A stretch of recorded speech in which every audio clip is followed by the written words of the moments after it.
What is up, ScarKnight, bringing you a brand new day, which is day 51 of Pokemon Xenoverse, where of course we're going to continue on our count because currently we are, I believe, in 5710. I mean, it's easier for you guys to see it than me, but yeah, I probably should say what are the corrections as of right now.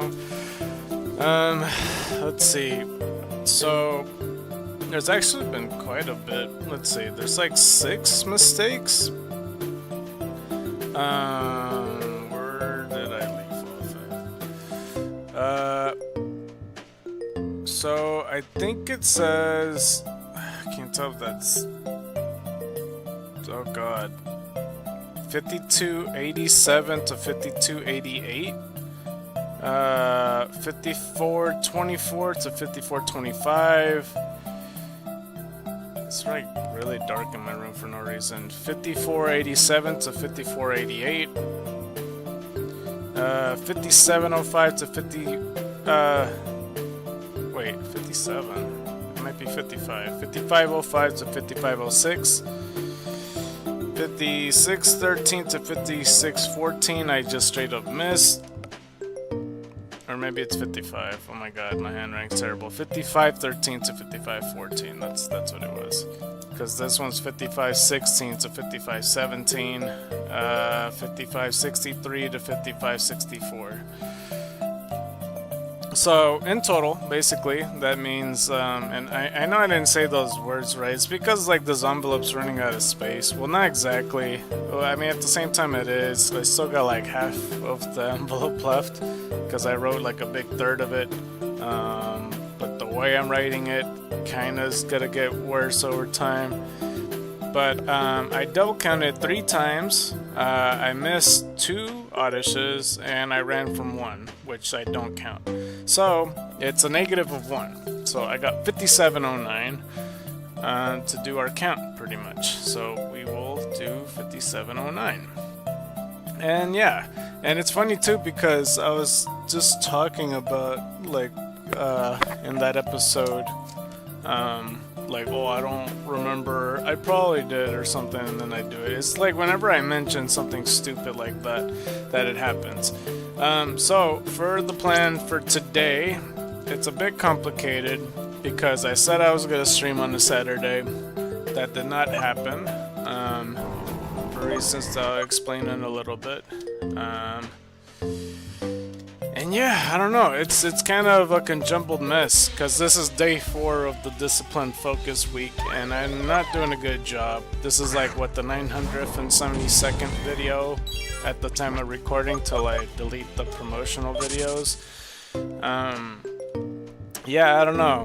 Basically, to explain why I didn't record on Saturday, just to give you some context, Friday, I pretty much, you know, woke up at like 10:30 a.m. and such, and I mentioned I had something to do on that Friday, and we're back at 5710 just like that. But yeah, I had something to do in the evening time, which like everything was kind of pushed back because I mentioned that like my family relative had like a meeting and stuff, so we were able to stream a little bit more than usual. And then afterwards I went to do that said thing, and I was pretty much up all night the following day, 5711. You know, it's because pretty much it kept going closer and closer to the hour, because I also mentioned that Saturday morning I was gonna be busy, and that I was gonna be more likely available at like, you know, 3:30, which I was correct around that time. Like I got back home like at 3:42. I remember that specifically because I'm all like, ah shit, like I won't be able to stream and everything, and I easily could have. 5712. But like I said, because you know what I did Friday night coming into Saturday morning, I wanted to be home, you know, at a decent time, but you know, because it was pushed back, I was pretty much up all night. and that would have been bad because I was gonna aim for at least sleeping around 4 a.m., waking up in the morning, then doing my thing, coming back home at 3:30, and then like winging it by streaming it around 5 o'clock, and then you know record till the exact 4 hours and such. But at that point, when I got home at 3:42, because I remember that specifically, I was up for 28 hours, and I very much felt like I needed to sleep because I was also gonna go somewhere Sunday morning. And yeah, that's the whole reason why I didn't stream on Saturday. And I feel like I'm making excuses, but I'm pretty sure you guys would understand this. Like, maybe you shouldn't stay up longer than 28 hours. And it's like the second time that week that I stayed up more than 24 hours. And I'm not even sure how long I was staying up for, because it could have been like a whole 24 hours. Or it could have been a 36 hours. I don't quite know what counts. So yeah, I had to go to sleep. Even though in a weird way I wasn't tired, I just know I felt off, if that makes sense. So yeah, I'm a crazy man for that shit, but that's why I didn't do Saturday. And Sunday was not gonna happen. And yeah, from then on, Monday and Tuesday, it was getting worse and worse with the whole sleep schedule stuff, where I just honestly felt lazy the whole time.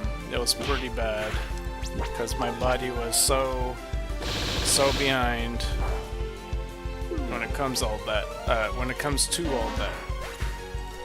5714, because yeah, it is Wednesday for those that are watching the VODs and shit like that. And it kind of sucks because I try to say certain stuff pertain to the channel, and then it's just like unkept promises, and I don't like doing that. Sometimes some shit's beyond my control, because I was gonna wait till 5 days to play any other game. Instead, I'm doing towards the end of 4 days, and I'm opening the TCG packs anyway, because today's the last day, and I don't feel... I don't know, it's a mixture of feelings, because I don't deserve it, but at the same time, I don't want to punish you guys as well on this, like, unsaid rule. Like, it's just a rule for myself, but I don't see why you guys should be punished for it too, just by not seeing content. That doesn't make sense in my head. I don't know what I could do to, punish oneself. Because I did, this is day 4 and everything, and like, I don't know how many I'm gonna have by 4 o'clock, but I intend around 4 o'clock to pretty much 16, switch over to TCG Pocket, get those first game lags out the way, and then proceed to open all those packs and everything. And I did open like one of the packs that gave me like a full art Lucamine, which is spoiler alert Lucamine for those that didn't play Sun and Moon, Ultra Sun and Ultra Moon. I don't remember if it's the original Sun and Moon. I imagine it is. I don't remember. But if you guys know, you know. It's just like, what other things do you remember Lucamine doing? And that would be probably your answer on what she looks like on the full art. But yeah, I'm almost like 100 cards away, actually. I did pretty well for the month. I could have done better. 5718. But we'll see. I don't know. I need to... Hopefully the game works perfectly fine, because I swear to God, if it doesn't work and there's a problem... Because I was considering some other stuff too, because I'm all like, maybe I should still continue like killing Odysseus and shit, and just like... I read that already. Like maybe record it and then like play it from what I got, but I feel like that's kind of crap, and that also requires me to boot up the emulator anyway. because I'm not gonna do it on my phone. That wouldn't make sense. I don't know. I'm like trying to find a happy medium, and I also don't want to extend me disciplining myself to collect the Odysseys.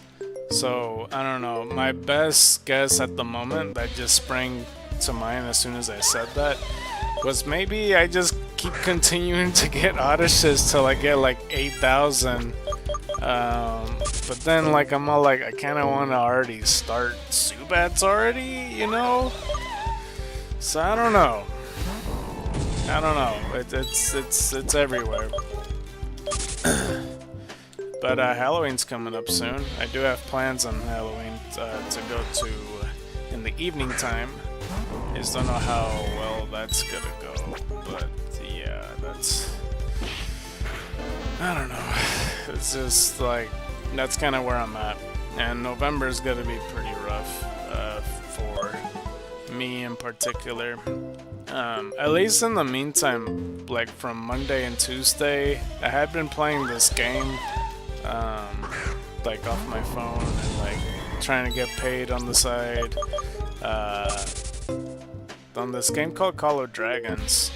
It's just like the Mafia game because like it's a lot of you know, you're developing certain stuff and you know, you do missions and you're trying to upgrade. Well, I mean, in the Mafia game, pretty much you try to level up your mansion and stuff, and then you try to level up your minions, and then you're trying to become, you know, you get to a certain point where you're trying to develop and become like an all-out Mafia emperor, pretty much a Mafia king ruling the city and shit like that. 5722. Except I don't really truly give a shit about the Mafia game as much. It's just point and click the game from whatever it tells me. And I feel like it's just as more tedious because I'm still not at level 20. And it's still gonna take me a long time. And there's only so much you could do. Now, for Call of the Dragons, it's pretty almost one-to-one just like the Mafia game. Except I feel like the art style and the art design and just like a lot of things are just a lot better. It's just, I don't know, easier to digest and be enveloped in the world. Because in Call of Dragons it's pretty much like World of Warcraft, you know, with like orcs and elves and, you know, shit like that. Dragons, obviously, goblins. You know, just anything pertain to that. It's just that world, pretty much. And instead of, obviously, a mansion, you have to, like, you know, develop just your own town in general. Because you're, you know, they kind of explain it, go like, oh, our town is just, like, it got, you know, sabotaged by a behemoth.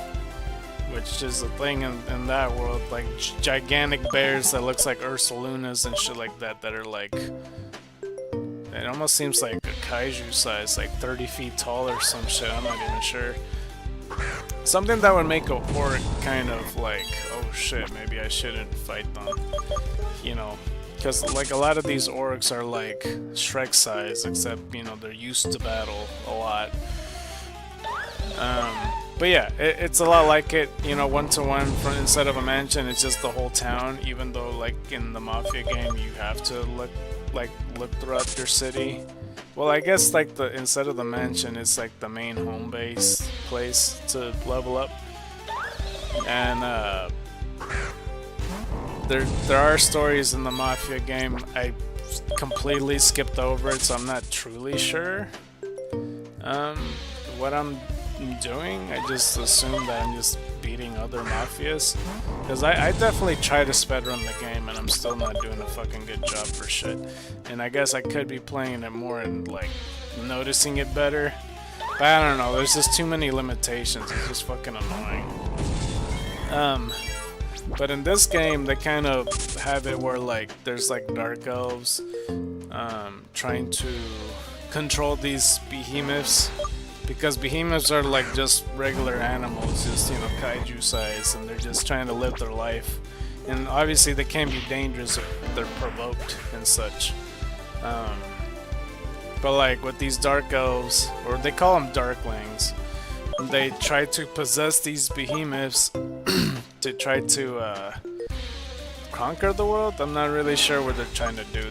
We barely associate with the darklings. We just kind of fight them, and that's about it. We don't really interact with them because we don't really ask why, but they're doing it, and they're trying to conquer just the whole land, I guess. But it's pretty fun. I don't know. I like it a lot. The story's much better. There's even like a origin story, I think, because there's some characters who I've been introduced since the start of the game. And I think with these, like, they call them tales, that we're introduced them like we never met them before. So I just assumed that, I guess, the tales is from the past. But it's pretty neat. I don't know, the same Ursaluna bear that I'm talking about has like a little cub it was protecting, and they explain why it was very easy to kill it as opposed to the other one that was damn near impossible to beat. I picked like the work, if you couldn't tell, since I was talking about him a lot. Because I try to pick like the easiest speedrunning route to do it. I am also kind of taking time with my game, but since I played the Mafia game, I know what to look out for. And like with the missions upon the app, I'm like focusing on those to develop them as quick as possible. And yeah, I don't know, I think I'm doing a pretty good job for the most part. Like, the whole reason, I don't know, since I wasn't streaming, I found it the most opportune time to pretty much try to no life the game. And I was stuck at like $19 in the app, and I couldn't take that money out until I passed like $25. So that's kind of the whole reason why I put another game in. Because I mentioned before with the whole Mafia game, like I passed 30 days. And there's like no longer any missions available pertaining to the app that will get me paid with the Mafia game anymore, which is why I was asking around. It's like, do you know how to, you know, uninstall and then reinstall the game without losing any of my progress, and hopefully it tricks the app so I could start over those 30 days and then say, oh hey, I got the level 25, hopefully I could get paid this time. It might not work out. I'll try it anyway. If I install it and then reinstall it and nothing happens, I'll just uninstall the game because I'm not trying to do that shit. So yeah, if it's too late, it's too late. It's just whatever. I'm not too bothered by it. It was like damn near impossible to beat. But for this one, I'm already getting pretty close. From like the $19, I think I'm at $23 already in the past 2 days, but that's because I've been targeting the main missions. So we'll see. We'll see how fast I could do everything. It's also going to be a bit conflicting because, you know, since I'm going to be streaming as well and taking the time to defeat these odysseys and stuff. You know, sometimes I take like a good 5 to 6 hours, and yeah, so I don't know. We'll see. I mean, we're nearing the end anyway, because there's like less than 30 episodes of this left till I take my break. I don't know how fast I could get the Zubats done, but we shall see. In 4 hours, we'll be able to get not only 1 pack, but 2, and along with 10 extras. And we also have like a whole surprise pertaining to, hold on, I'm drinking, so that's why I'm walking.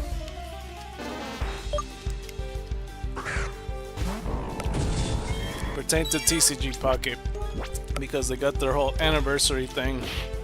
I wish I could have saved the fucking packs though. I should have did that, but I already opened them. 5732.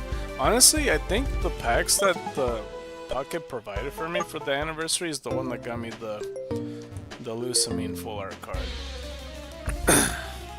So once we get there, if you haven't played Sun and Moon and Ultra Sun and Moon, I'll give like a spoiler warning, and then I'll show off the card. I mean, I'm sure that you guys are gonna see it anyway. Like, you know, if you're already playing, you know, that game. Or like TCG Pocket, I mean.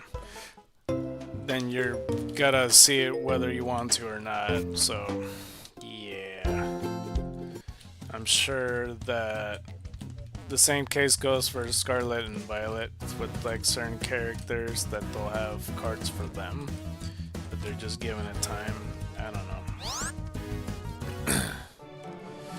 But yeah, we shall see. I don't know how much time I took promoting all this stuff, because I already promoted all the pages and such. I haven't been keeping up as much, you know, like trying to promote as much as I used to. It's, yeah, I'm not totally sure.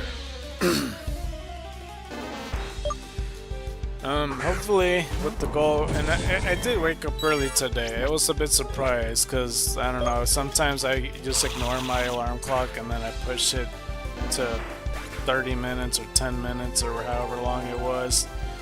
I knew that this was going to be my last opportunity to go with the whole TCG Pocket thing, so maybe that's why I was so alert and urgent, because as soon as I woke up I like got up immediately. So I don't know, it was like an emergency ahead thing. It's like, dude, this is your last chance, don't actually go back to sleep or something. I don't know. But yeah, I don't know. There's like a lot going on lately, a lot in my mind, pertaining to a multitude of things, and it's just, I'm not sure. Hopefully it works out. Hopefully it works out at the end of the year. Hopefully it works out with like a lot of other things. I'm still trying to find a job and all that stuff. Of course, if you guys watching the VOD though, you know, if you're feeling generous, of course, the donations is in PayPal, Venmo, Cash App, Zelle, GoFundMe, and Patreon. Preferably GoFundMe because you can see the goal. Again, thanks to the donation of $50. Let's see here.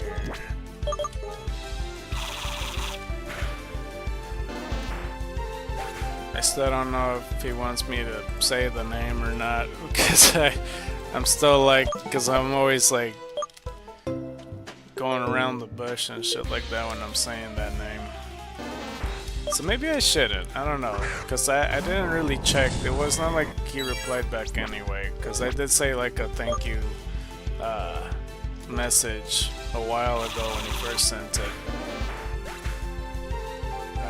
Well, I don't know if they can reply, but it's all good. Because that was my first time ever doing it. But yeah.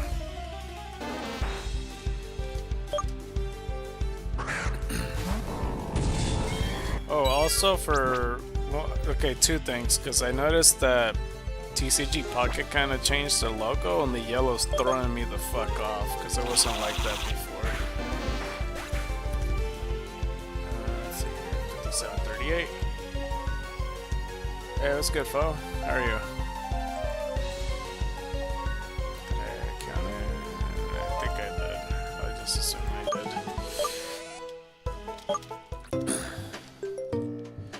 Let's see here. What was I just about to do? Fuck, I got my phone out for some reason.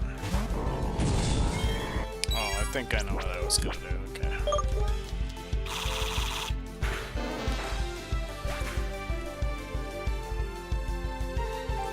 $57.39.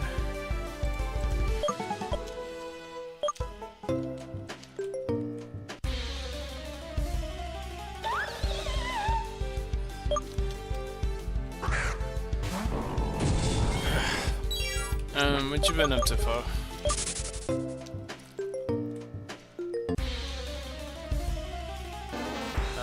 Doing alright, pretty annoyed by Amazon playing ping pong with my package between Chicago distribution center and airport.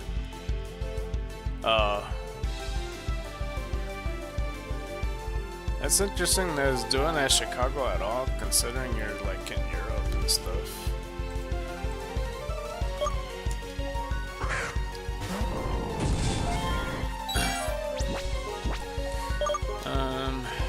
Damn it.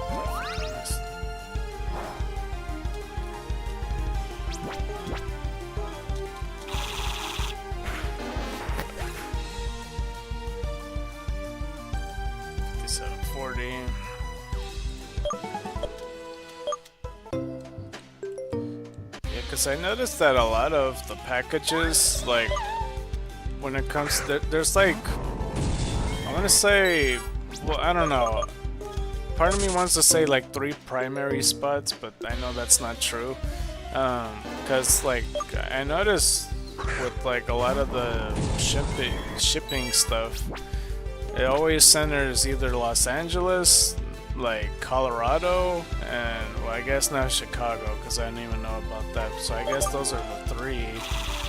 And I'm sure they do like New York and Florida too, or whatever, like if I had to guess. 741. Amazon's weird when it comes to accounts. They're sort of region locked, so there are a fair amount of reasons to still use USA Amazon versus EU Amazon. I mean, in those cases, maybe it's easier to use the VPN or something. I don't know if I counted it already. I feel like I just double counted. Fucking A.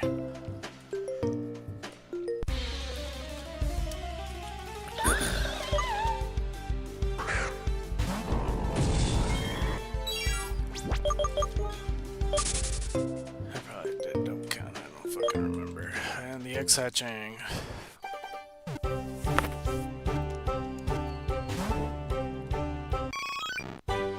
And we got Eevee, which, are we at 220? Or is this 219? Oh god, I don't remember what this is. It's a female Eevee though. I'm gonna put 220. I really want to say 219. I really don't remember.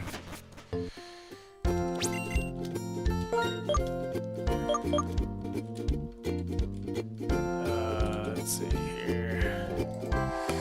It doesn't quite work like that. I made my account in America, so the account stays with USA Amazon. You can't transfer them between regions.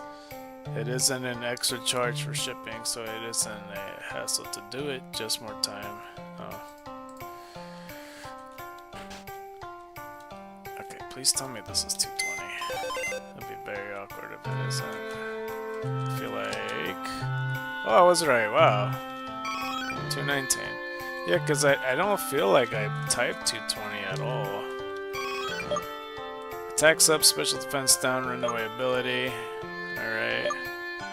Naughty nature, likes to relax. Alright, let's go take the time to get you.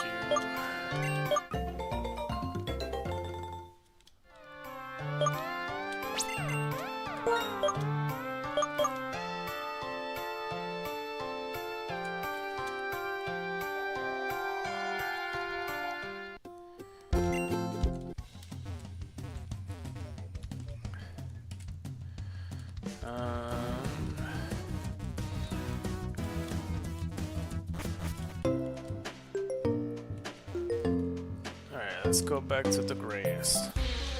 The grayest.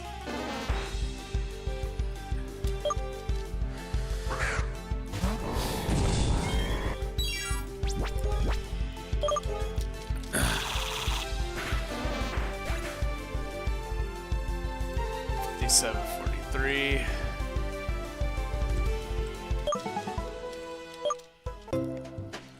So I think 6,000 would be a pretty good number, but I really don't see me getting to 6,000 at 4 o'clock, because I got like pretty much like pretty close to 3 hours left, like 3 hours 20 minutes around this point.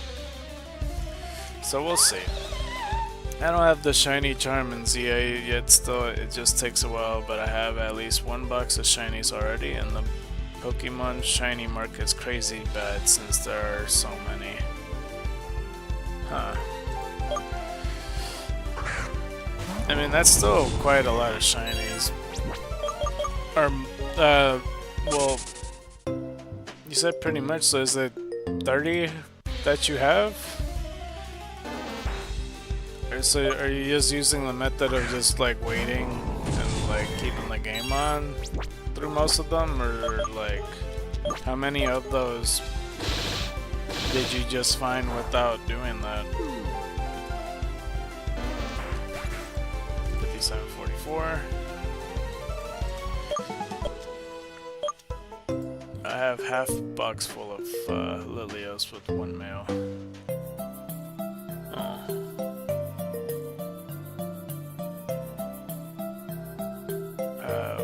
Without an AFK method, like 4, still a lot.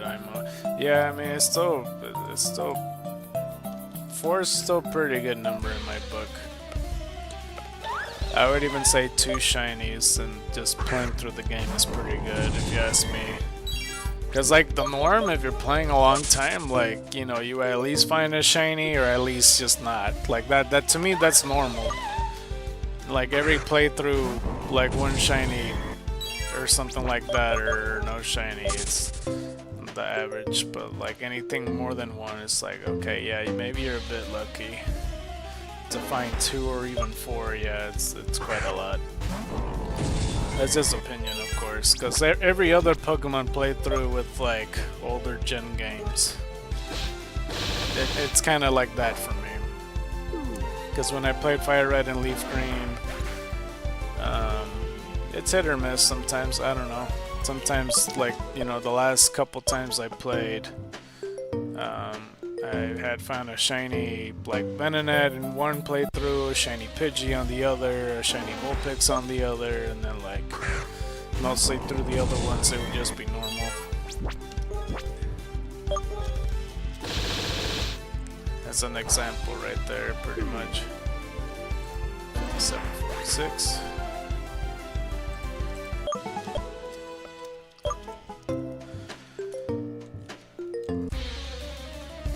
I could have started the stream an hour earlier, but I don't know.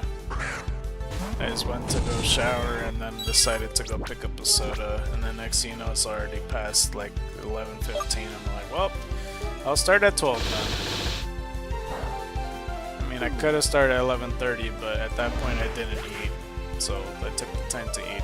I feel like the problem is that the game generates a lot of encounters around you even if you don't see it. If there is a shiny, it stays around for quite a while, even if you leave. I still don't know I'll just assume I counted it already. Like, the amount of duration it takes till that entity leaves. Because I want to say, as like a guess, for like 10 minutes or something. I'm not totally sure. Like, obviously, I don't even own the game, so, like, I have no idea. But I feel like that sounds about right. Like, 5 to 10 minutes. 5748.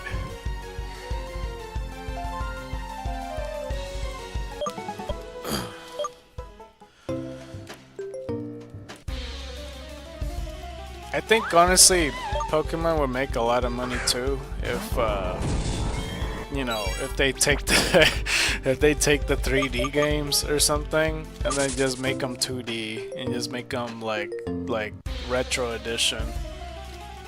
And I know I shouldn't say that while doing a retro hunt, but I think that would be pretty cool if you think about it and just make it work. People would like snatch that up or something. Because I don't think, because they started with like X and Y, even though it is technically 3D. But if they made like a retro version of that game where it's strictly 2D and not 3D, and like you go through the routes, because I'm sure people wonder why, and I know that ROM hacks and stuff would do that, but then it, like, besides X and Y, maybe that isn't the best example, but like, you know, Sword and Shield or something. to have that. That'd be pretty cool, I think. Where you don't see Pokemon in the overworld. I mean, except for a few exceptions like statics or something like that. There isn't a duration. It stays until you have encountered and not caught more than 10 shinies. Wait, there's a cap? So if you encounter an 11th, number 1 will get deleted for space.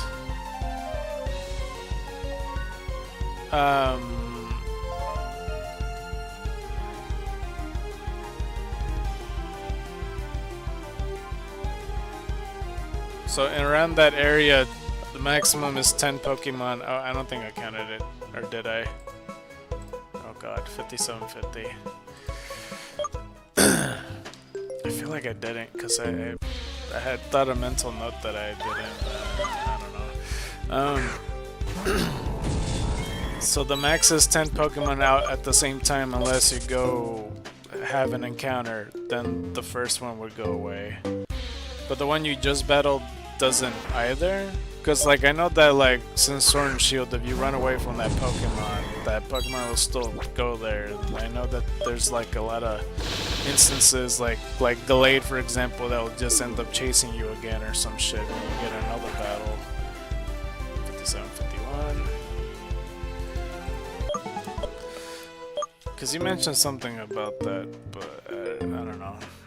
Do you have like a good spot to be like, I'll just stand right here and then like I'll have them spawn and then like, you know, go like, okay, I'll go into the battle and then hopefully they go away or some shit, I don't know. I'm gonna end up forget, but like I'll get the gist once I eventually play. I think I got hiccups, oh god.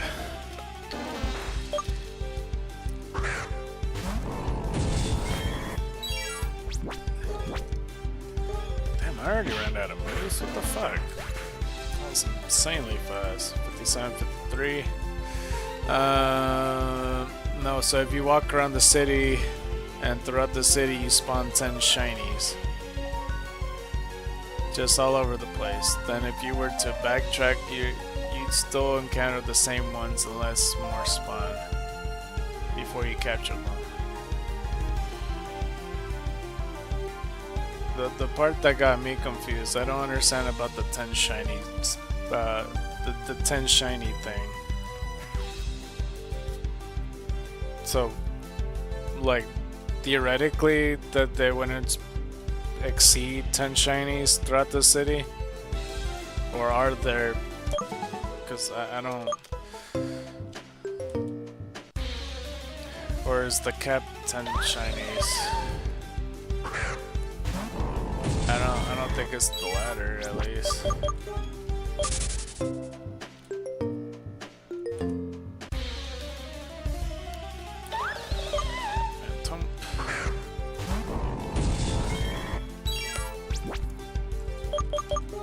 Because if there's just 10 shinies in the overworld, that'd be insane.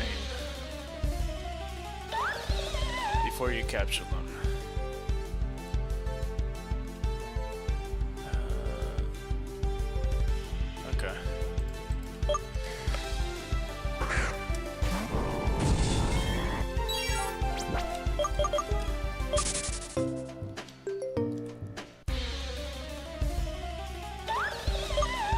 I still think there's no shinies in this fucking gym. I wish I could just stand around and have these fuckers spawn over and over again. But would that take longer? I don't know. I'm not sure what would be faster. The game will only ever remember 10 shinies at one time. So if for some reason you aren't capping them, then the oldest ones get deleted to make space for the new ones. New shinies will spawn always. I'm just not sure how common these fucking shinies are. Considering you found 4 without the shiny charm though. 57, 54. Or found a full box, but like 4 naturally, I mean, I suppose. I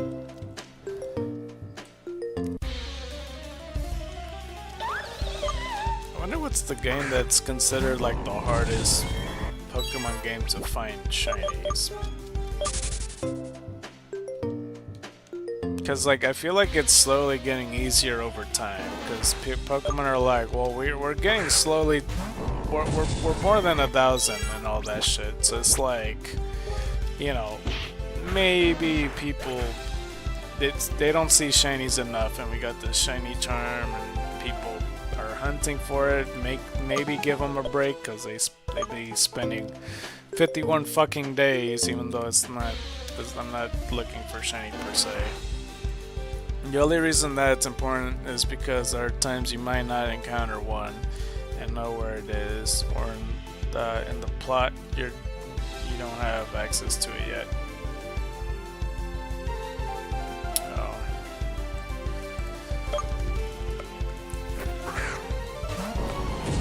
I feel like I'm only gonna get close to 6,000 when I actually hit it today.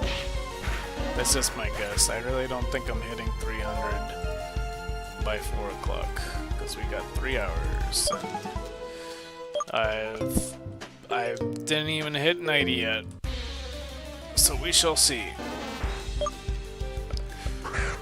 Because last time I started around 52:41, and we finished off technically at like 57:39. I forget what number already. No, 57:09.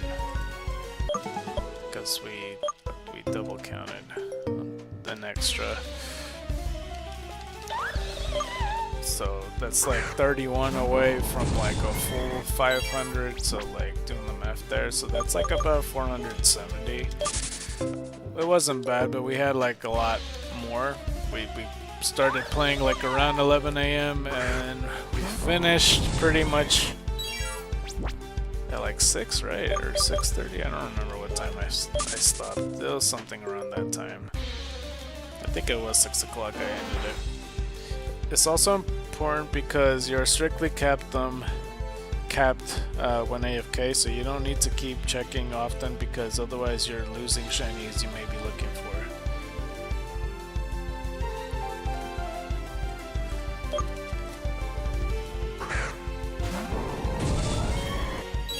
I feel like once I play, I'll fully understand, but for right now, I've never even seen anybody shiny hunt at all. I mean, I know that they'll be easily founded upon. I'm still sure that there's somebody out there right now, like doing multi-stream games, and then they just have ZA in the back while they manually like fish or go on the grass or something in a different game.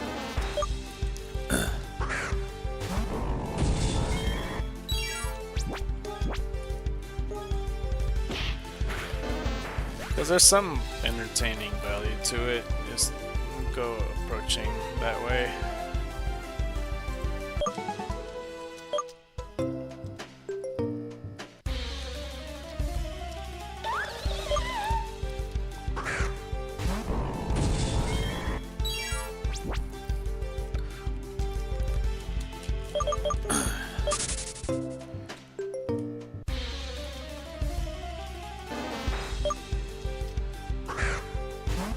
Oh, and I also mentioned earlier in the stream that the reason I didn't stream on Saturday is because, like, after I was busy to go head out for Friday evening, I was up all night and was busy at Saturday morning, so essentially I was awake for 28 hours by the time I got home at like 4 o'clock, or like a little bit before 4 o'clock. And then I went to sleep. That's why I didn't stream on Saturday, because I was meaning to, and I would have started at like 5 and ended up at 9. But yeah, I don't know. I had to sleep. I didn't think I was gonna be up, like, I thought I was gonna sleep by 4 a.m., but nope. You know, it got to a point where I'm all like, I don't think I could sleep anymore, because then if I wake up abruptly, since I'm busy in the morning, it's gonna really fuck me up sleeping wise, so I couldn't do it. And even when I was over there, being like, you know, doing the whole project thing on Saturday morning, because I had to get a ride to go to that said place. There was like a whole complication. I'm like, oh, I have to go over here to finish this project. It's either you come with me and like leave this place, or you find a different ride home. And I was like, oh shit. Okay, well, you know, and I didn't want to do that to the main guy, but I brought it up. And then he offered to drive me home, because I mentioned like my car's broken and shit, so I have to rely on friends giving me like rides to places and stuff. He ended up ultimately canceling though, like my friend that drove me there to begin with, so he was able to drive me back home. So problem solved, but that shit was stressful at the time, because had I was forced to go with my friend to the other project, which is like another extra hour away, I would have been up for much longer than 28 hours. I'll say that much. I might not have even been home before 4 o'clock. So I don't know, there was a lot of factors there. Luckily I didn't go, and also luckily the main guy offered to give me a ride back. So yeah, that kind of spared me for sure. That would have been pretty bad. Especially if I go to that other area that's like an hour away and they expect me to work for free with no pay. That would have been pretty awful too. I don't know. It's just all around, it really would have fucked me up towards the end. And then Sunday morning I was busy, and like the evening time I had no freedom to stream, so yeah, it was just a clusterfuck all around. Because I really would have liked to stream on Saturday. 5765. But I mean, this is day 4 of focus and discipline week, and it's already you know, the deluxe EXs are about to run out later today, so I'm just gonna bite the bullet and just like open the packs. So yeah, let's see, 5766. There's enough people working for free these days. Yeah, and I really like it. I'm definitely don't want to work for free on like strangers. That just cause my friend is getting paid to and then drives over, you know, an hour away to do that. Like, I don't want to work for free on to this stranger, because I know he's not gonna pay me, and even if he did, it would have been like, I don't know, like at that point, like I said, I've been up for 28 hours and pushing a couple hours more. You know, you're not gonna get the best from me. I'm just gonna say that outright, because I'll be like super delirious and shit. It would be cool if he paid me. I really doubt it though. I don't know, I at that point I was just worried for myself. I'm all like, shit, I just rather go home and just sleep. Because I mentioned earlier in the stream as well, like that's the second time I've been up for more than 24 hours on that week alone. So yeah, it's not healthy to keep doing that. It wasn't even by choice. I just like, I don't know, because everything was pushed back like Friday, because I was expecting to, you know, to go about my business Friday evening much earlier, but I mentioned about the whole meeting thing, so I had to push it back because my family relative had to stay an hour longer. So yeah, that kind of pushed everything back, but that's okay. That couldn't be helped. But I don't know, none of it makes sense really. Just because that 1 hour it came back out, like how does that equate for me staying up all night? I don't know. Because I was not in the same town at the evening time. I mean, it's fine. Well, I mean, it's not fine. Like regardless, because I usually skim through the streams just so I could count them and make sure everything's right. Had I been home, because like I got home at 3:42, like I said, I remember that because that's the moment I went to sleep. Like, had I been home, I wouldn't have skimmed through the streams because I didn't have time to. 3769, and it would have felt a bit weird me just like playing through it, not knowing if my count's even correctly, and then I have to double the time, you know, skimming through 2 different streams. That is like 10+ hours. Would have been a lot.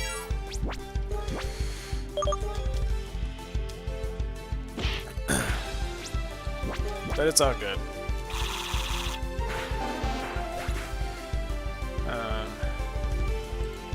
5770. I also mentioned that I was playing a different game to get paid on the side. It was, damn, another egg. It's just like the Mafia game, except it's all about dragons this time, and it's much better. Much better art style. It's called Call of the Dragons. And I'm doing pretty well. 221, yeah. I'm doing pretty well for the most part. I'm doing all the missions that I can. I think that Mafia game gave me experience to know what I need to do to you know, exploit it, pretty much. I don't want to use that word, but pretty much that's what it is. But I mean, I actually enjoy this game though. It's not like completely caca. Because the Mafia game, I just like, it's just follow the thing pressing in the game or whatever. I don't fucking know. Let's see. Let me go to.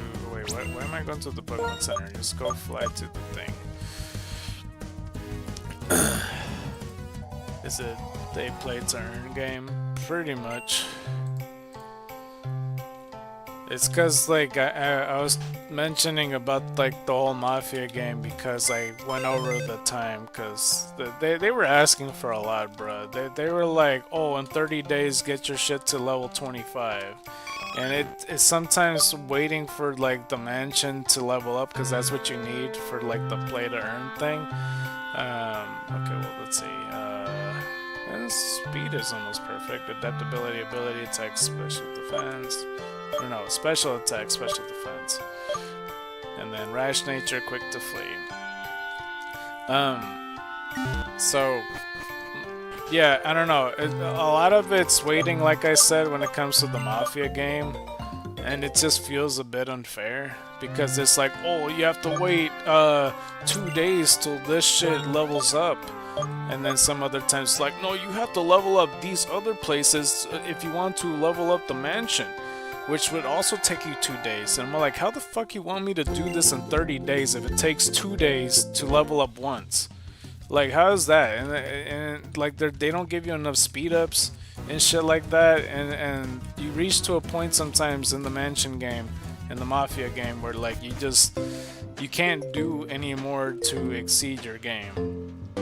And at least for Clash of Dragons, since I know what or Call of Dragons, sorry, I kind of know what I'm doing now, but I'm getting pretty close, and like this is day 2. Well, I mean today would be day 3, but I like installed it Monday, and I'm getting pretty close where I'm running out of shit to do, but I'm doing much better than before, since I know what I'm doing now. And plus that game is a lot easier to digest than the Mafia game, because the Mafia game, there's a little bit of it where it feels like they didn't even try because they're just trying to, you know, get the most out of their own game. It just doesn't make sense. Where I feel like in Call of Dragons, it kind of more so feels like they gave a shit. Because they got like these CG graphics where it kind of reminds me of, I don't know, it reminds me of something. They got like certain people's faces where the proportions look off, but that's like the whole appeal of it. Where like, you know, their noses are like really big, or their ears are really big, or their forehead or eyes, like they look almost cartoony, but that's on purpose. But I don't know. And they got voice actors and shit like that. And they thought through the story through. And like with Call of the Dragons, it seems like a game where it's more World of Warcraft based because there's orcs and elves and goblins and shit like that. And I'm not saying that I'm not into like mafia stuff either, because like, you know, like I don't mind it, like, of course, because, you know, I find that stuff interesting too, because I like The Godfather Part 2. That's a hell of a movie and stuff like that. But I don't know, there's a lot of factors to it, but I like the Call of the Dragons so far. I just need to take the time to continue what I'm doing, and then I'll do well in that game. But it's just what I would say, like if there's an archetype, this is just a developing game. That you just have to develop your city and develop other things in the town. And that's how you play. And you could also develop your characters. Unlike in the Mafia game, which I guess you technically can do, but I give more of a shit on this other one, because, you know, I don't know. There's like almost like TCG Pocket, you could like open treasure chest, and then you get a chance to get a character. It's not always guaranteed, but there's like certain rarities involved. And you get to use these characters, and unlike the Mafia game, because in the Mafia game, when you're playing it, they kind of just, you don't have any control over them. They just go, and then they just shoot the said person. So it's just full on AI and bot thinking. And like, at least in Call of Dragons, you could control them a little bit. And not in all the little mini games, but like, on the main quest, you could move around however you want, which is already one step. I don't know. It just completely outclasses it in every way possible, like the Call of the Dragons compared to the Mafia game. A little bit more freedom, and you can move in that game. You know, there's the rarity chest that has characters, and that's what they don't have in the Mafia game. In the Mafia game, to earn characters, you have to do like a lot of fucking I don't know, I feel like you have to jump through fire hoops just to get one character, and it's not very common. I don't even remember how I won certain other characters before, and I don't know, a lot of it's tedious too as well. I mean, yeah, there's this thing where like you could rob trucks from like other players, and even that's super tedious because you get like 3 trucks to rob, and I don't understand how it works. I'm sure they explain it, but like, I don't know, you know, clearly the levels matter. Some people, for some reason, already know life the game, so they're like at level 57 or 60 or some shit with their characters. So ain't nobody robbing them on their truck. You try to, and you just get immediately squashed. 5778. But then sometimes it works anyway. I don't know if they were just weakened. I don't know if that's how it works. I don't know. Because sometimes I would notice that no one's guarding the truck at all, so I just send my characters in, and then it works, and I just get all that shit for free. And I don't know, I'm just confused all around with how the truck shit works. But that's my least favorite one, because it's like, fuck, they want me to rob the 3 different trucks, and sometimes that takes a while. They're like, oh, defeated. It's like, bro, what the hell? And then I see one level 60, and then I try to go for it anyway, and it's like, success. I'm like, what? Alright.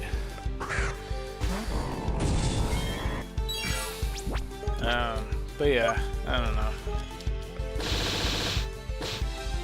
So far so good though, I would say. I don't really like the developing aspect of it, because, you know, like I said, you have to eventually wait a shit ton of time just for one thing to level up. Which cannot be fun, because then you're like, well, what do now? And then, I don't know, I try to find shit to do. But, yeah, I think I got a pretty decent strategy on what I'm focusing on. 781. At first with the Mafia game, I was impressed with like some of the, like, you know, for a mobile game, like some of the cutscenes, but that was only in the beginning of the game. And like with certain characters, they do a little bit too much, you know, introducing them, where they start like flipping and getting their gun out, pretending they're like fucking Jason Bourne or some shit. A bit much. And then once I see them perform in battle, they get absolutely fucking rocked. So I don't know.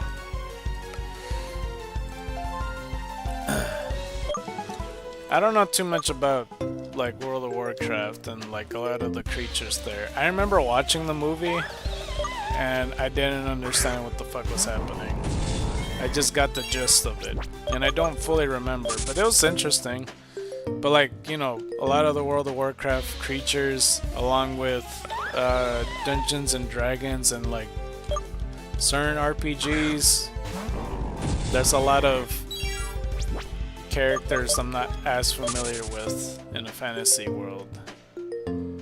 Because just to give you an example, pretty much like, you know, like I remember this short that I saw that had this Pokemon that was like a rock. It was a fake Pokemon, and they were like, oh, he'll be like the Eevee of but for rock types, and it'll evolve in using different stones, except this rock is like, you know, all the RPG classifications, I don't know what the word is, but you know, for like Dungeons and Dragons, so there'd be like forgot what the fuck the word is. It's like Conjure, but not really. 5783. But you know, those are good types. I'm not too familiar with it. I forgot what one of the character traits were, but it's like it's kind of like a Conjure, but not really. They make weapons. It's like that's their main class. It's like they create things and make things. I don't know. I looked it up on Google later because I wasn't totally sure what they are. So yeah, 5784. I could appreciate a rock like Eevee, sort of like a Geodude when cracked open. Yeah, well, the way I would describe it, you could easily find that short. I mean, I could find it for you if you want. I didn't see it too long ago. It was like 4 days ago or something.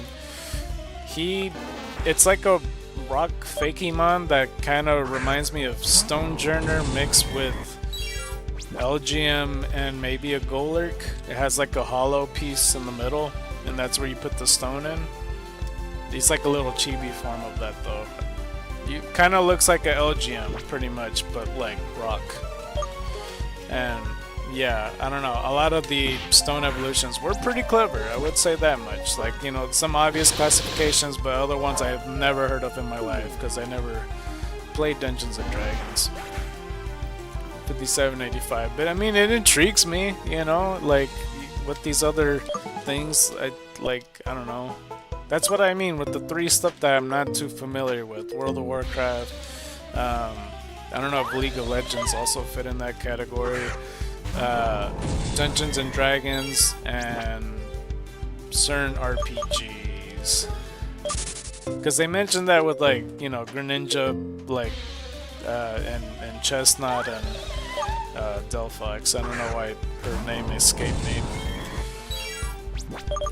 I remember playing this one game that was pretty cool when I was like, because I went to like PAX South. Excuse me. I went to like PAX South and I took the train to go back home, and I mentioned this before when I went passing the train, but when I was in that train I met like these other dudes that were playing this game. Not sure what it's called. I'm not even sure how I could describe it, but it was very fun, to say the least. Because you pretty much roleplay a certain character, whichever one you want, 87, 86. I don't remember which one I picked. I just remember there was like somebody that picked the cowboy character, and they got certain skills and stuff, and you roll a dice, and then you kind of... Oh, man, I don't totally remember. I think I was like a gunman or something like that. I don't know. It was just interesting to me because they like... I thought in my head, I'm like, somebody really thought this shit through with this game. It's insane. It was like the three of us playing. This other dude, I think he picked like a character that had like magnetism powers and shit. It's like this little booklet, you open it up, and like there's like little diamond shaped holes that you could like put in where your skills go, and certain coins inflicting damage. I don't know, there was a lot, and there was like dice involved. It reminds me of Dungeons and Dragons, but it wasn't that, pretty much. And I don't know if me explaining this to Google, they'll go like, oh, you're thinking of this game. I have no idea. I should have asked them. I remember seeing them entering the train, and I was sitting by them, and I don't remember... I'm pretty sure they talked to me first, and then they invited me to play, rather than me talking to them first, because I think they saw me watching. I don't remember how it happened, but I remember eventually sitting with them and playing them with this game, and it was pretty cool. Except we had this weird moment where like me and the guy I was sitting next to that invited me, like there was a lot of tension because like I kept damaging him and he kept damaging me, and it was like, oh, you're gonna damage me? Well, I'm gonna fucking attack you back. So that was that weird awkward tension there. He's like, oh, so well, since you damaged me, I'm gonna damage you. Oh, okay. In that case, I'm gonna do this, and I'm gonna fucking damage you. Honestly, I don't even remember how to play the rest of the game. I think there was like certain pieces, I want to say. This I could very much be wrong, but you like fill in your own map, I think, with certain pieces, and then that you kind of just make... I don't know. They obviously played this game before, because I was still trying to figure shit out, but they were explaining it to me. But I don't know, I just remember a cowboy archetype with the dude I was attacking. I don't remember who I was, like I said, unless I was the cowboy. I don't remember. Or no, I think 57, 90. Shit, I don't remember. Maybe one of them was like a female character, but I just remember the guy across from me. He was like basically Magneto, I think. He was like a brawler though. Oh man, I wish I could remember. But yeah, it was an interesting board game, question mark. It was cool.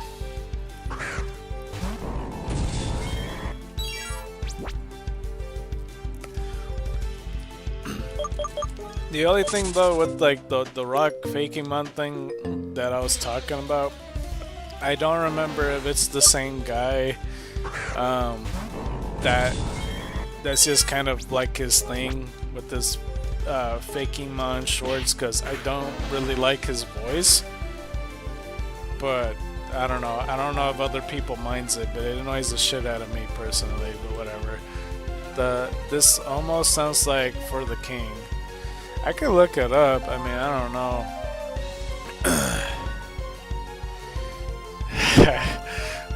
Okay, let me see. For the King board game.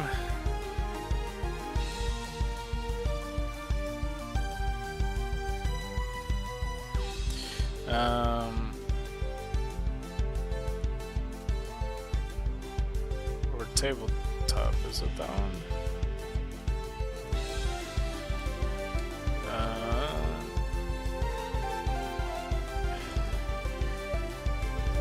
I hope I counted the thing. I see a Reddit page. That doesn't narrow it down. Let's see. 2021? Well, I played this... Well, not sure.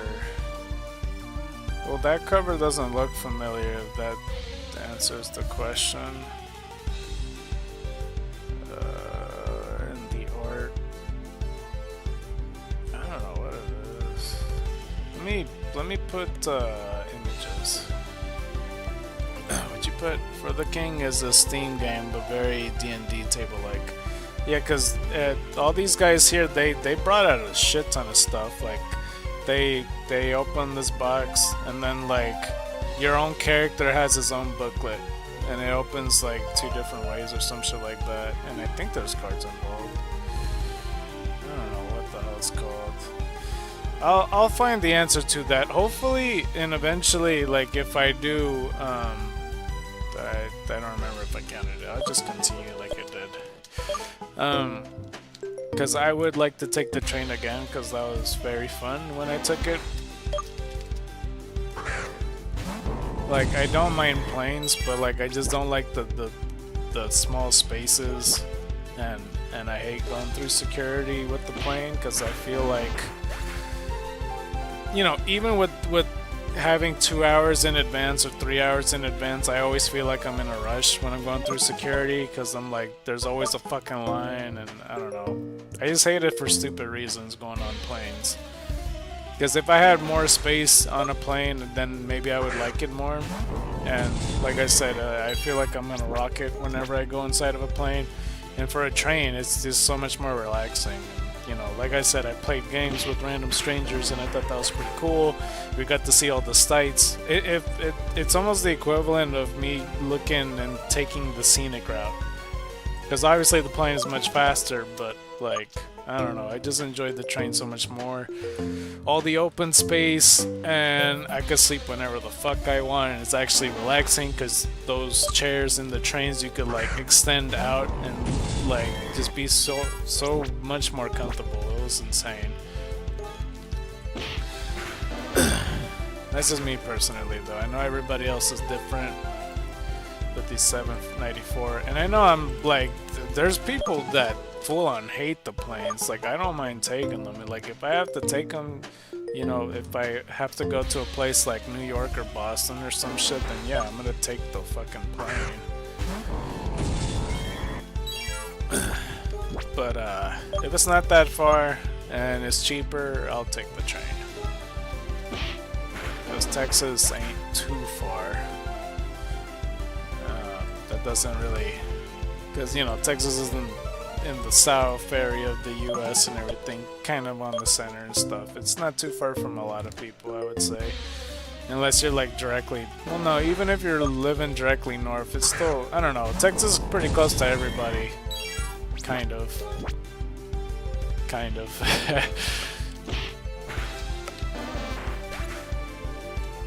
okay, 796.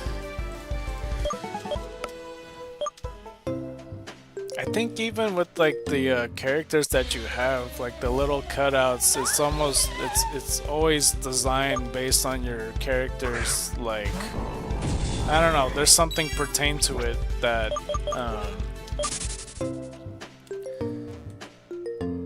man, it's just like, I'm struggling remembering. This was almost like, I want to say this was like 8 years ago or 9 years ago, because I went in like 2017 or some shit. It's getting pretty close to 10 years. He was supposed to be like a tycoon or some shit like that. I don't know. Not really a tycoon, but he wasn't exactly a king, but he was like clearly a boss of some kind. And I want to say he wore metal gauntlets, I think. Or maybe I'm getting that mixed up with the fighting game. I don't know. I think you cut out. Oh, I did? Oh, at what point? Oh, shit. This is... No, I'm explaining. Okay. But, I mean, pretty much what I was saying, like, all the characters with the little booklets has theirs personalized. So, like, the little cutouts has, you know, when you have like a little damage calc or like a little thing, they're always different shapes, like a diamond or a star or something. Because I swear, like the cowboy had like the sheriff badge shaped. That's an example. Yeah, stream lagged for like 10-15 seconds. Oh, well, that's fun. Oh god. Alright. I'll try to remember that. It's like an hour and 20 minutes, so that's basically an hour and... Okay.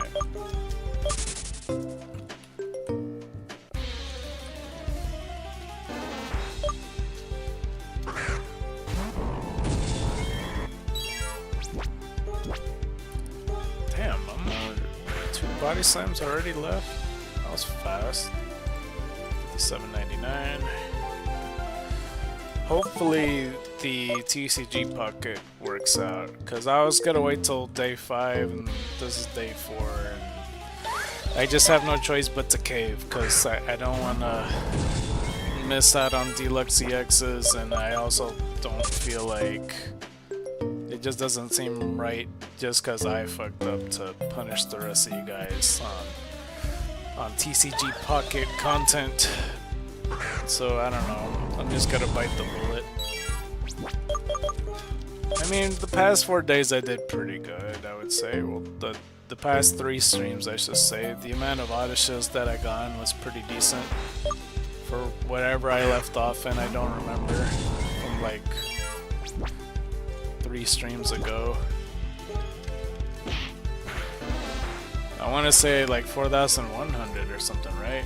Now we're at 5,800.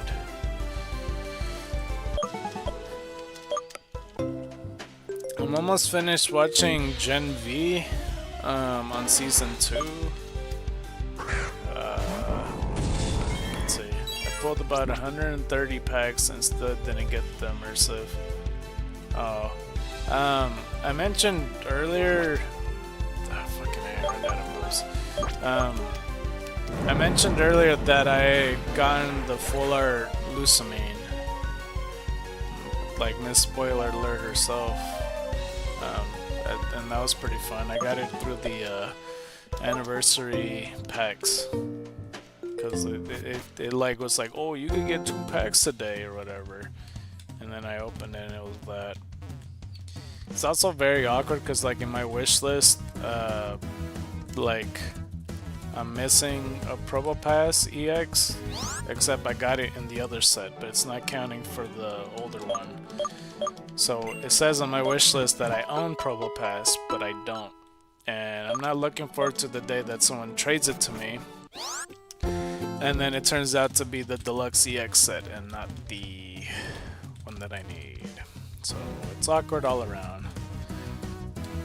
It's also been a long time since I opened any other pack, because I neglected the shit out of Ultra Beast. Like I'm not even close to, or maybe I don't remember how, but like that, yeah. There's like a lot of cards missing in the Ultra Beast one.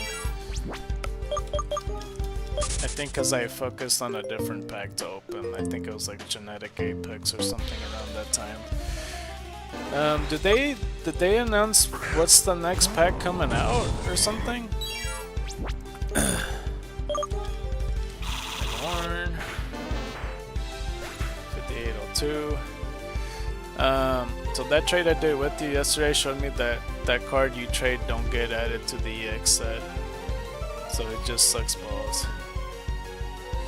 It's Megas related, don't know what it's called. Oh, okay. Probably just gotta call Mega Storm and then Power Rangers gotta get them in trouble or something, I don't know. So what, the Origin form Dialga? Or wait, which one did I give you again? Or I don't remember. I don't know how to pick a card from a certain set. Because that's gonna be a problem in the future, I feel. Because like, what if that happens again? Because sometimes I can't exactly pick what card to trade exactly, right? Because there's a few cards that are like, you know, in the Korean language, for example. It's like, if I wanted to trade it to somebody that's like, oh, I want a Korean card, like, and I can't pick the card, like, how do, you know? So like that same example goes for like, you know, the deluxe set EX one, because I got it from that, so maybe it's easier for me right now because it's not even going to be available or something. On the home screen for the app, when you log in, shows new cards instead, just set 1 cards. One I saw was a Mega Blaziken. Oh. Worst case scenario though, I log into TCG Pocket and it's gonna take a lot longer because I have to like update the game. That would suck. I should have got BlueStacks because somebody said BlueStacks was the better emulator. I didn't have time to do it though.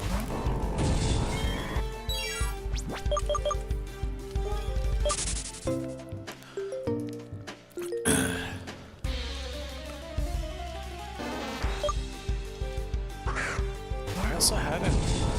I feel like I'm behind. I always feel like I'm behind, no matter what I do. I'm doing shit. 5805, because I haven't even checked with the Archipelago guy for the longest time. Yeah, there's a new app update download. Today? Well, I noticed that the... not sure if it came out today specifically though. I noticed that the logo changed a bit. I don't remember the extra yellow in the corner of the app. Because I remember it being more so like... I don't know, the yellow kind of throws me off, honestly, looking at the logo. It looks off to me. Because it's supposed to be a rainbow in the background, but I don't remember it looking like that. I'm sure I got a screen recording unrelated to see what it used to look like, but I know it didn't look like that before.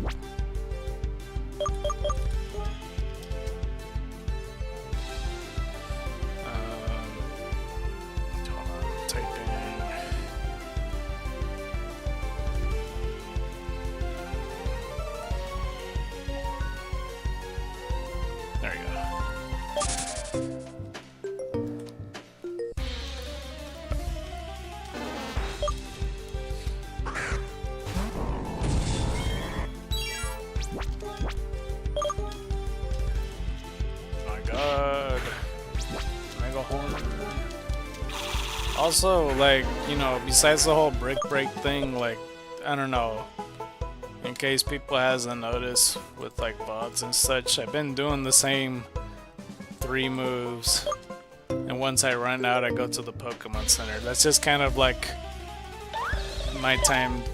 I mean, I guess I could have just run out of all my moves, but that's pretty much my limit to go to the Pokemon Center every time. I've been doing the same 3 moves over and over again. Because I easily could have do Earthquake, Body Slam, and then Mega Horn or Hammer Arm or whatever, but I don't know.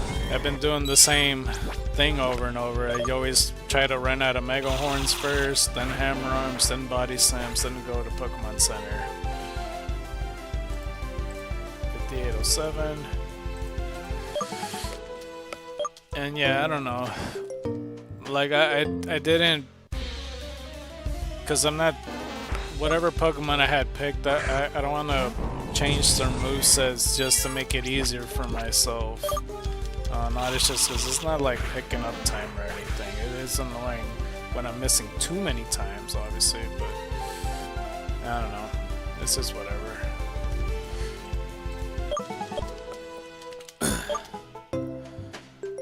I'll eventually get there anyway. I don't know if I can do that, but I'm moving on.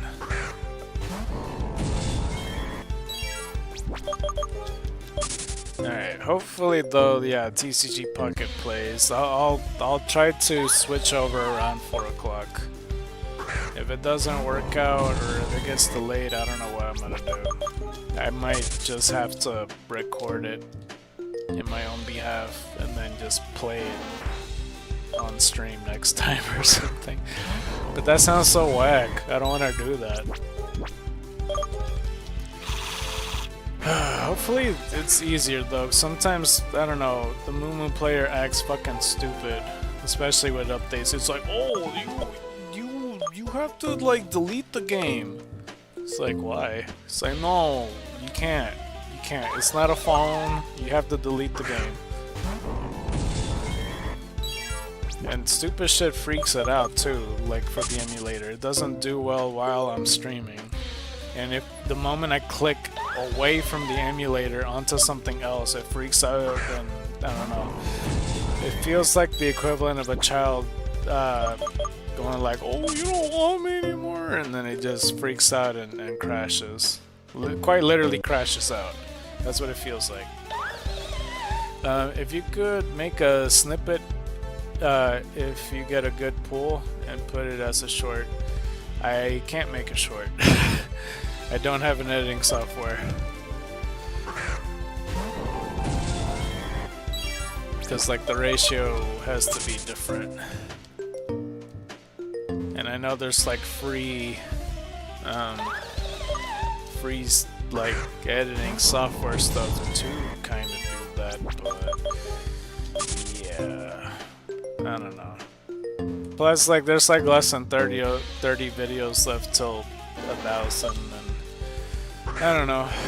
I could put it in the back burner. There's also like, I was meaning to mention this before, but like on Marvel Snap they have the Grand Arenas back, and I didn't think they were gonna come back so soon, so I might have to record on my own accord 4 more videos about that, and then eventually upload those, because I had already recorded 8 pretty early, like 50 streams ago. I mentioned it.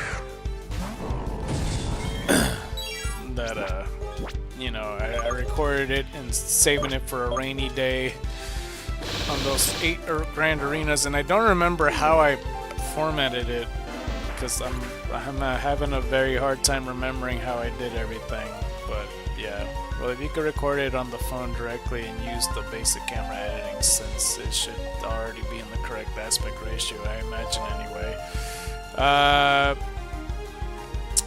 Well, the thing with the phone, because I could screen record, but through my experience screen recording, like I can't exceed like 1 minute to transfer files, and like there's 2 minutes for a short, and I don't know, like, because I tried to,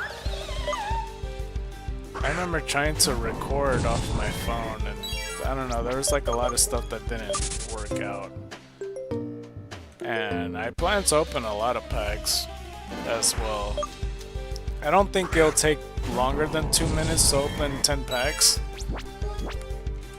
So I don't know.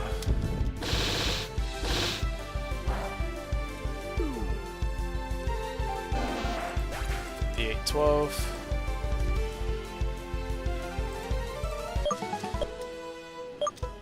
I forget what it was. Shit. Yeah, because I remember trying to record Marvel Snap through my phone. It just shit itself. If you could record each 10 packs separately. Yeah.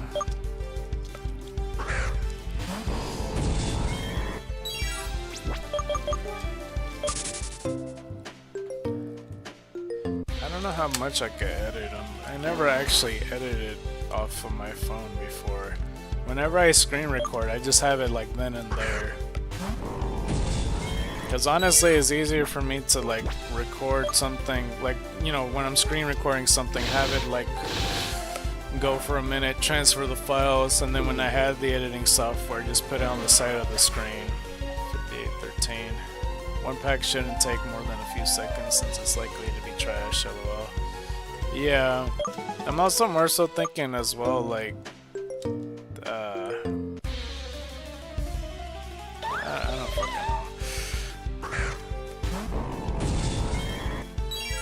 Because there's about 12 packs I could open. Well, I mean, potentially more. It just depends. Because, like, the shop's about to reset in, like, 2 days. Oh, fuck. Why is the OBS shitting itself? Did I lag just now, or am I good? No, it's reconnected. Maybe I should ask that again. Did it lag a second ago by chance? Because my OBS just freaked out.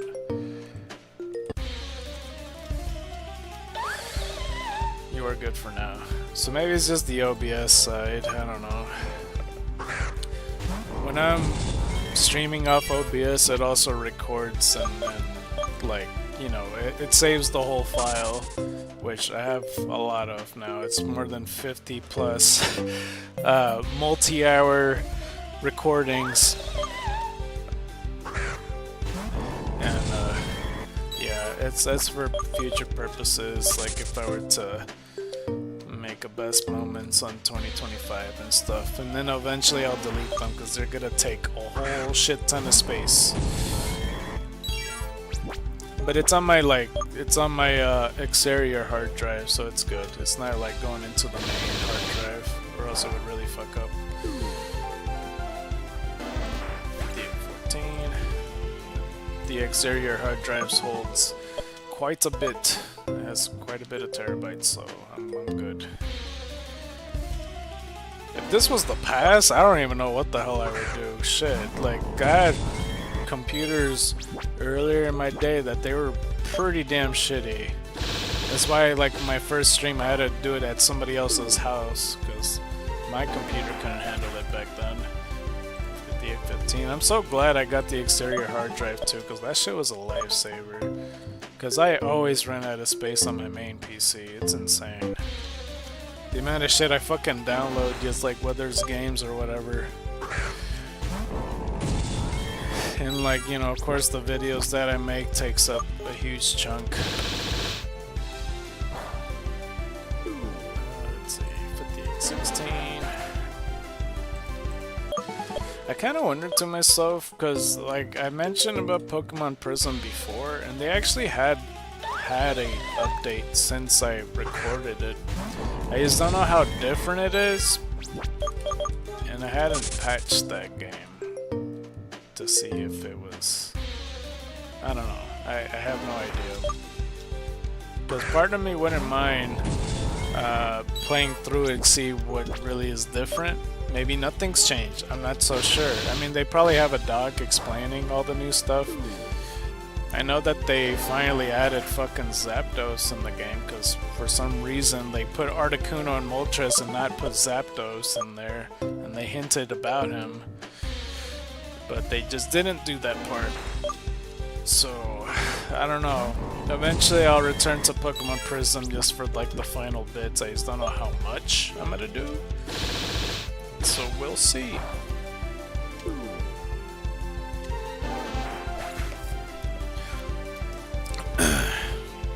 It's gonna be pretty interesting when I come back. There's like a lot that I could work with, and I have time. And I still want to focus after whether we succeed or... It just disconnected and reconnected again. I wanted to, after like the retro vintage streams, when I have like my real true hiatus. Now the stream choked. Yeah, I don't know what the hell's going on. Well, much shorter this time though. Yeah, I noticed it on my side too. That was weird. But yeah, like after the whole retro vintage thing, like whether we fail or succeed, I wanted to focus on the Mario 64 during the hiatus, and I'll try to record that, whether I do good or not.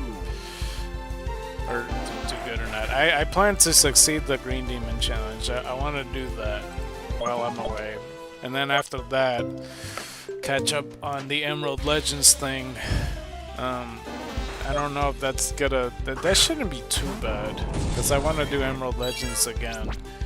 But it should be interesting if I get caught up on everything that I'm behind on. And then eventually come back with my channel. 5820. That's if everything works out though. Because that'd be pretty cool. because there's a lot I'm behind on. And that's I've been feeling that way ever since I started the channel, so I guess it's just the default feeling that I always have.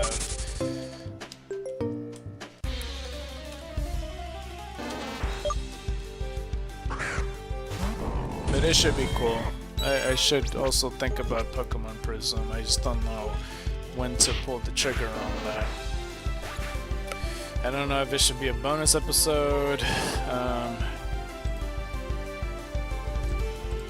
Because I don't know how much content they added. I don't know what the fuck happened to my Leaf Green version though, because I tried to find it the other day and I couldn't find it.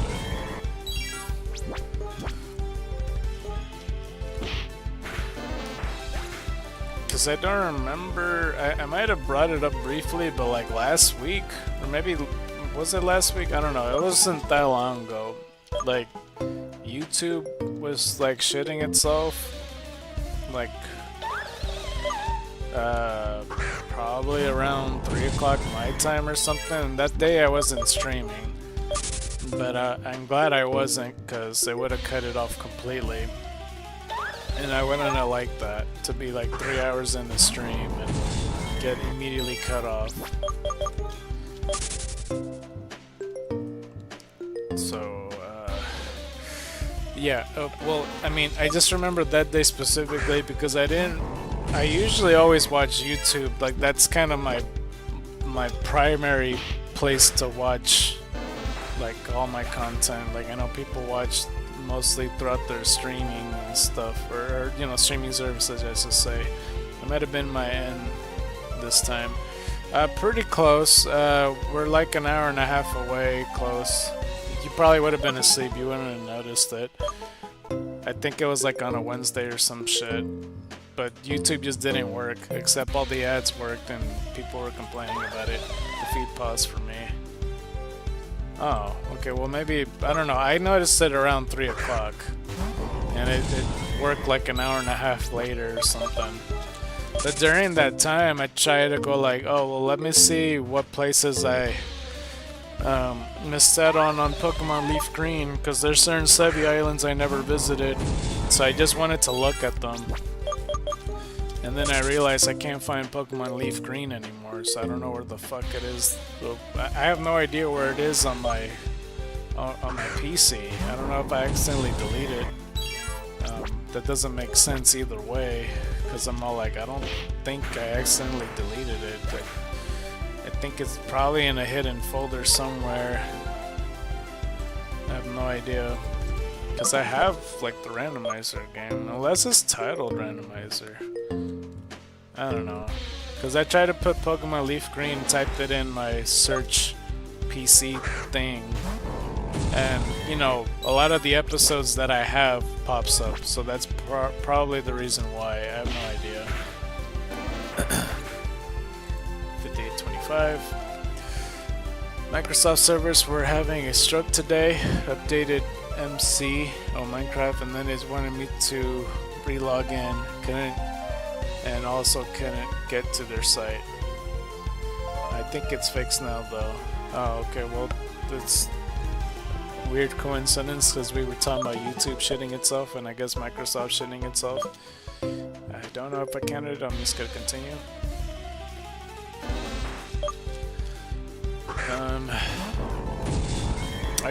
What are you playing right now, by the way? Okay, we got another oddish. 2826.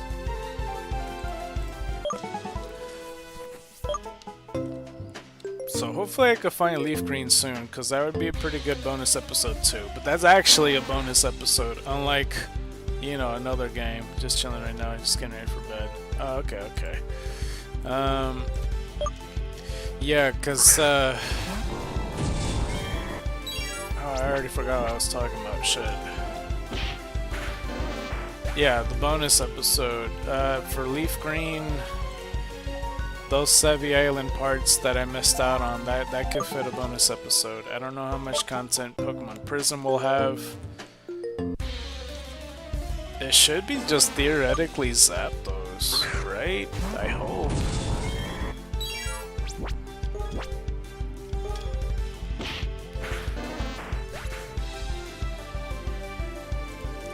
there was somebody a couple months ago. I was playing a game called Nova Lands. It was a very simple 2D survival game. Oh, okay.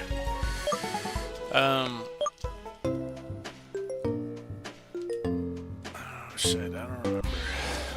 There was somebody a couple months ago that had asked me some advice pertaining to Pokemon Prism. I think he asked me like, oh, are you gonna do this or that? And I'm all like, oh, at the time that I recorded this, that's as far as the game goes.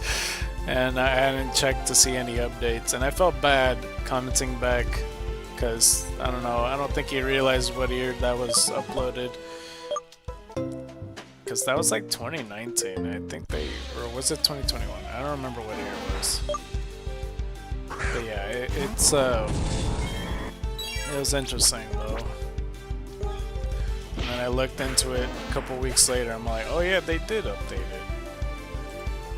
5830. Any random shinies to stream? Nope. I don't think this gym provides any shinies, if I'm being honest with you. For your next shiny hunt, you could go in here and find out. You could confirm for me, because there's almost 6,000 encounters. I don't even think it's possible.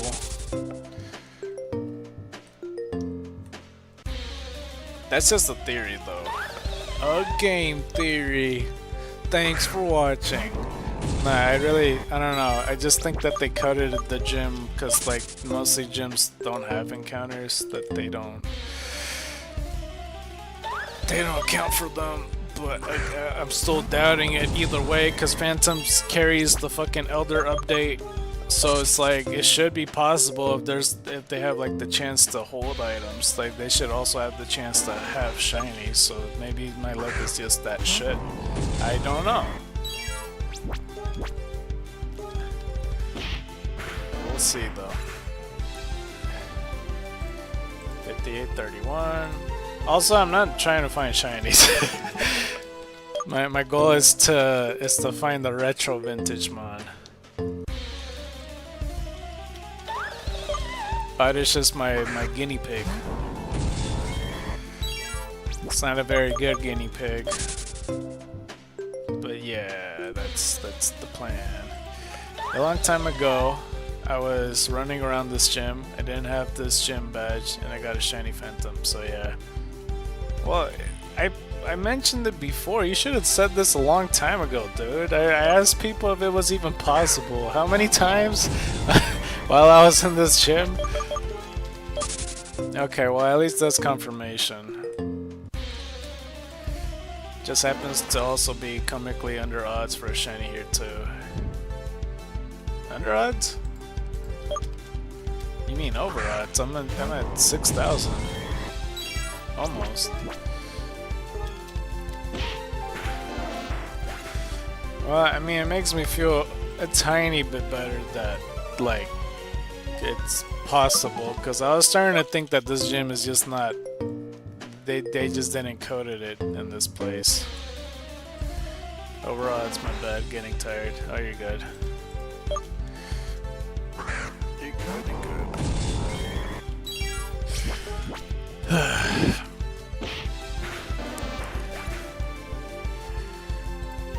33. You're technically around 3 times over. That's the spirit. I don't know why I said that. I think I was more so talking to myself when I said that.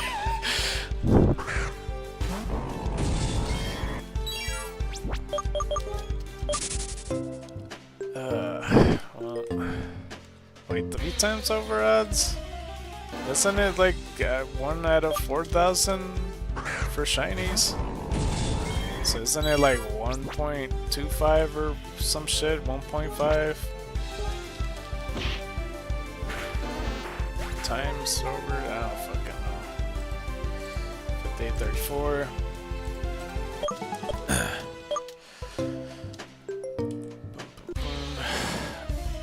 This is assuming that you have even Phantom and Oddish encounters, so close to 12k encounters.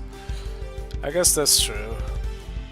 I didn't account for Phantom as well, that's true. I just don't know if that also includes... well, when people are taking that into account with like the other Pokemon, wouldn't it like? Because I don't know if people do that. Like, you know, if we go to the grass where Eevee was, we don't account for Coin and Chansey and like Halucha and Hysteric 5835, because that would have ramped up pretty quickly. That would have been like 12k within that day or something like that. I don't even fucking know.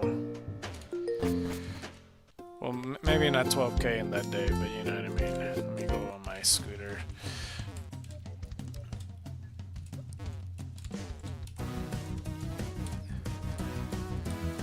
Because with those late Pokemon, what? Yeah, I'm not sure.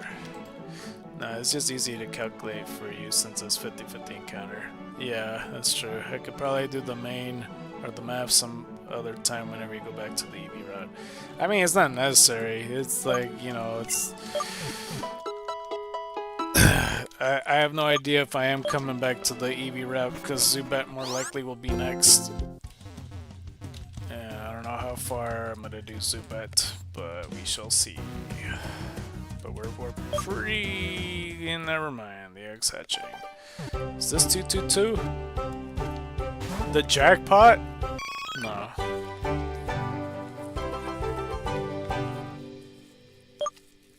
The horoscope. Alright. 222. We are at 22.2%. Insane. It's more like you run across the same 5 patches of grass and I get curious. You're almost at half odds with Eevee for hatching. Yeah. I can't tell if a press or left because my YouTube studios just shows one person on both. So I have no idea. Alright, let's her. Attack up, defense down, that's adamant. Run away, and it enables a short getaway from wild Pokemon. Don't know why I read that. Actually, 31 on special defense, wow. Nice. Perfect for an Umbreon. Well, I mean, maybe not the defensive. Lonely nature, somewhat vain. Oh, it's lonely nature? Wait, did I misread that? Oh, no, Adamant's attack and special attack down, right? Never mind. Okay. That's pretty good, though. I don't remember if any other Eevees have a perfect IV, but I hadn't had one in a while. Unlike a stat, that is. Not like all stats, obviously.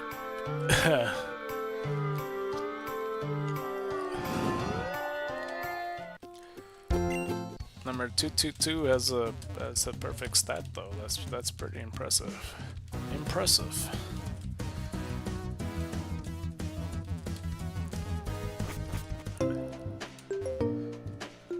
Alright, let's go back in the grass. I think you had a 31 HP Eevee. I'm sure I do, yeah, it was something like that. I have a lot more zero IV Pokemon than anything else. He usually lurks while doing other things, from what they've said. Who's they? They have said, I don't know.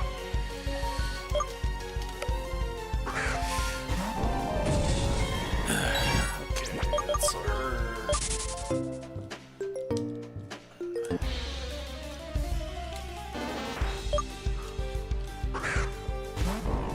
I don't know. I can never rely on my YouTube studio telling me whether there's people here or not. I fucking don't ever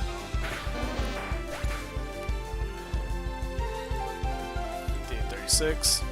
It would be incredibly funny to get a Nundo Eevee with all zero Eevees. I might. Well, I don't know if I should release it. I feel like somebody would want to trade it. You know what I mean? Just to have like the world's shittiest Eevee.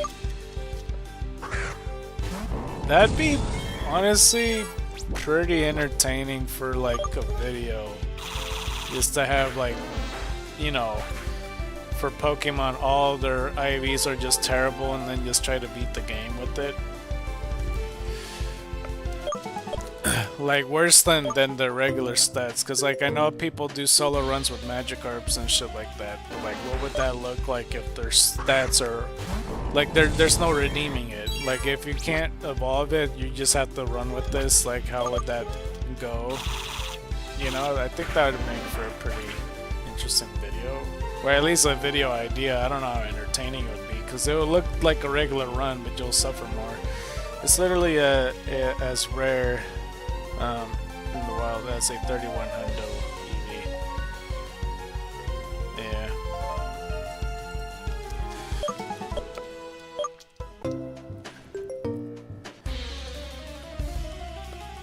I wish I like fiddled more with Pokegen. I never really like.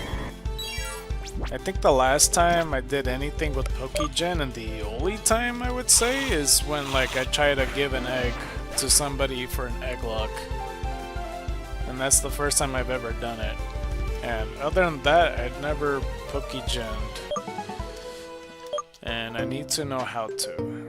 Especially like if eventually I'll do a Pokemon game and decide to do that 15-minute interval challenge stuff. Like, I think I would have to look more into it. You know, and the limitations of what I can and can't do, because that'd be pretty interesting. Because like a Zero IV thing would be pretty interesting for a matchup.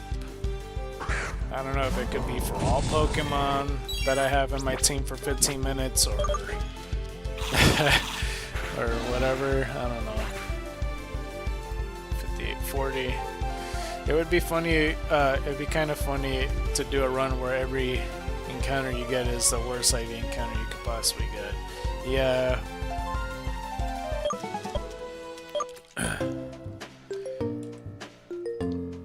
I don't know if that's considered very unlucky or very lucky, considering it's pretty rare. It's like just as rare. I guess unlucky. It's like, you know, like if a person gets literally shitted on and that shit's made out of gold, like that's not a good luck thing. That's like a, oh, interesting fact, bad luck thing. But it's made out of gold, so look at the silver lining. Also, you got shitted on, so it's not much of a silver lining. That's a weird analogy. Or at least the ace. With the enemy trader has the best IV so late. That'd be fucking brutal. Jesus. Like, Drayano hacks hard enough. And like, I know BDSP with Cynthia, she has like perfect IV Pokemon with the perfect movesets, with perfect items. She's just perfect. And to have like shitty Magikarp or something, shitty Oddish, shitty Zubat, maybe even a shitty Eevee with terrible stats. I don't know if there's any winning it. There's any way of winning it. I don't know.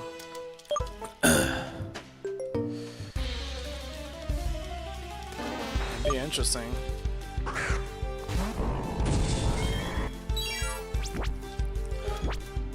Because I get strategic at times, but I don't think I'm that strategic as a battler to, like, you know, pull that out of my ass and win a victory.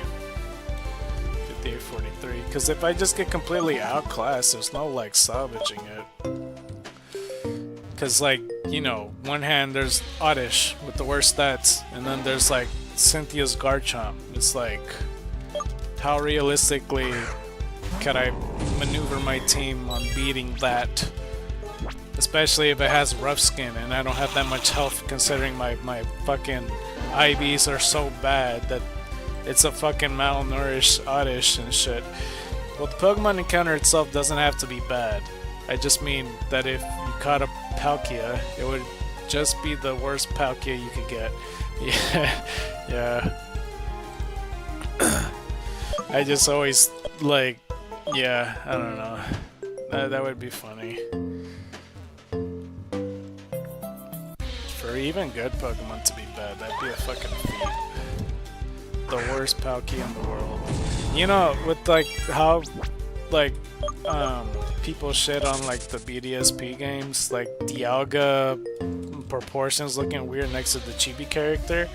That Dialga would fit the mold of, like, you know, if like the malnourished, oddish analogy, if that was Dialga or something with the worst stats. Feels like that's more appropriate. I meant to put Mega Horn, it didn't register me pressing down. Unless I press A bit too soon, I'm not sure. Yeah.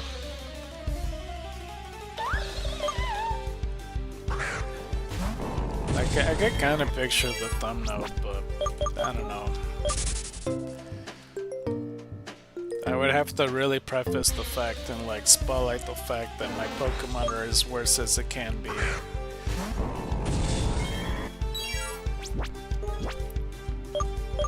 let's do my last Mega Horn. 5846. But it's an interesting thing for sure.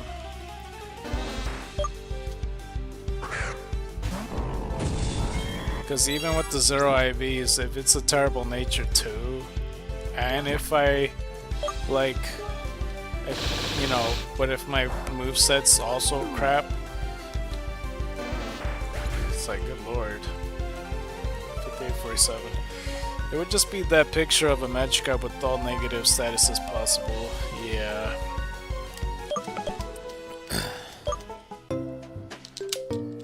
I feel like that's something Smileland would do though, honestly. That's something I can imagine him doing. Because he already did like 1 HP challenges, no damage runs and shit like that. I don't see why not he wouldn't do like a you know, worst Pokemon stat possible type of run.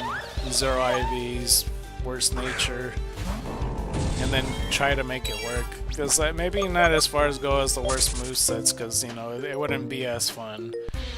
So he could run with whatever moveset he wants, I guess. But that'd be entertaining. I'm sure. I still didn't look into the @sign shit, man. I completely forgot, to be honest, because I was, you know, like I said, I'm just behind and shit like that. But I'll look into it when I can. Let's see. 48.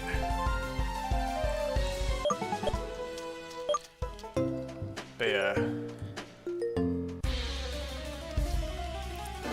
Well, I mean, at least I got confirmation that Oppressor found a shiny Phantom here. I swear, the amount of times I mentioned it that I had my doubts within this gym is so many. I might have said it in at least 8 streams. At least 8 streams. But at least we finally got an answer now, because yeah, that was in the back of my head for the longest time. I think those challenges are lame since they usually require some hack and Shedinja or something. Yeah. Shedinja's always kind of been a weird Pokemon with any challenges, the more you think about it. He's kind of, I don't know, he's kind of, he's kind of like an enigma, I would say, when it comes to just any challenge, because there's always some awkwardness when people introduce him. You know what I mean? And there's always like an exploit still, even with it. I know, I remember seeing a video, because, you know, Shedinja exists, and like Pokemon Fusions, they were able to clone a Mew because Shedinja. Because I guess the way it worked, they caught a Mew, they fused it with like a Nincada, they evolved the Nincada with the Fusion Mew, and because Nincada still has the properties of a Ninjask and a Shedinja, it then proceeds to evolve into 2 of them. So like the Mew with the Ninjask along with Mew with the Shedinja, and then he just uses his defusing to get Shedinja and Mew separated.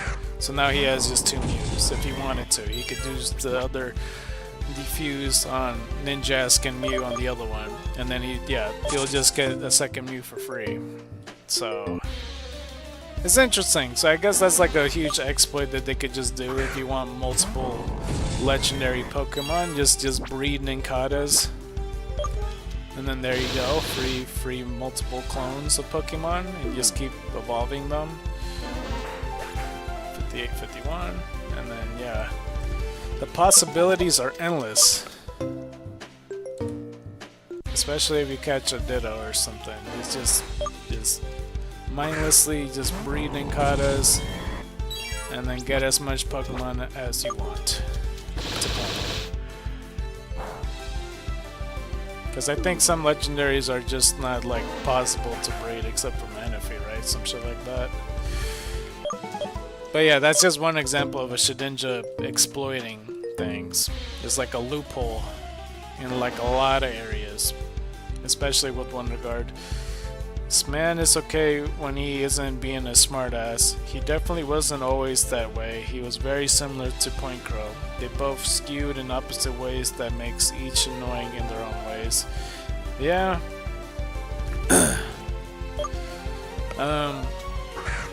Yeah, they always... I mean, I know that Point Crow, at least there's at one point of his life that he... I don't know, they kind of had like their own tension, because... I mean, at least through Small Ant's words, because there was a short explaining this, that, you know, people always compared the two because they have similar games of choice and streams of choice and shit like that. That people kind of always saw Point Crow as a secondary Small Ant, or him trying to, you know, always do that type of stuff or whatever it is. And he didn't really like that, so in result he didn't like Small Ant or some shit like that. I don't know. That he explained it in his interview. I don't know if it was the case, but they hatched it over. But I can see what he's talking about, like only based on like what they play and stuff. And you know, since they were friends, they had like similar challenges where they passed on, you know, their Pokemon challenges onto the next person.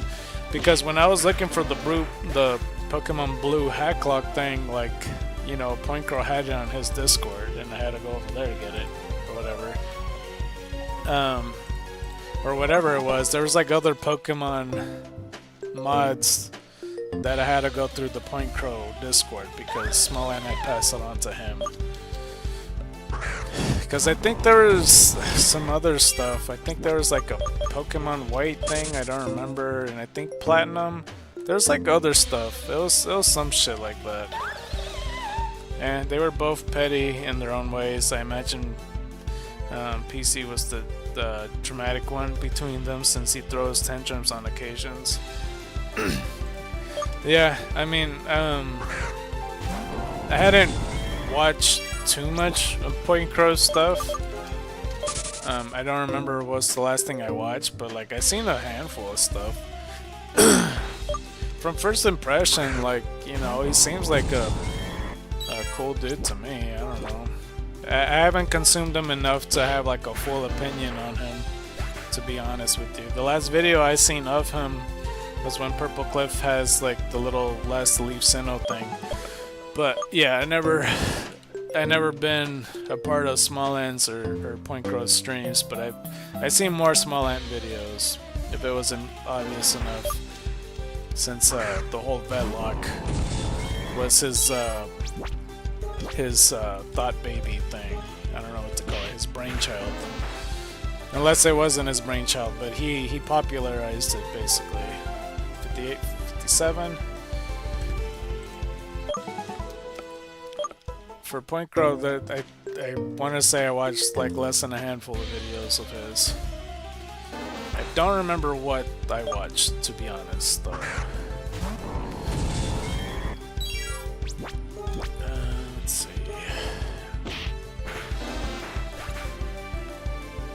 58, 58.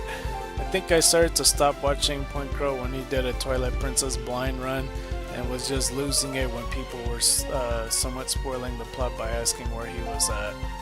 Losing it is putting it lightly. Oh, he probably doesn't like spoilers then. Yeah.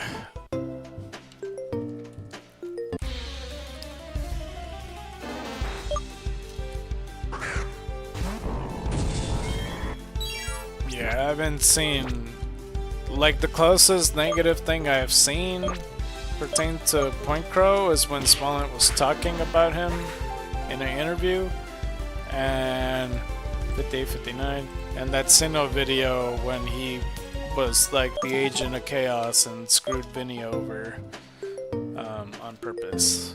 That's as far as negativity that I've seen. Like I said, I haven't consumed him enough to see his negative side.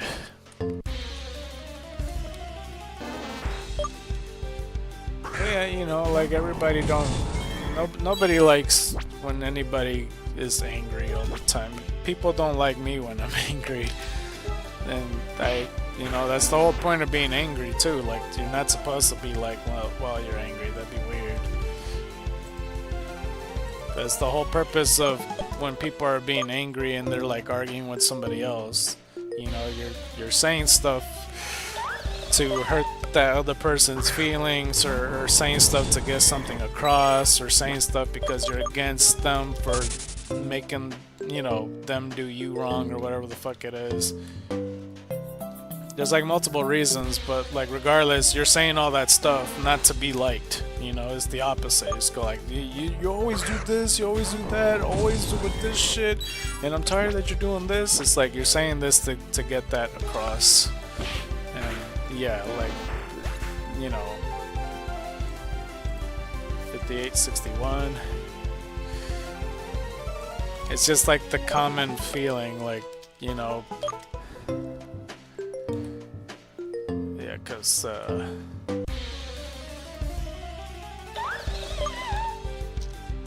I don't know how to say it. It's not like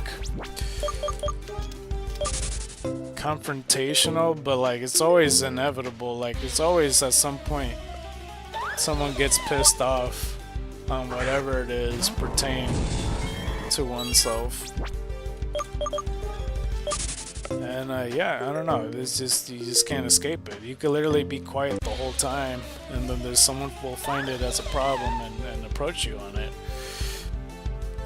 Point Crow became much more child-friendly, and it turned me off since I don't like it when people are censored, even though saying bad words is a form of expression as long as it isn't directed or careless.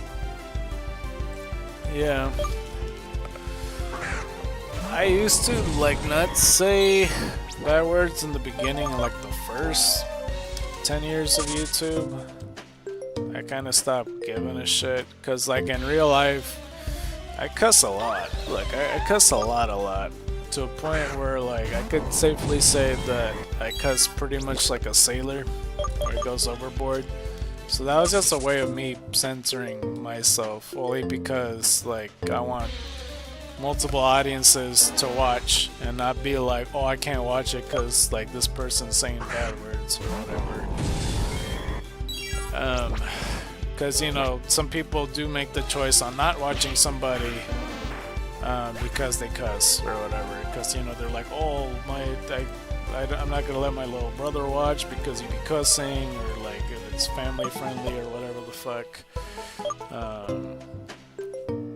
You know, they got their reasons, XYZ. I stopped doing that over some time, and that was very awkward when I finally said bad words and stopped giving a shit. Because the first time I said bad words on purpose without it slipping was like that Deadpool Sonic Adventure 2 battle video, and it came across as awkward and forced, but I was trying to break that barrier. Twitch in general definitely twists people in bad ways. I understand when people say they cracked under pressure since they have to wear a mask and must take breaks. Yeah. But yeah, it was awkward for me, even like behind the scenes when I cuss on a regular day-to-day basis.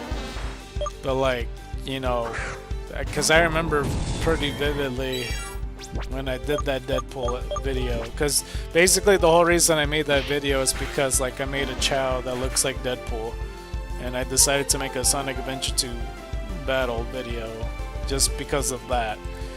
And that was a good video for the most part, but you know, when I was trying to cuss, I kept saying weird shit like, is that one thing on his damn head? And I'm like, that's not something I would say, but I already said it.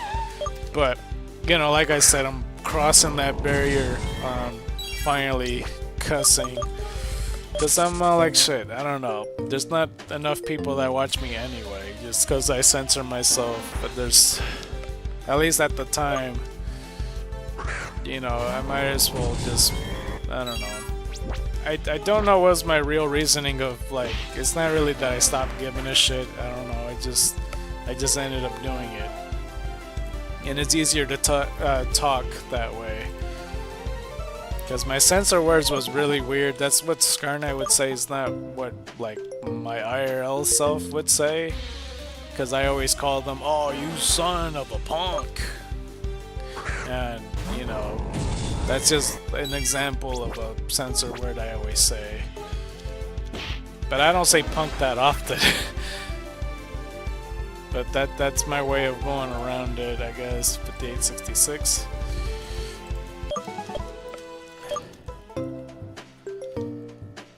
But yeah, I do cuss a lot either way.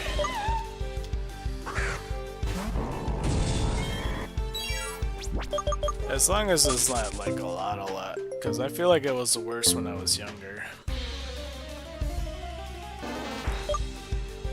Because I think on a regular stream basis, I cuss at least 58 times, I imagine. 5867. I think there are limits to cussing, but there is a general acceptance with it just being part of how you speak. And most correct uses isn't any particular person, but about a thing or situation. Yeah. Now there has been people in the past that got offended, and I always thought, because like when I, you know, I don't know how to explain it. So I remember talking to this so-and-so person, and you know, because I was cussing, I thought it was like a culture barrier thing, because I thought they just didn't understand that I wasn't cussing at them. So like, for example, if I was to be like, I'm gonna have to keep killing this fucking oddish or something, and then a person would hear that and go like, what do you mean fucking oddish? What, you have a problem with oddish? What do you mean? Or whatever. But I was saying to a person that like English wasn't their first language.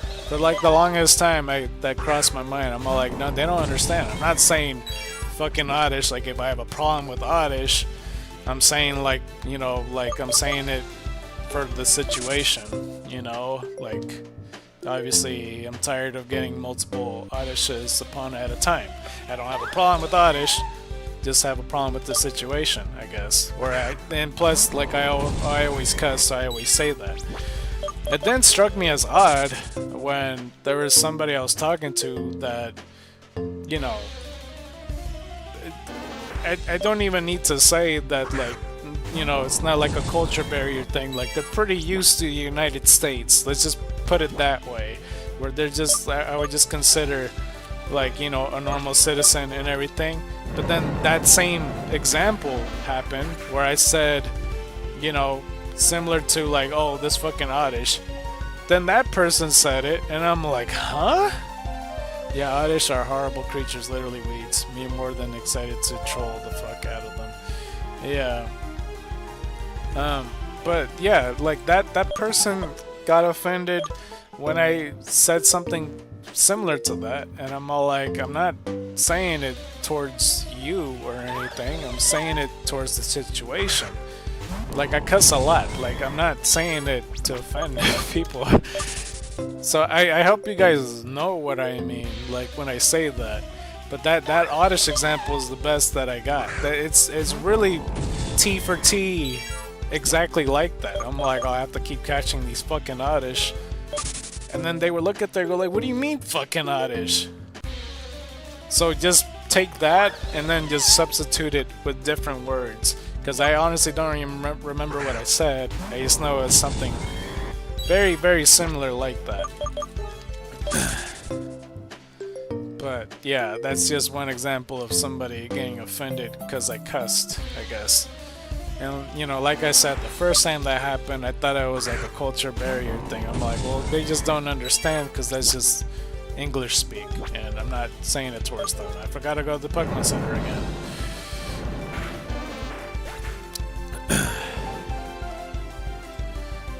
$58.70.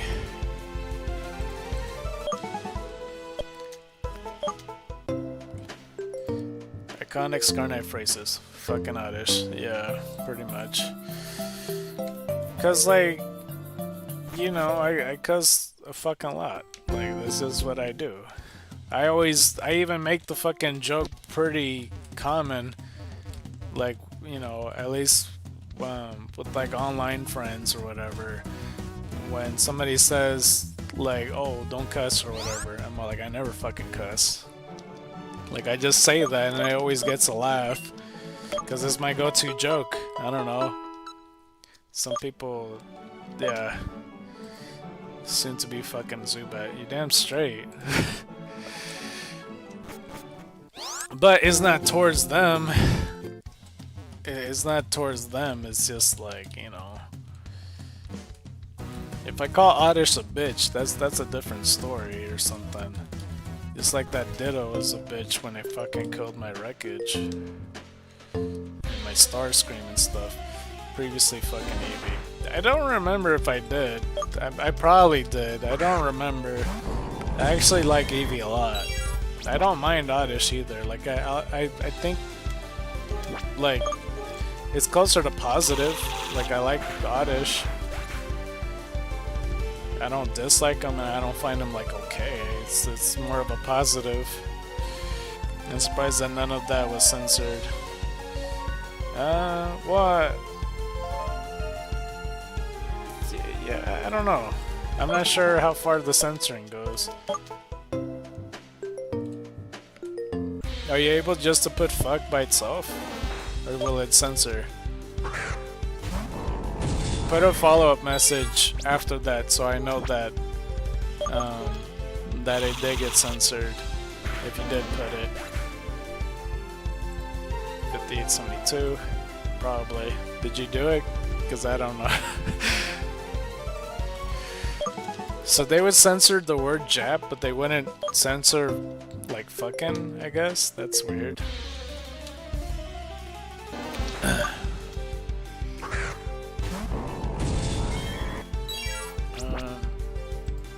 Oh wait. Did you put the word fuck? Oh no, I could see it. Yeah. I don't know, YouTube got some weird fucking guidelines, dude. I'm telling you right now, they censored the word Jap, but they can't. I did all caps. Oh, you did? Okay, well I didn't see the all caps one. Okay, well that's interesting. I only see the first capitalized, you know, fuck, but not the all of them.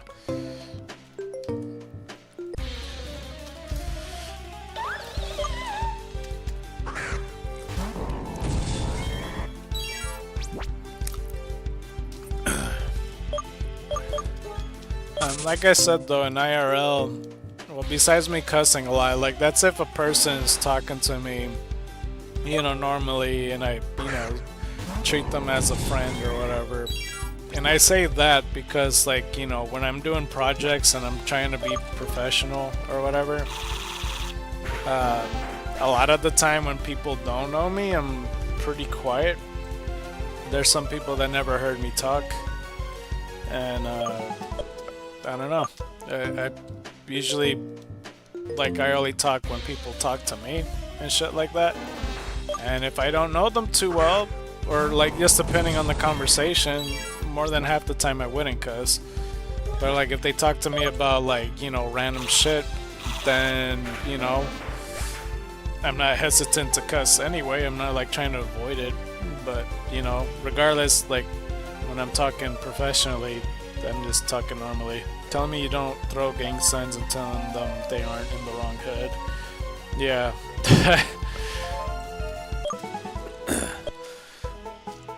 I mean, I don't live in a safe neighborhood, I can say that much, but no, I don't throw gang signs. See, I just picture Oddish having that little song clip next to it with the like weed in its mouth and sunglasses. It's like smoke weed every day. It's like I just imagine that with its own graphic and filter.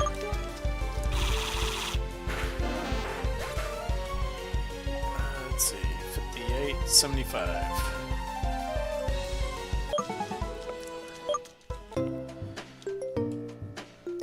I also just thought about, like, cause I know that the Pokédex entry for Petalil says that the leaves are used as bug repellent, but like it's a pure grass type and it's weak to bugs. So I'm like, how the fuck? I don't understand. Why didn't they make an ability for Petalil to be like, I don't know, something pertained to repelling bugs or something?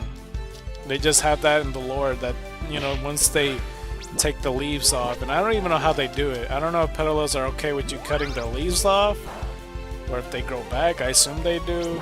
I'm not totally sure. Or if they drop their leaves because they outgrow them or something. But yeah, I don't know. Oddish already has the red eyes. Oh yeah, true. Gotta go to bed. See you later. Alright, well have a good night, foe. I'll see you around. But yeah, that's for the most part. I don't know how they work Petalil at all. Because I also don't know if they cut a little bit or something. That'd be awkward to see, like a bald Petalil, just like a bald Oddish over here. I mean, I'm sure a bald Oddish would look adorable, I suppose, but still. We're so used to seeing it. It would just look like a round Smurf, and that's it with the lack of arms. But yeah. Okay, we got about an hour and a half before we switch over. Hopefully it works perfectly good, because if it doesn't, that will be awkward as fuck. So yeah, hopefully it works out. Alright. We'll see how much progress we'll do, because I don't know. We might hit like maybe 100 more before we make it to 4 o'clock, but yeah, like an hour and a half or so. It would be nice to end it off at like 6,000 or something. I'm gonna stand up.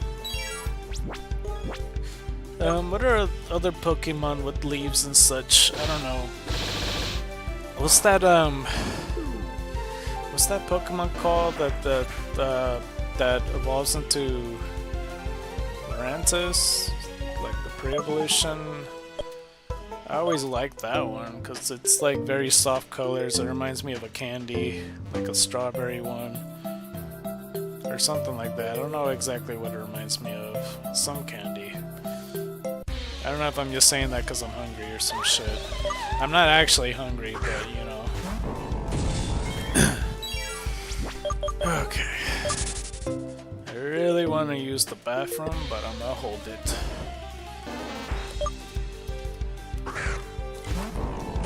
I'm gonna hold it for an hour and a half.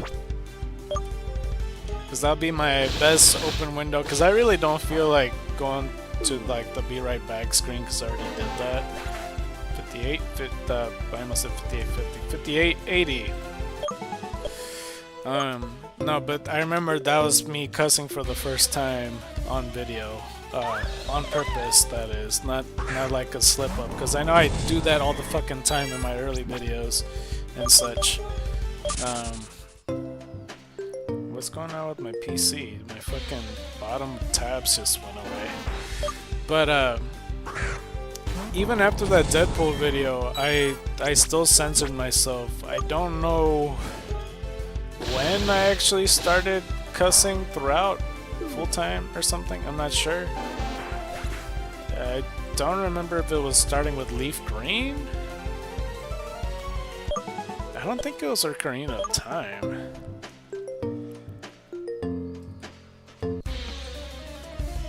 It it was either around that time or at that time or after.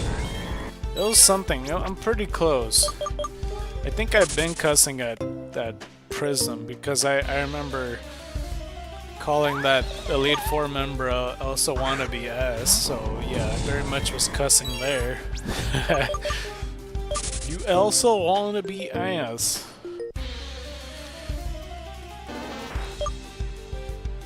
Okay, I'm not gonna lie, it's gonna be really hard to hold it, because I'm already like, I'm not dancing, but I'm doing like these fake stomps, like almost like the potty dance, but not really. 58.82. But yeah. Okay, so I think, oh shit, I don't even know, bro.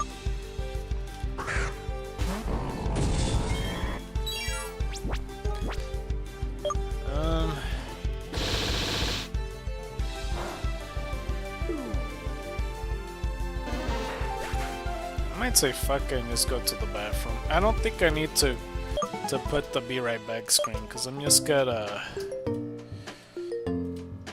do number one and come back. It'll take like 2 minutes or something because I'm not gonna get like another drink, even though my soda's practically ran out, but I already got like 2 bottles next to me. 58.84.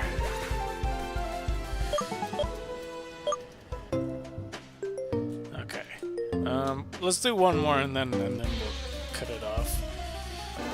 By cut it off, I mean like, you know, bathroom break for a bit. Okay. Hammer arm. 58.85.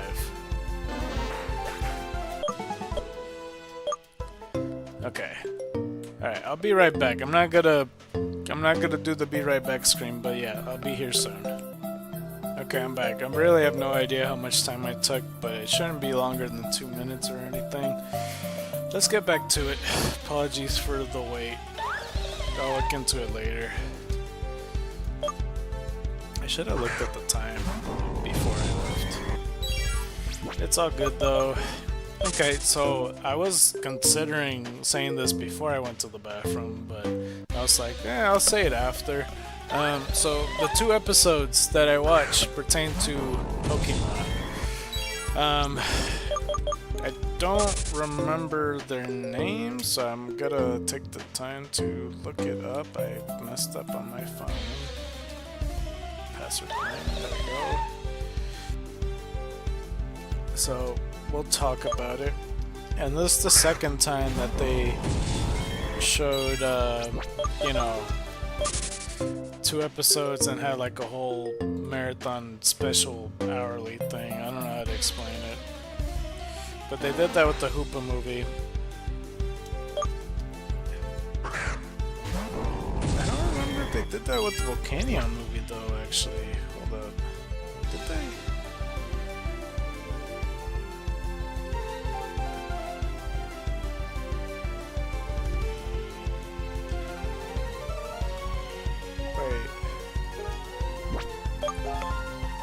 Hold on, I'm at the 19th movie again.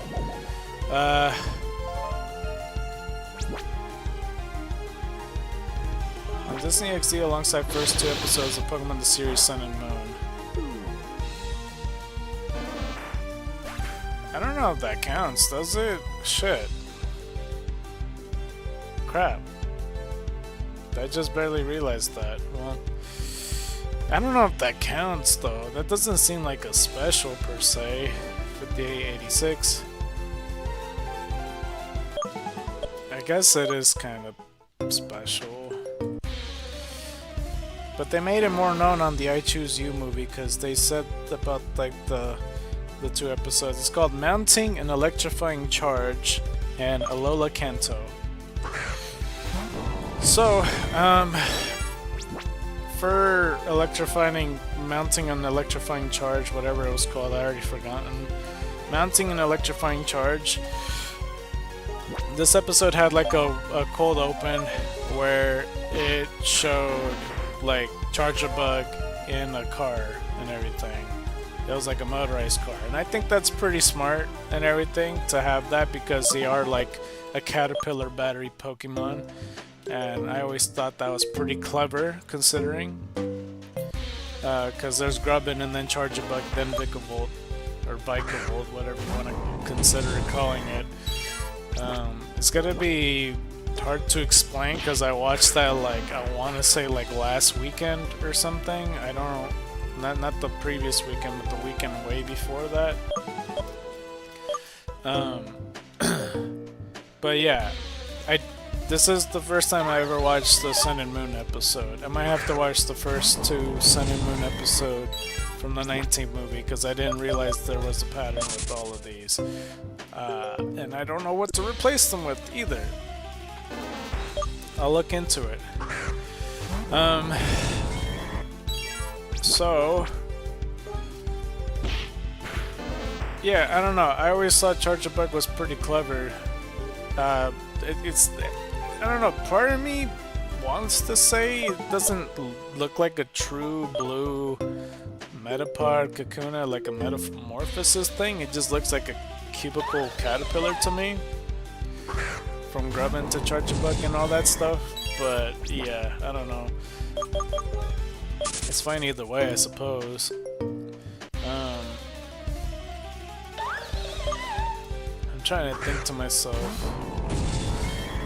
I don't know. But yeah, like I said, this is the first time I watched Sun and Moon and all that stuff.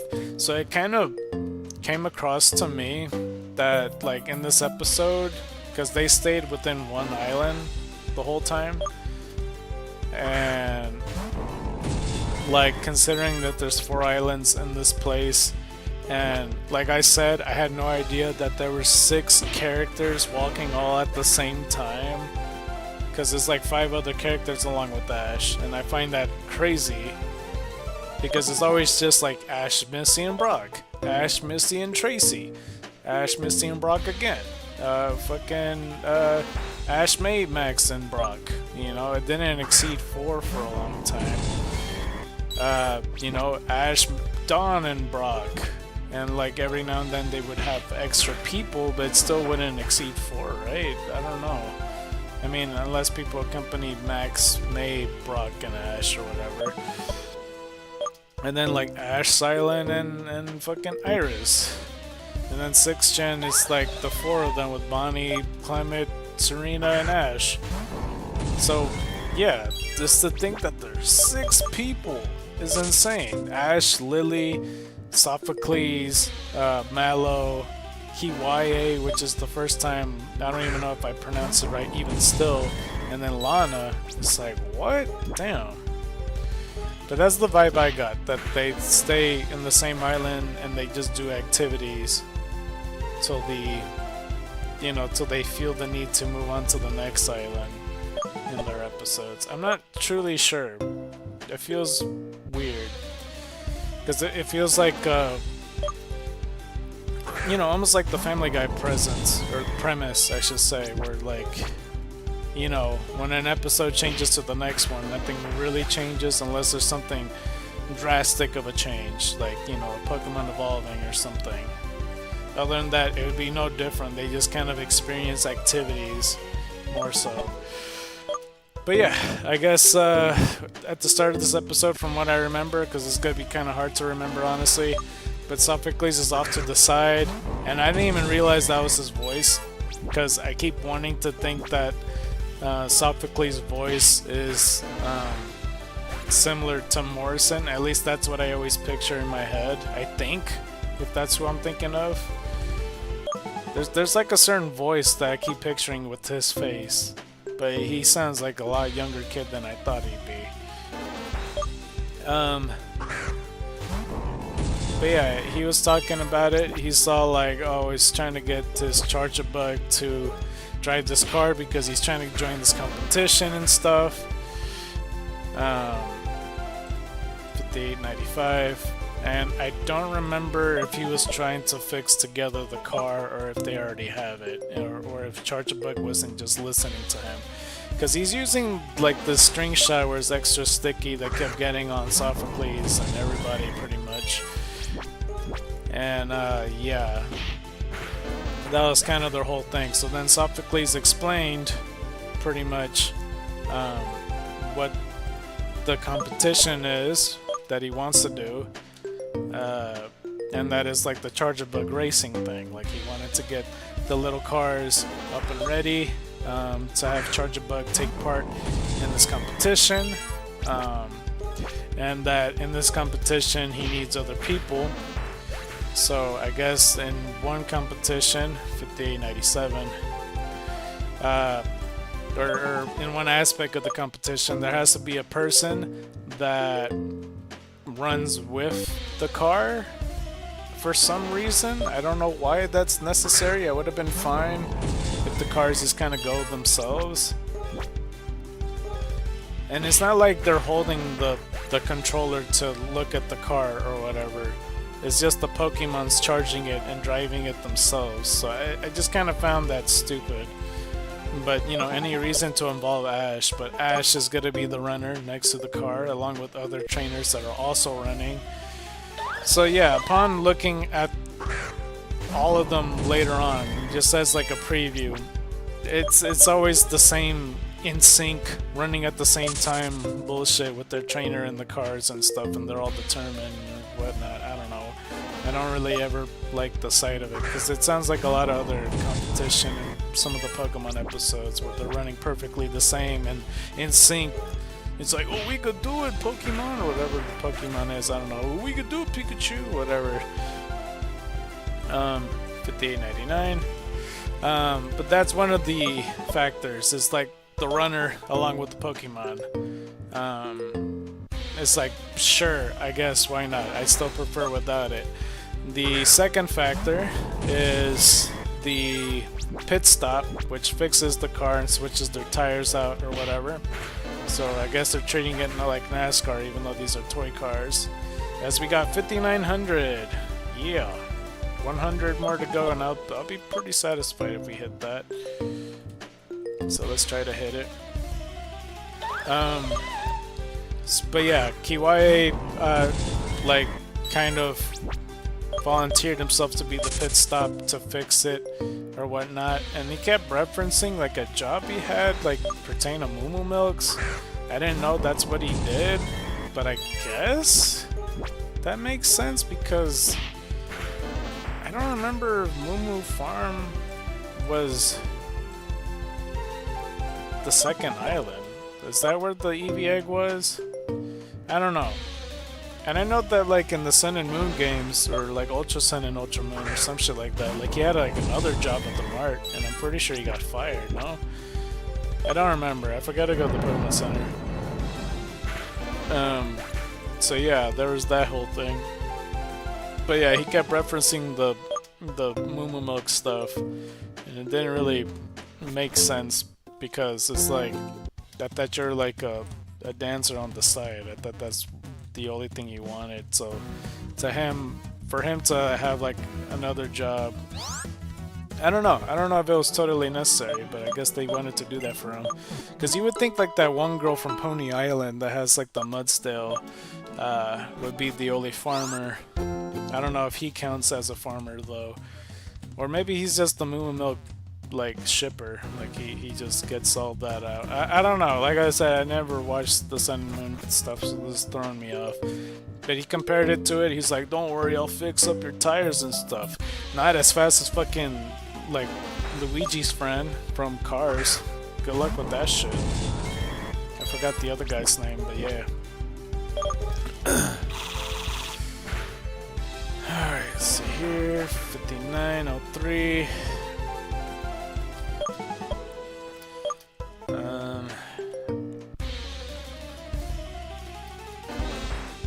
But yeah, I guess that's one of them. And then there's like the third factor, which is like the control room, the one standing in the towers to say the orders, I guess. And they also hold like a controller, which it's unclear if they're the ones driving it or not. I don't know. But there's like a lot of other people also on the tower eventually when they do go on there and they see the course of the obstacles and stuff. But yeah, they explained it. Meanwhile, Sophocles, Kiwaye, and Ash are talking about this. I don't really know, and I feel like they always bunch them up together. Like Lana, Lily, and Mallow just did something completely else, and they see how fired up and excited they are, and they kind of just mind their own business. And I don't know, that was a weird feeling, because it's like, why are you separating the dudes and the girls like the whole episode? Like, I'm sure they could also do this too, I don't know, but they just didn't. I don't remember if this was the episode that they decided to go shopping or some shit, I don't remember. Or maybe it was the following one. I don't remember, but they just mentioned that they were fired up. And yeah, later the course, I guess there was some training happening. They never really showed it, or maybe they did, I don't know.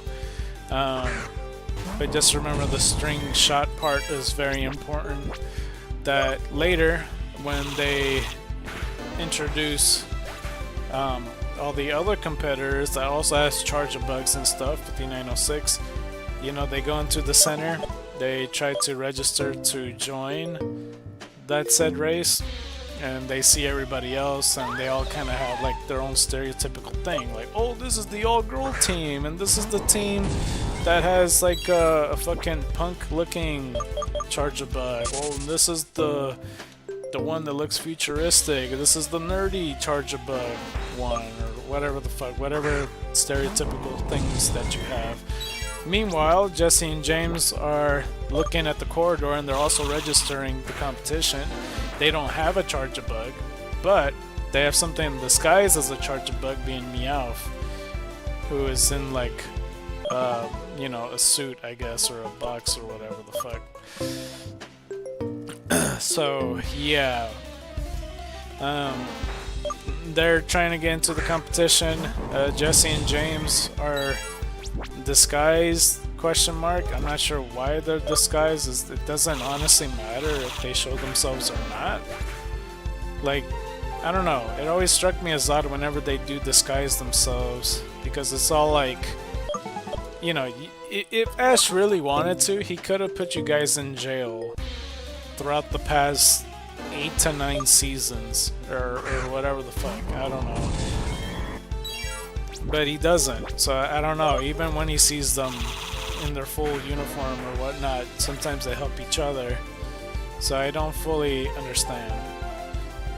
But yeah, they're planning to register for the competition, and then of course, also as stereotypical fashion, always show the elite trainers, quote unquote. I'm like air quoting with my fingers. Of like the rich guy that has like the best technology. He says that his dad worked really hard to get this shiny charger bug that's all red, and it is accurate. I looked it up, that the charger bug also is in fact red, and that they're in a red car. I thought he was in like a metal suit almost, because he was quite literally shiny. But I guess this charger bug has perfect stats, and he's all bragging, oh, I'm gonna win the competition and you're gonna eat my fucking dust. Except he doesn't say fucking, so yeah. But yeah, that was that whole thing. That guy was you know, saying all that stuff and chatting shit, and Sophocles kind of looked, you know, unsure. He's like, man, this charger bug's shiny, oh my god, or whatever. So flash forward, and then the competition, you know, starts and begins. Like I said, all the trainers for some reason are running along with the cars, as the person with the fucking saucer is explaining the rules, I guess. And I guess the rules are like, only charger bugs clearly, or else they'll be disqualified. If the charger bug cannot move, they'll be disqualified. So yeah, and I guess the rule number 2, the runner or anybody else can't help out the charger bugs get back on their cars. And I don't remember any other rules, but those are the main 3. But yeah, they all start running at the same time in sync, because, you know, that's how reality works. We all run in sync at the same exact time. Nobody runs in different patterns or whatever. Sophocles is in the tower given instructions and such. And for some reason the rich guy is on the tower too and not the runner. Like the different guy is a runner who I didn't think was gonna be the runner, but he is. 5914. And it looks like all the terrains are based on something. I don't remember what. Because I remember there being a cast form involved in there. I'm trying to remember everything. But at some point, I forget if it was Meowth or the rich guy. It might have been Meowth because he tried to do something that made a lot of the cars crash. But don't worry, of course Ash and all of them avoided the whole thing, and now they're ahead of the competition along with some other ones, along with the rich guy obviously. That they're all ahead and like half of the competition pretty much are gone. So they get basically disqualified because you never see them again. They go over and... oh crap, I think the 3 areas, I don't remember if there was other Pokemon, I just remember cast form specifically. 5915. I remember there being desert area, I remember there being a city area, and what's the other one?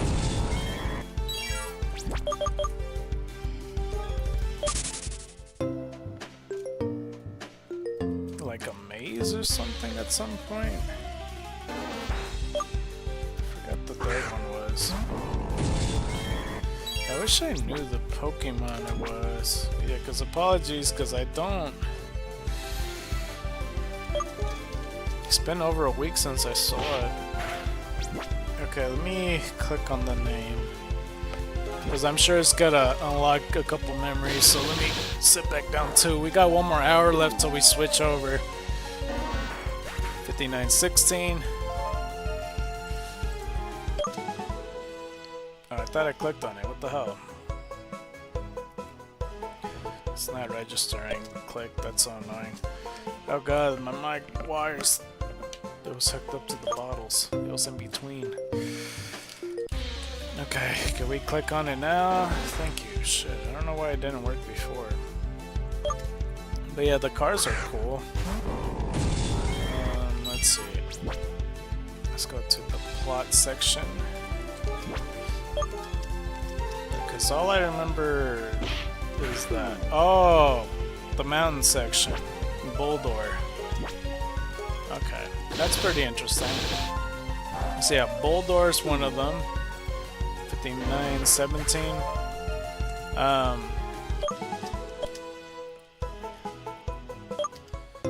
Let's see here.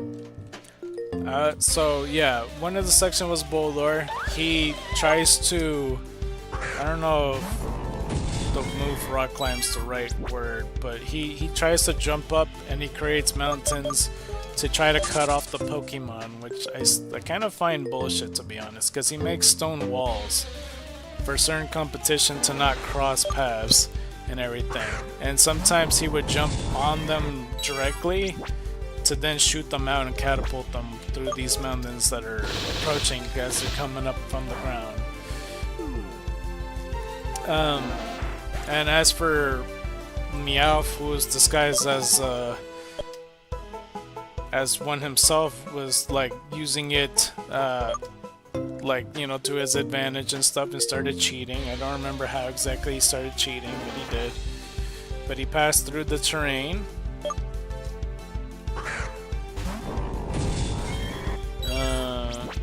Let's see, I'm trying to remember all of it. At this point I'm looking at it because I just straight up don't remember. But at some point, like, one of the first pit stops happen. Kiawe, just like I said, he changes the Moo Moo milk, not Moo Moo milk bottles, but like the tires, just like Moo Moo milks is what I meant to say, which doesn't make any sense because, you know, quickly refilling bottles of Moo Moo milk and changing tires are totally two different things.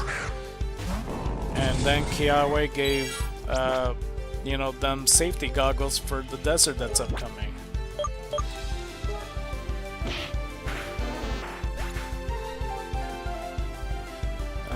Let's see. 5920.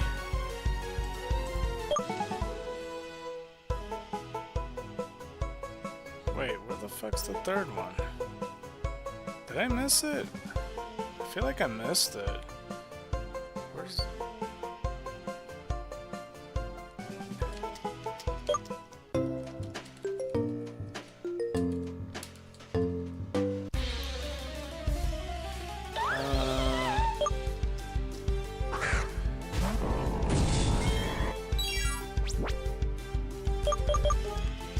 Trying to find the shit. First terrain where boulder causes disruption by making cliffs again. Cliffs appear.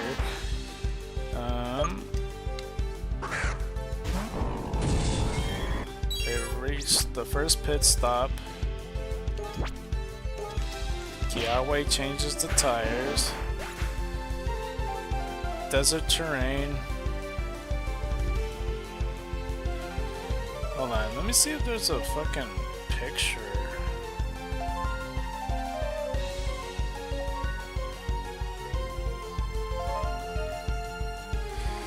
Oh man.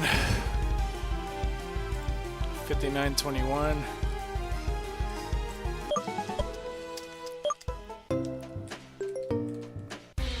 Okay, let's see here.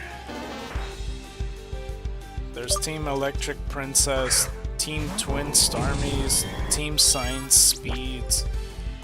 Okay. Sandy Gas? That's not it, is it? I guess Sandy Gas. Bulldor, Sandy Gas, and I don't know, that's a weird choice, and then Cast Form. But yeah, they were at the desert at some point, and something went wrong with Meowth's car thing.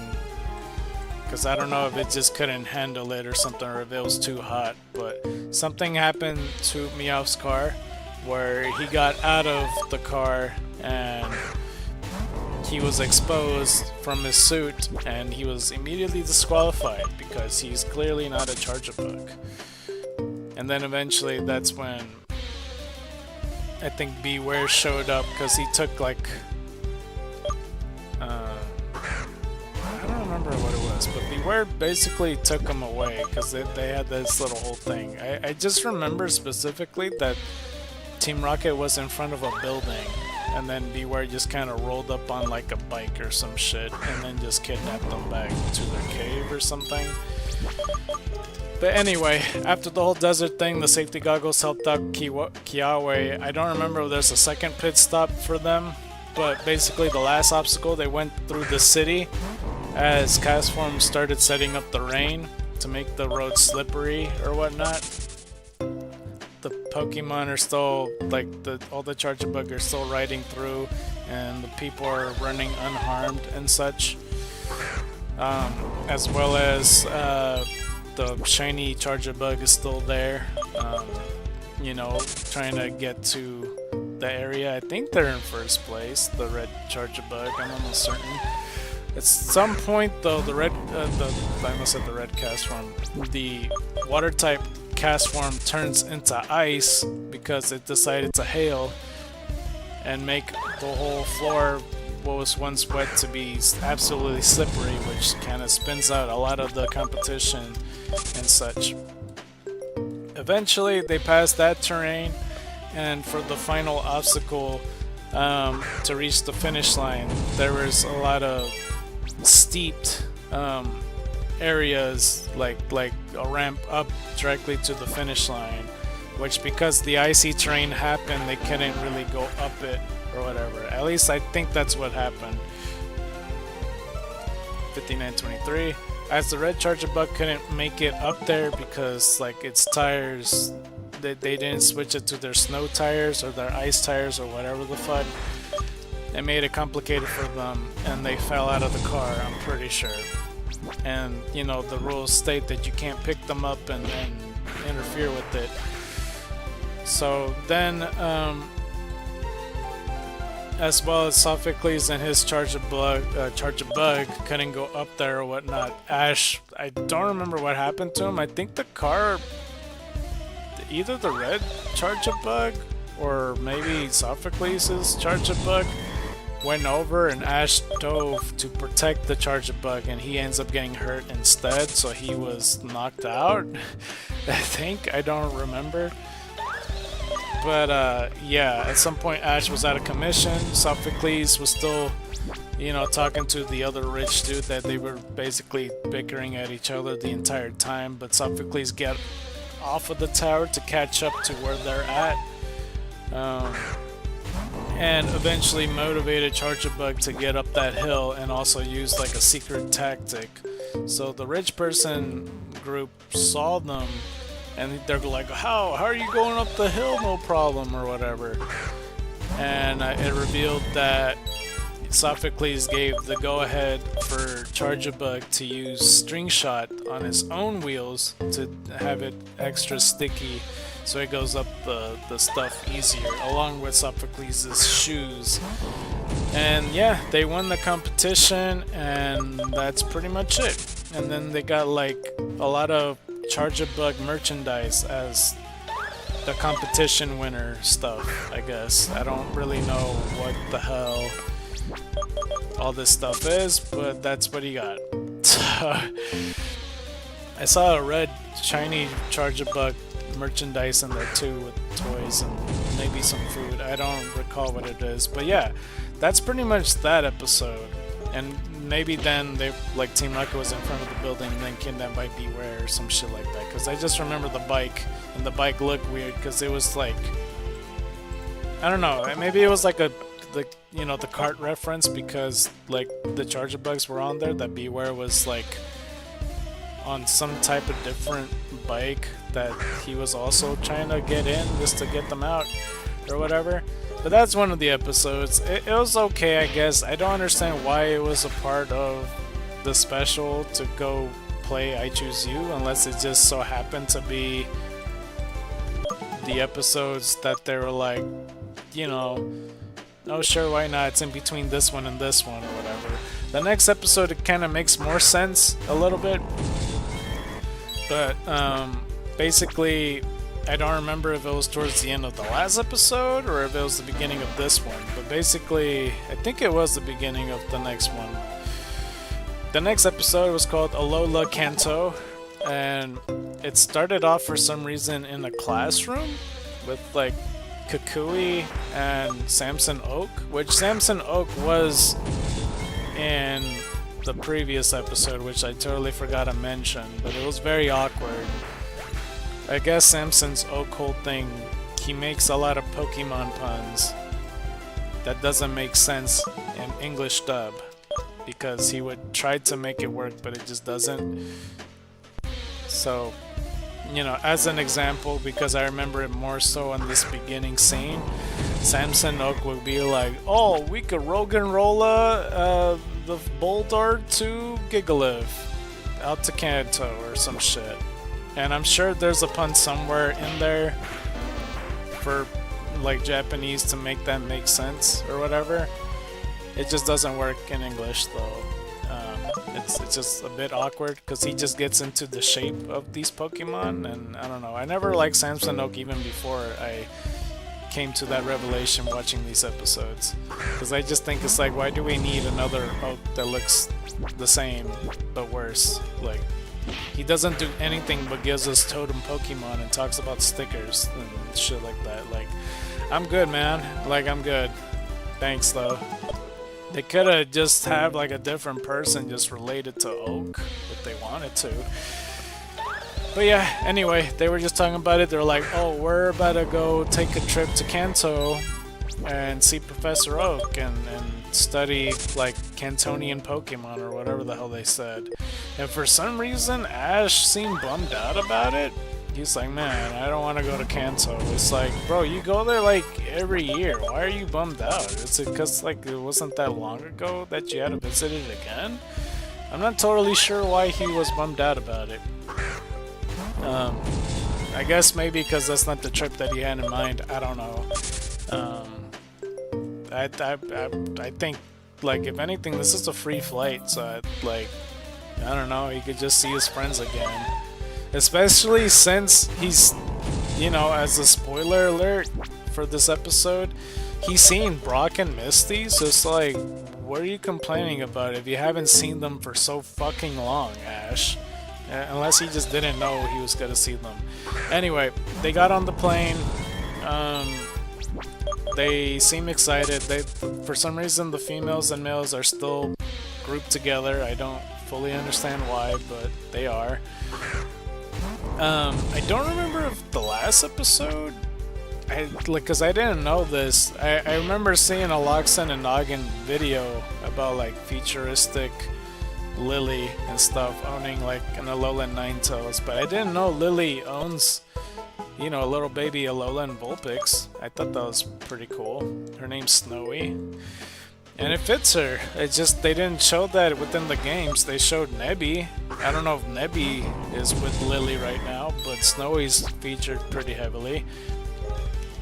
But yeah, I guess Alolan Vulpix didn't really handle the plane ride very well. 5932. But yeah, they were on the plane, and so was Jesse and James for some reason, but they went in there for different purposes. They were like, oh, I don't want to, we have to like do this Team Rocket meeting, and I don't want to talk to this lady in Kanto.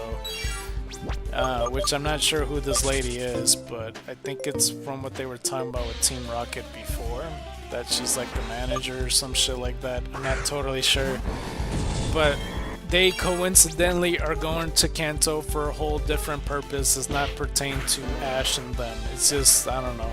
The writing's kind of bad when it comes to their excuse on going.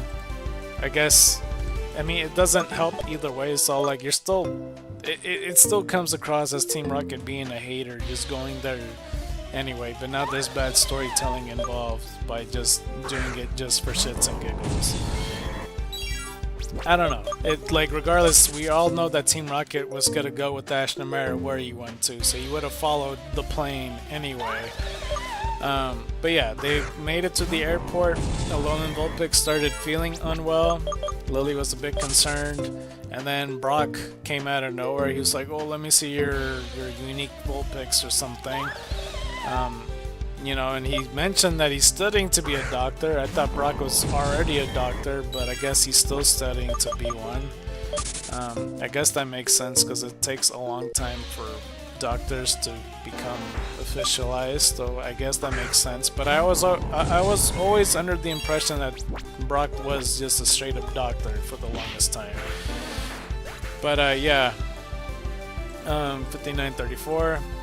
Brock says the Alolan Vulpix alright, is just feeling a little homesick or whatever. And yeah, so that's for the most part. At some point, I don't remember when this happens, but Misty also shows up and was talking to Brock. Or maybe it was after the fact, but Ash walks up and then he recognized Brock. He's like, hey, it's Brock! And then he runs over, and then behind Ash there was like this beautiful woman, and then Brock got attracted to her immediately and ran past Ash as Ash is trying to hug him. So there was that moment. Yeah, and I think that was the moment Misty showed up, just to pull Brock's ear off, and then it was kind of a weird, awkward reunion, because, like, you know, Misty did that first by pulling Brock's ear, and then they're like, hey guys, and then Misty just kind of turns and smiles, hi, instead of like, oh my god, it's so good to see you, it's been so fucking long, it's been like 5 generations since I seen you, or 3 or whatever, it's been a long ass time. So it's like, why wouldn't you be more excited? They were just kind of happy to see him instead of like, holy shit, it's been so long. 5935. Like, I just find it weird because it's like, you know, I've been watching Dragon Ball as of late, and Goku and Krillin, when they were kids, they've been gone for less time, and they greeted themselves as a reunion bigger than what Misty, Brock, and Ash did. So it felt a bit weird. But anyway, Team Rocket sees this, they're like, oh my gosh, it's the original Twoips, it's Twoip and Twoipette, oh my god, or whatever. So they were kind of gasping at the fact that about that. So, I don't know, then there's this weird thing about Misty and Brock explaining who they are. So Misty is all like, oh, I'm the Cerulean City gym leader, and I'm also a beauty, and I'm a water expert on water type Pokemon. I don't know why I said that, but she said like all these things, and then Lana repeated what she said, and I didn't catch that Misty said the beauty part, but she did say that because I had to rewind it to make sure, because Lana kind of just outright says it's like, oh, you're a gym leader and a beauty? Holy crap, or a model, or whatever she said. So it threw me off when Lana said that. I'm like, is Lana just saying that she's pretty, or did Misty say that? But yeah, Misty said something like that. And then Brock said his whole introduction thing, I don't know, it just felt a little bit corny, I guess, because like they had like these different camera angles and these graphics. It's like, you didn't need to do that. You could have just shown like a montage of certain clips and stuff of what she's done, instead of like, oh, Misty's looking to the side and looking at the camera and then going on this side. I am the gym leader of Cerulean City. I am a water type master and a model, and I like Dasani or some shit. And then for Brock too, it just, I don't know, it's kind of dumb. Brock was like less cringe, because like he, you know, I don't know, his graphic wasn't over the top. It just felt like Misty's was over the top. But yeah, they all started talking to each other. They made it to the hometown of Pallet and stuff, and Professor Oak's talking to Samson Oak, and then strangely enough, the Rotom Dex, like, I feel like, I don't know, I feel like Sophocles' voice works for Rotom Dex a bit more if it was more robotic-y, because when I was hearing the Charjabug episode, when he was talking through the mic, it sounded more like what Rotom would sound like, and then like the Morrison voice would fit Sophocles, and I don't know, because I don't even think Rotom Dex should sound like that either. 5939. So I don't know, it's a bit awkward all around. But yeah, but Rotom Dex came out, he was like, oh my gosh, you're like almost exactly identical, except for the fact that he's tanner and has longer hair and is wearing a Hawaiian shirt. So I don't know what the fuck Rotom Dex is talking about. But yeah, they're happy to see each other. They go into the farm, and the farm is so much more expansive because these Pokemon, Ash did not catch them all. Alright, I know it's in the name that he catch them all. He did not catch all of these. So I don't know if it's all the other trainers that helped out Oak, but supposedly there's 150 Pokemon in this place. But we'll save that. We'll mention that for later. It's just interesting to point that out. But Lana made it known that she wants to see Horsies and Seadras and so on. And then, like, you know, Lily mentioned that she wanted to see a Cantonian Vulpix and Ninetales and all that stuff. 5941, which is pretty neat. I forget what Mallow says. I think she says she wanted to see a Vileplume, because I guess Oddish, Gloom, and Vileplume aren't native to Alola. I don't remember that. I swear that they were in the game, but I guess not. I don't know why she just ignored Blossom. So, yeah, it was a bit awkward. But I guess Blossom does count as a Johtomon, except not really, because you can't find them anywhere, I don't think. Right? Except maybe for Sword and Shield and beyond.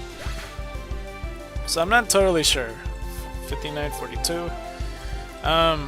What else? Yeah, but like they start introducing all these Pokemon that you know, have these Alolan to Cantonian counterparts. Like they showed off Raticate. They're like, oh my god, it's not a Alolan Raticate. What happened to your cheeks, man? He doesn't have it or whatever. I think Kiawe mentioned, well, maybe not, because they eventually showed off like Marowak and Alolan Marowak, because Kiawe obviously has one and all that stuff. And they eventually showed a Alolan Exeggutor and a regular Exeggutor. Because they showed that off. They're like, oh my gosh, why is this Exeggutor so short? It's like, no, Exeggutor is tall. It's just shorter than a regular Alolan Exeggutor. It's like, because Exeggutor is still taller than a person, I would say. It's a tall-ass Pokemon. It does look awkward to really think about, because it's like a very rounded tree that does not look natural.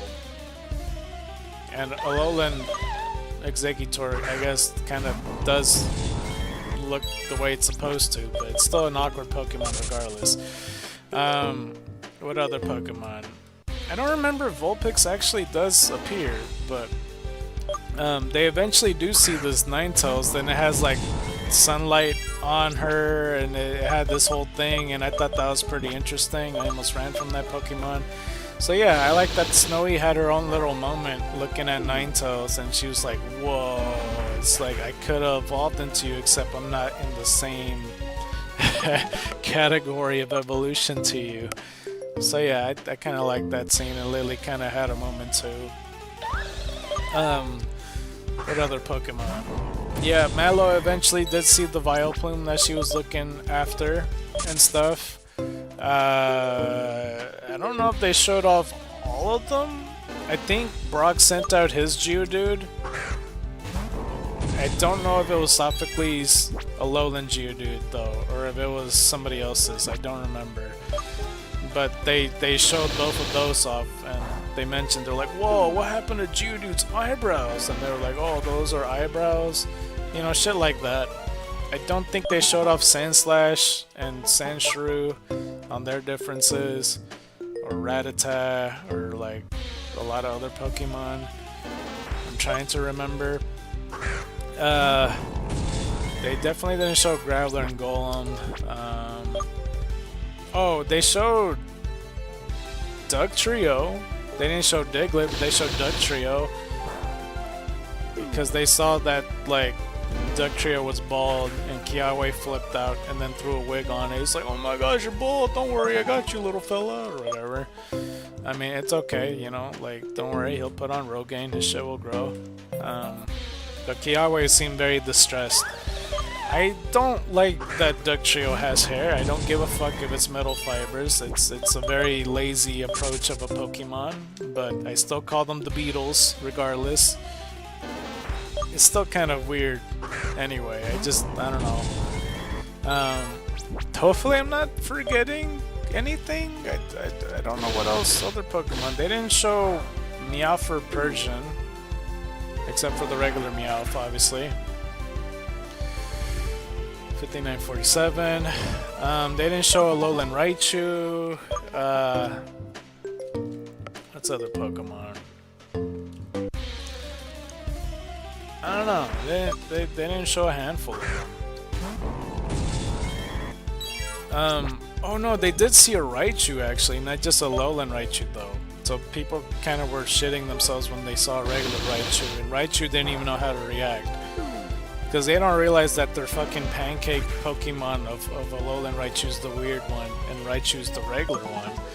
At least in my opinion, because that fucker flies on his tail and surfs with the psychic powers. Like, that makes less sense to me than this rat that's, like, always on the ground. And sure, he has Thunderbolt powers, but still. I think... I'm trying to remember... what Pokemon was missing. It might have been Popplio, because I think Lana and her Popplio like ran away, so they were trying to find it.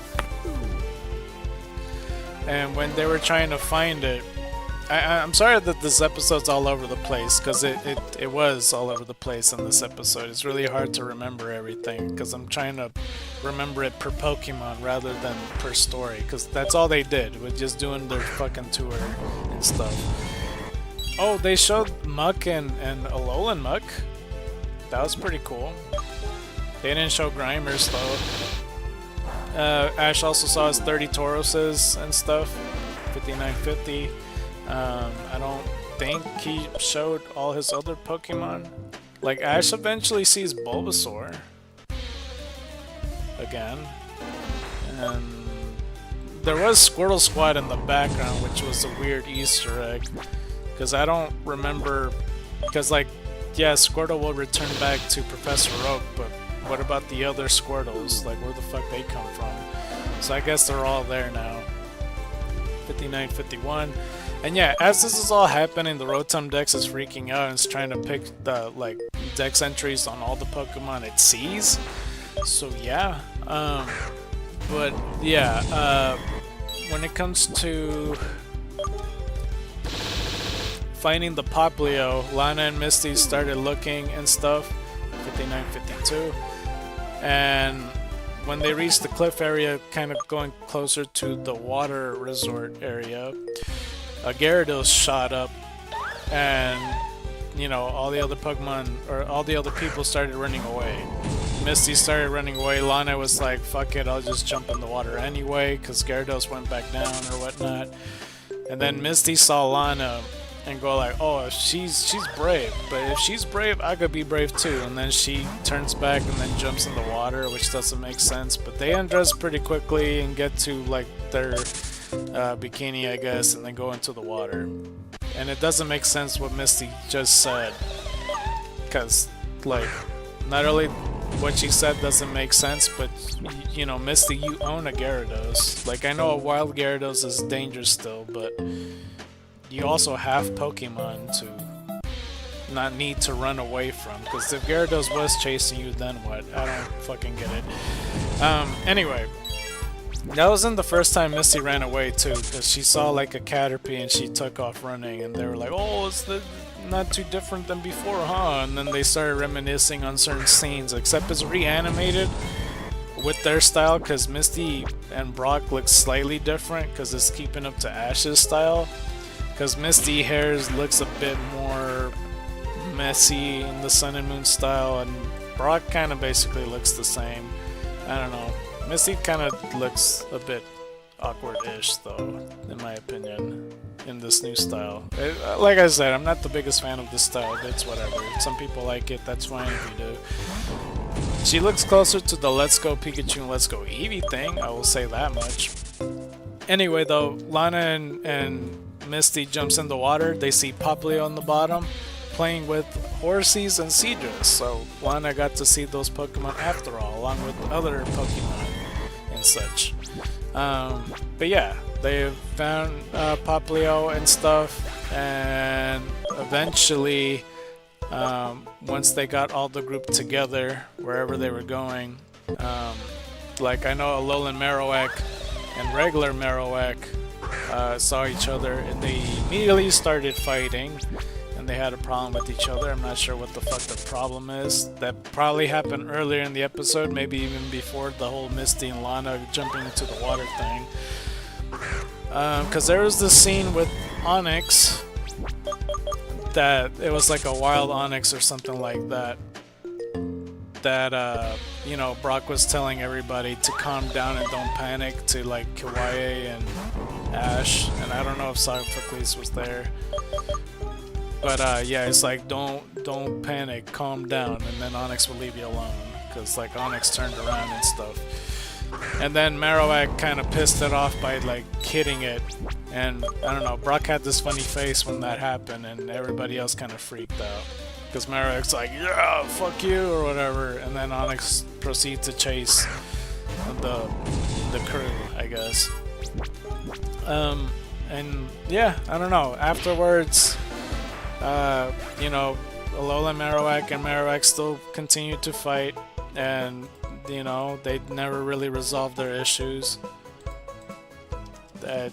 We all know Alolan Marowak is cooler than regular Marowak, but yeah, they were just aggressive throughout the whole time. But yeah, eventually the whole group rejoined each other. Team Rocket, of course, attacked into a Mecha Meowth that has motion capture technology or something. It was something plugged in his on top of his head and his body or some shit to make it move exactly how he moves, I guess, along with how he's stepping. I'm not sure how it works, but it was trying to fight off the group.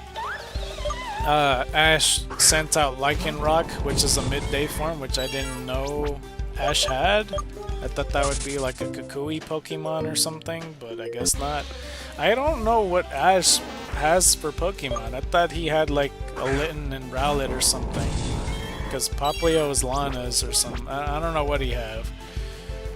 But it's interesting nonetheless. They, you know, broke the machine and stuff, and out of nowhere a plane shows up with Beware jumping out of the plane to grab onto Team Rocket and then use the jetpack to fly away.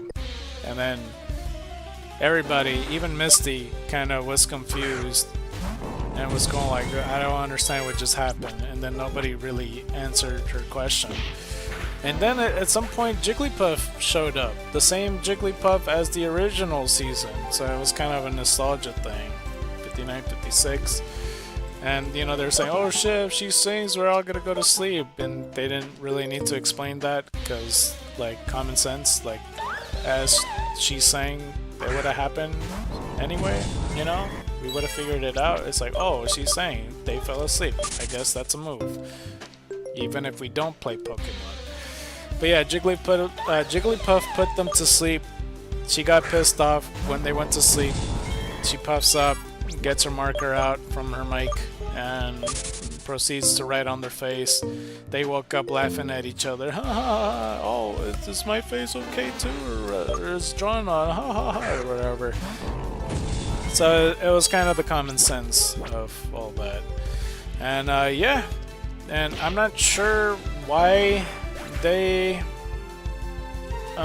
explained the next part, but they were like, oh, in the next episode we're gonna go over to Cerulean City for a gym battle. And it's all like, why are we going to Cerulean City? That's fucking far away from Pallet Town as opposed to Pewter City. Why not Pewter City first? I don't understand. And they even talked about Cerulean City, and they drove towards there and they cut away till that happens. And Cerulean City, I don't remember looking like that, because there's like a whole fucking mirrored pyramid of a building. And I don't know, there was a lot. There's like a lot of what Cerulean City looks like. And yeah, it definitely didn't look like that in the past, so I guess they changed the look of it. So I'm not entirely sure, but that's the next episode and I don't know what happens. And that's basically it. I'm sure I've forgotten something, just like I did about the Charge-a-Bug episode. I watched it pretty much the same day. I remember more so this episode than the other one, as we got 59-59. Interesting nonetheless, I would say though.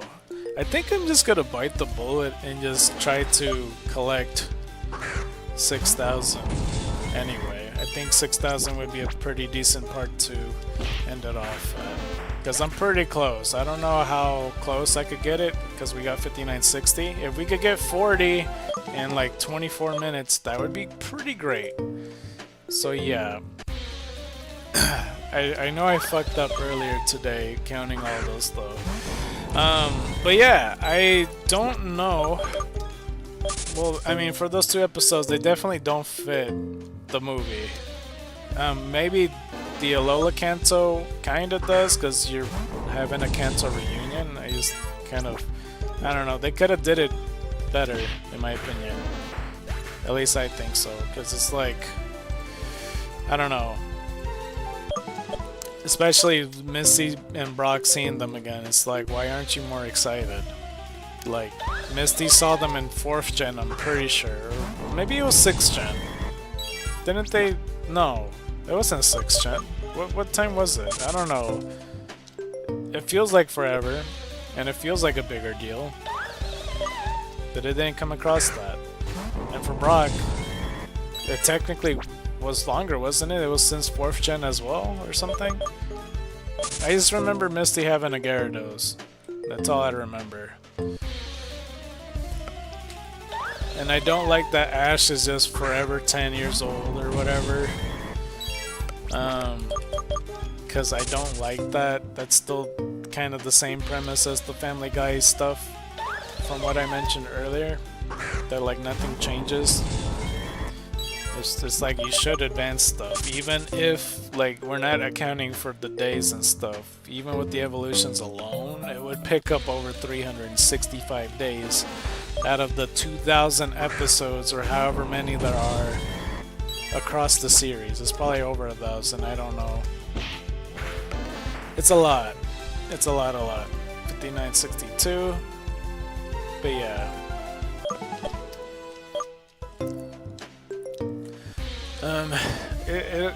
It kind of also kind of strikes me as odd is that, like, because I watched Chuka Conroy's Kingdom Hearts episode and he talked about how popular Winnie the Pooh is, and I don't fully understand why.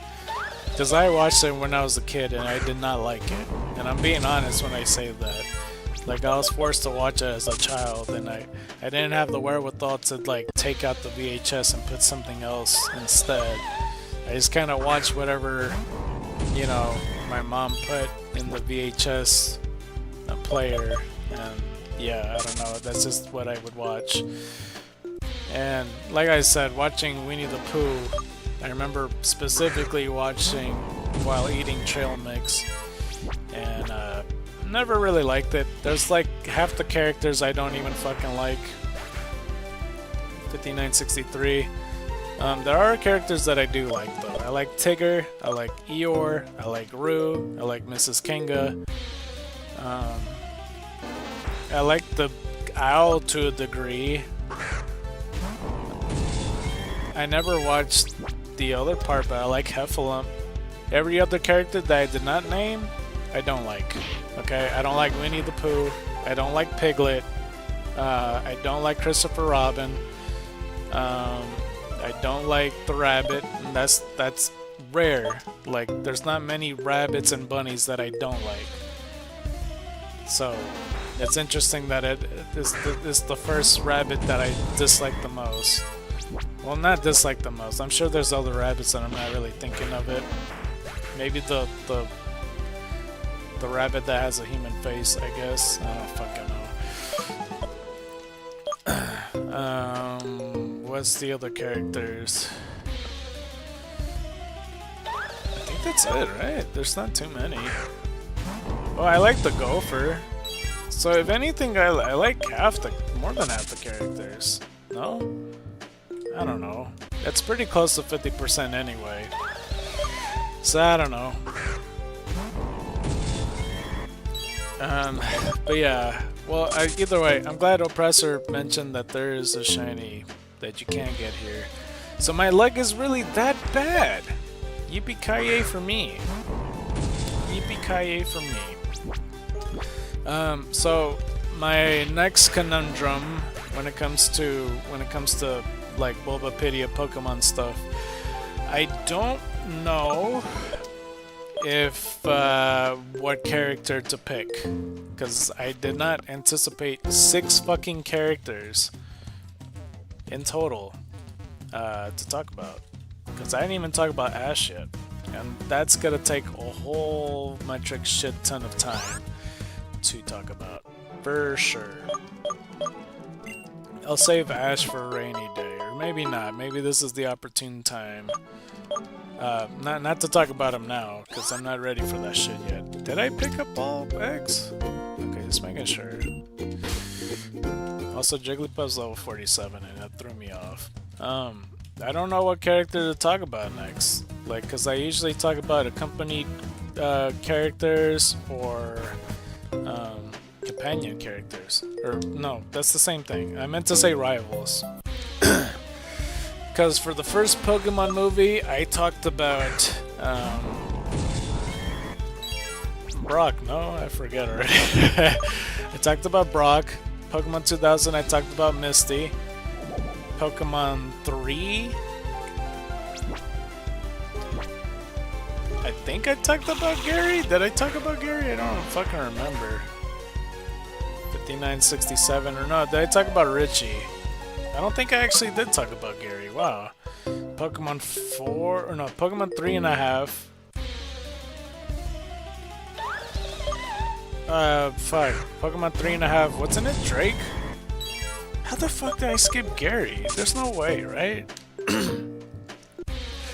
Pokemon Forever, I talked about Tracy. Pokemon 5.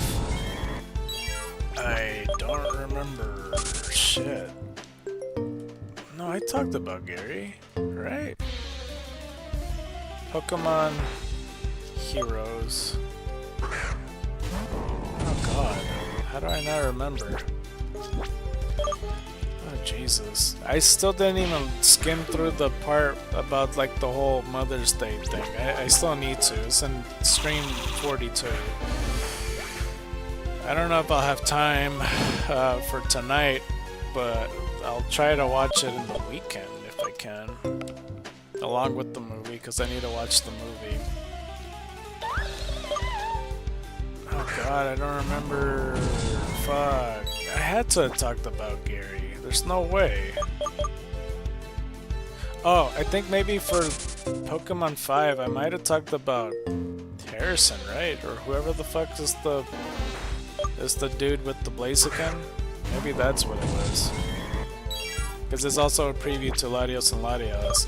And then Pokemon 6 was Max, because that was Jirachi. Pokemon 7 was probably Morrison.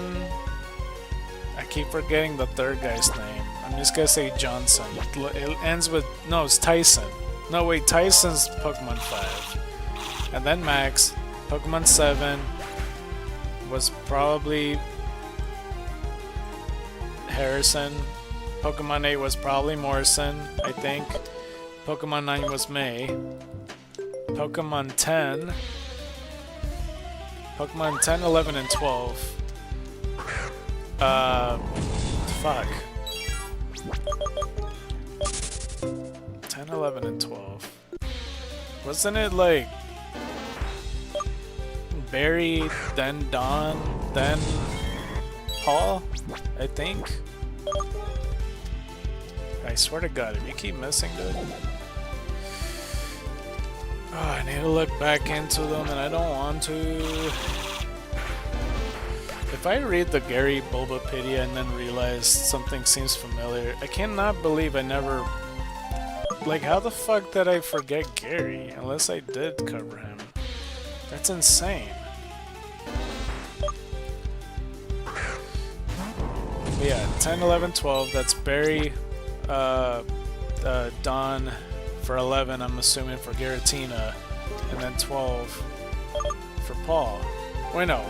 Wait, yeah. No, wait. Giratina was Paul, and then it was Don with Arceus. Then Pokemon 13 was more likely to fucking Tobias, I think? I don't fucking remember. It was something stupid. 5971. It was kind of a waste of reading Bulbapedia on him, because he didn't have much. Because I thought I got Tobias mixed up with the Pokemon 2000 Tobias. Pokemon 14, 15, and 16, and 17, I think. Yeah. Yeah? Yeah. 5972. It was something like that. Crap. Yeah, Pokemon 14 was the dual movies, right? I had Team Rocket, so that was Jesse and James. And Pokemon 15...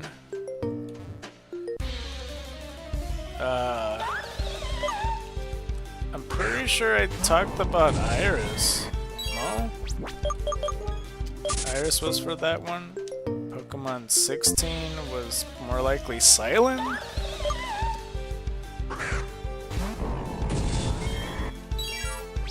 god, why don't I remember a lot of these?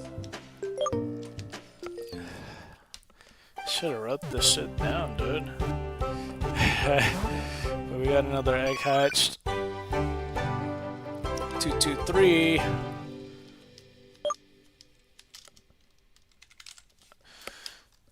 Oh god. Who am I missing in Pokemon 5 or the 5th generation? Was it Trip? Was Trip? Did I cover Trip? I don't think I did.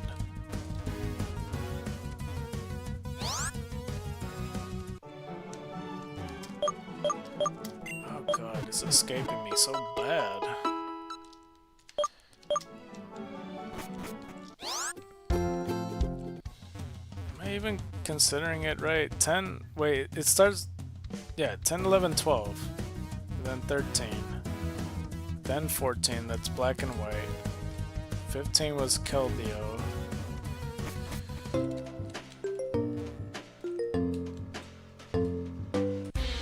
along with Kyra, 16,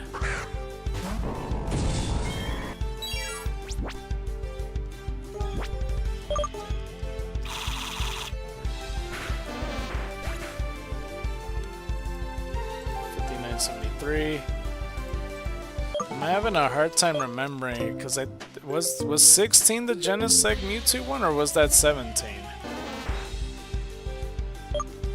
Okay, let me think backwards. So 20, we're at 20. 19 was Volcanion. 18 was Hoopa. 17 wasn't it Magearna? Yeah, no, 16 was, then was it? Yeah, so it's Iris, then Silent, or some shit.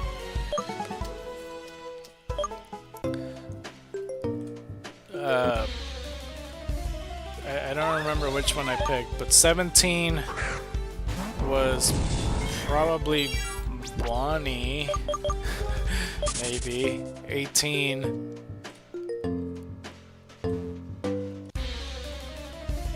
was Clement. Where the fuck were you, dude? I finally have it! It took so long! Oh god. Okay, don't attack. Oh my lord, why do you take so long?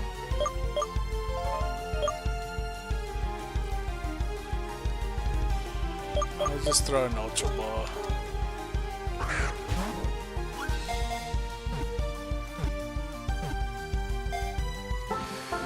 Holy shit! So I called the other Oddish Floral. Green Collector. Oh, yeah.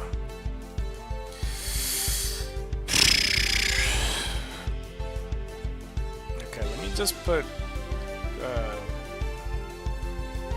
all shades of green. It still throws me off that certain ones.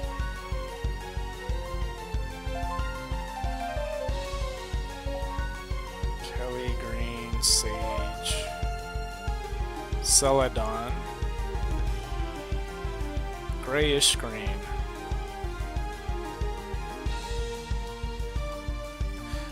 Yeah, we call it Celadon, why not? Even though it's not grayish green or whatever, I'll call you Celadon for Erica.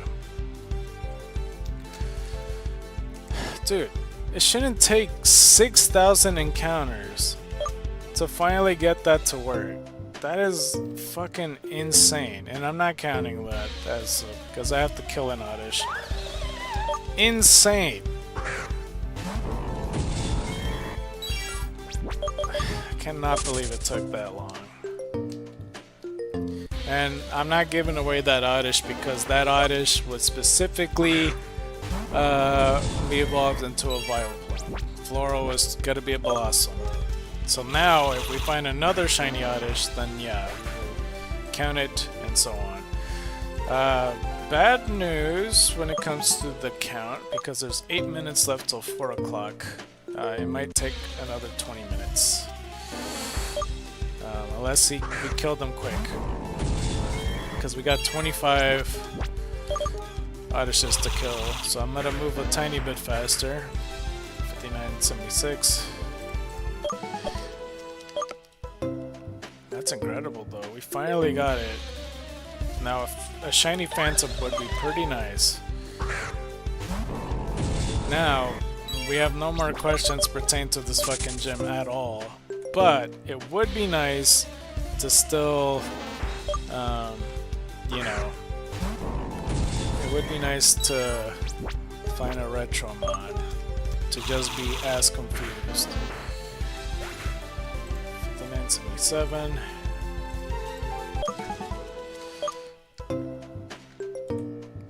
Do I change the thumbnail? By the way, the thumbnail? My bad. I should have mentioned it. Maybe I'll mention it tomorrow. Well, I'm not totally sure. Part 51. I'm gonna have to put 2 shiny Odysseus on here. Well,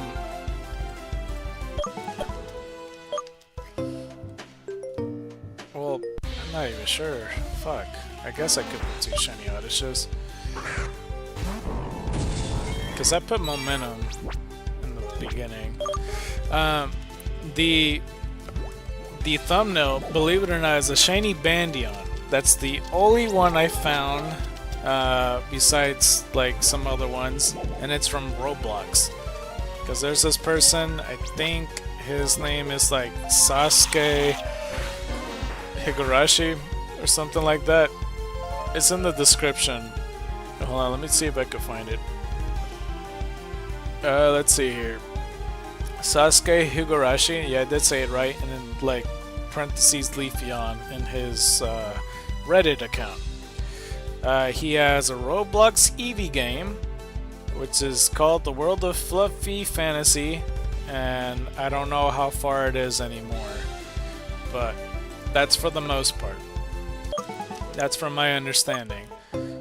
This was like 2 years ago though, but yeah, he put all the evolutions, and he also added Scaleon and Bandion on there because he thought it was cool to have a sound type evolution, so he added that.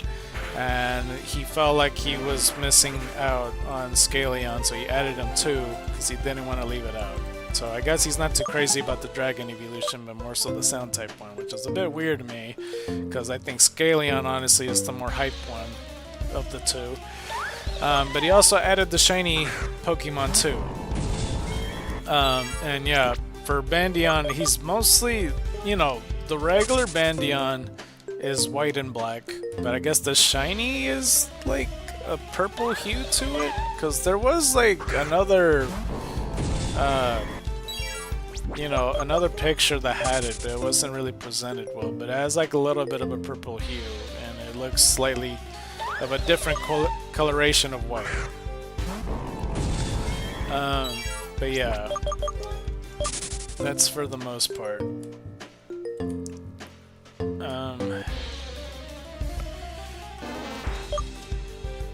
But yeah, I guess we could save that thumbnail for the next time. So you'll notice it in episode 52 and onward.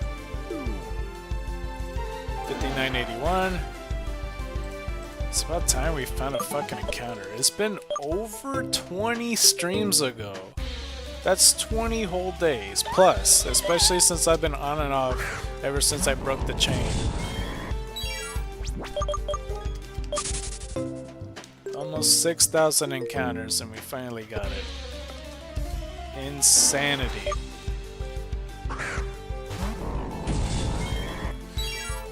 So yeah, I guess I'll replace the thumbnail with just having 2 shiny Odysseus. So hopefully it's not misconstrued. 5982. Hopefully it's not misconstrued as in like, you know,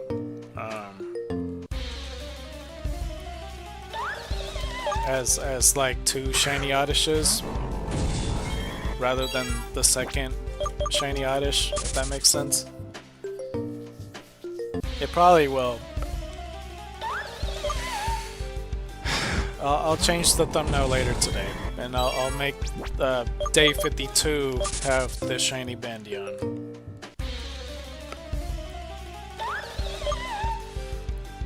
We're pretty close to 4 o'clock though. We got 3 minutes left. We still got like 20 more to go though. Hopefully it's smooth sailing from here, because by the time it hits 4:30 we're able to open the 2 packs, but we still have to get first game lags out the way, so hopefully everything goes pretty well. Hopefully. It's unfortunate that we can't use like the shop reset, because you know this is the last day and all, and yeah, it would have been nice. It's all good. This is day 4 anyway. We did pretty good progress. We almost hit 300. We're only missing 17 or so. Only missing 17. And yeah, let's see. Let's see what we got here. 5984. Somebody barely glazed over the stream. I just saw one person go in and out, unless my preview screen is acting all weird. Apologies for earlier in the stream, by the way, if it did cut off. That was beyond my control. There's absolutely nothing I could have done about that. 5985. I am looking forward to opening a bunch of packs. I just hope that if it shits itself, man, I might have to switch over to BlueStacks. I was considering it anyway. I probably should have. I think I was in the shower for too long, I think, because like when I woke up at 10, like I tried to go into the shower, and like like I said, I also went to get a soda and stuff, and yeah. But yeah, for all the Pokemon characters and stuff, I don't know who to pick from, because it's Sun and Moon now, clearly. 5986, we got 14 left. So we got some options. We got Lily as an option, which we can if we want to. We got Mallow as an option. We got Lana. We got Kiaiwe. We got Sophocles. And we could do Sophocles if we want to. Or we could do Ash. 5987. Since this was like the first journey for Ash to do. But I would have to do it super fucking early, because there's a lot. If Team Rocket took a long ass time, Ash is gonna take so much more, and I don't even know what they're gonna do, because sometimes Bulbapedia, they pick weird, I wouldn't even call them highlights to talk about them. So maybe I will talk about Ash, I'm not so sure. I feel like I gotta talk about Gary at some point though. It's still a bit shocking that I didn't do Gary. Unless I did and I don't remember. Still a bit shocking that I didn't cover Gary at all. And I did Drake of all things. I don't know why, it just slipped my mind. I'm pretty sure, because I talked about Richie for sure. I think I'm Pokemon 3. That could have been the primary spot to do that.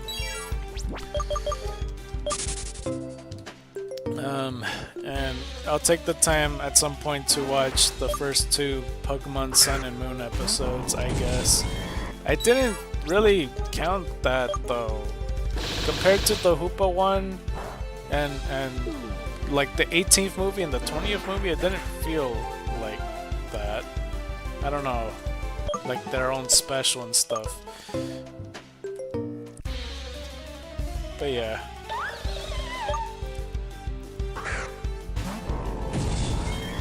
Well, we'll think about it through. I mentioned I was, but I don't know when to do that.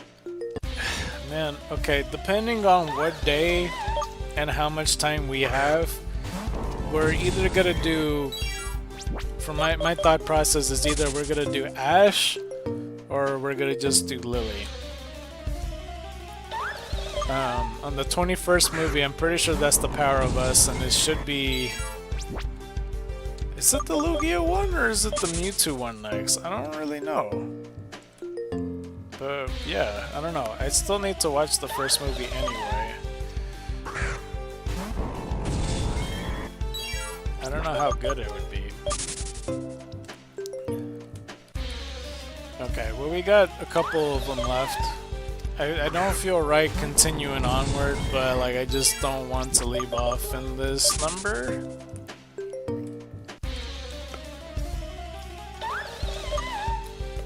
But it's all good. We'll make it work. We'll make it work.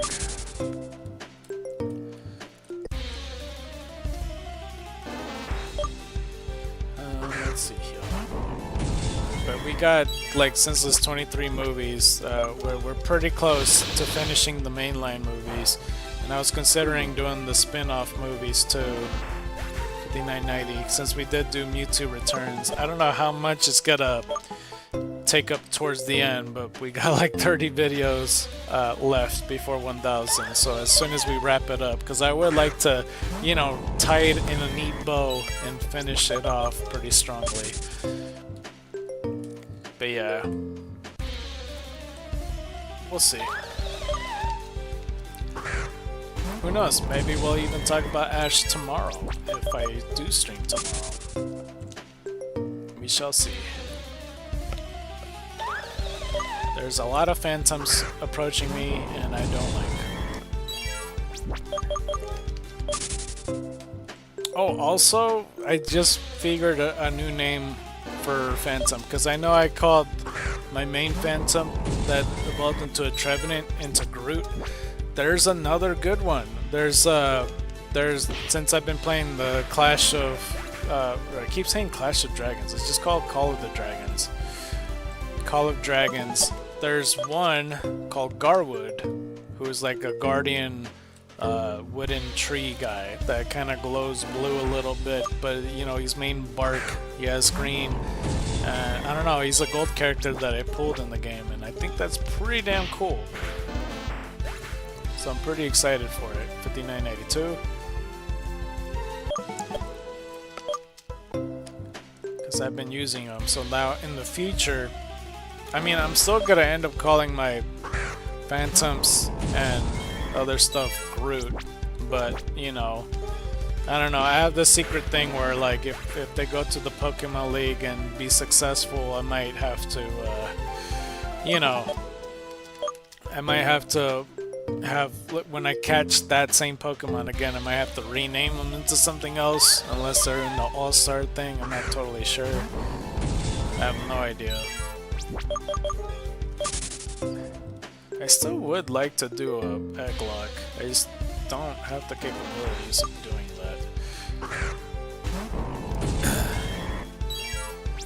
that. Alright. Body Slam. 59, 94. 6 more and we're good. We could do that in like less than 5 minutes, right? As long as we don't have like 7 Phantoms in a row every other time, then we should be good. But yeah, as I said with the whole snowy thing with the Lowland Vulpix, I think that's pretty neat. It felt weird that in the Sun and Moon games that like Lily doesn't have that many Pokemon. I think, wasn't she in like the battle tree and she does have like a few Pokemon? I don't remember. But like most of the time it's just Nebby that she has, and it would have been cool for her to have other Pokemon. So like along with like her Nebby that turns into either Lunala or Solgaleo, whatever you consider that, her 5 other Pokemon, Alolan Ninetales, I want to say Alolan Sandslash. She could have a type null of her own, to be honest, because they said that there was 3 of them, and her brother Gladion has one. But if you don't want that, then I honestly think just having the other Alolan Mons that are pretty prominent would be pretty good to have. Like Alolan Marowak would be interesting as a 4th Pokemon. Alolan Raichu. Just have all Alolan Mons. Alolan Golem. You know, whatever fits, I guess. I'm not the biggest fan of like Alolan Persian. I think it's pretty damn stupid to have like a Hey Arnold head for the Stewie motherfucker. Cause honestly, like the fan art, like you gotta give it to them, dude. Like seeing the fan art what's supposed to be Persian as to what it is now, It's just night and day. It's like, what the fuck was Pokemon thinking, having a round head as Stewie as Arnold as Persian? Makes no sense. As opposed to just making a Persian, like, yeah, sure, it's a reskin and all that. They still could revamp it. They could have it have like longer, more feral looking fur. Maybe its eyes more wild, like a straight up yellow or gold, making it look more crazier. 5996, or make it also look like clearly he could see in the dark or some shit like that, you know. Sharper claws, maybe the fucking dollar sign on top of his head is broken or something like that. Make it seem like it's corrupt because it's the dark typing, you know. There's so much that could have worked. Or maybe even a fucking just straight up Black Panther Persian of a cat. Whatever it is. 5997, where it got to the point where it has no choice but to survive, because that's what the Alolan Pokemon are, or just any regional variant. They adapted to a new environment and they have to get used to pretty much, you know, and over time change quite a lot. So I just don't understand why they didn't do that. 5998. Alright, so yeah, we are pretty much towards the end of it. Hopefully the TCG Pocket stuff works. I might have to uninstall and reinstall the game, but I'll try to do it, and hopefully on time. But in case this is my last hurrah of it, I will see you guys next time for the most part. So if you like this episode, don't forget to press that like button. If you really like this episode, please consider subscribing. If you haven't considered subscribing yet, please watch one of my videos. I play the video games. Any of you like playing video games, you might like my stuff.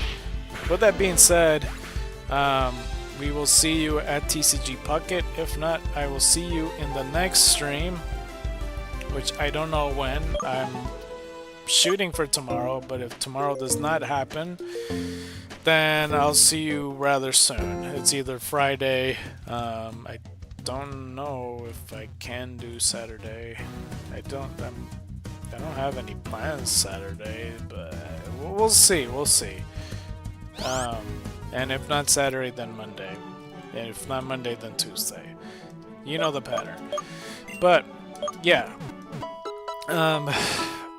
Worst case scenario, it doesn't even let me boot up TCG Pocket, and it just won't work. Then I'll try to record it some way, and then I'll show it on stream. Not really as a short. I kind of don't want to show it as a short.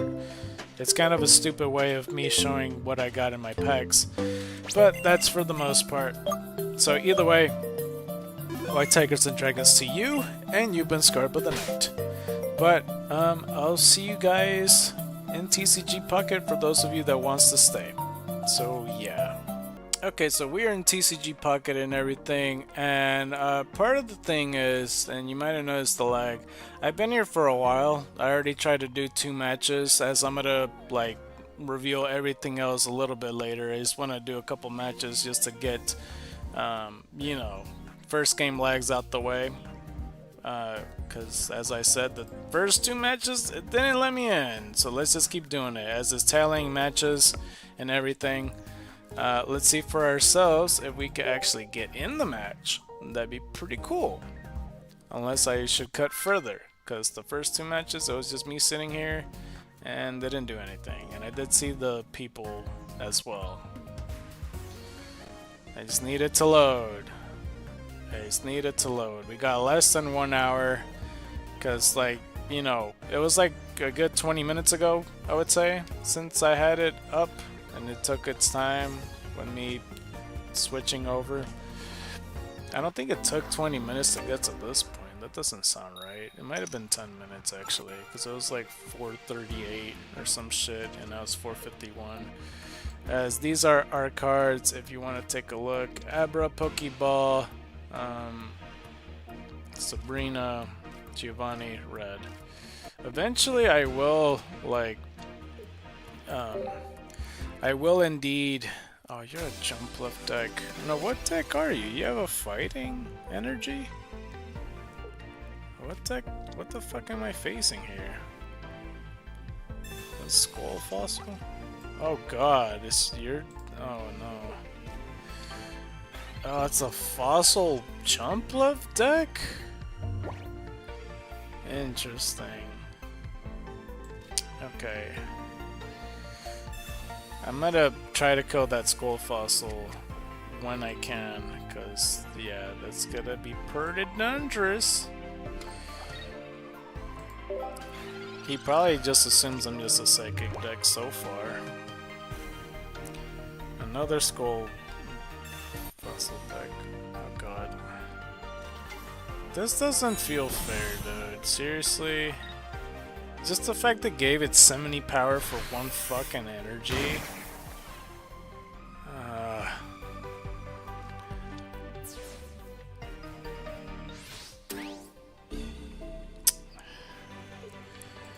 This is not fair.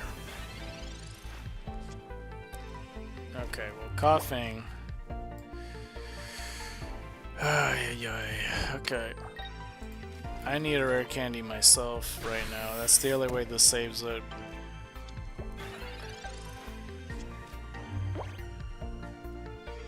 I swear to god, if you Sabrina or some shit, dude. And that's his fat carry, he easily could switch out. Or discard. What? You discard it? Huh. And plus, Alakazam won't do a lot to a jump bluff because it's just one energy. What a unique deck concept.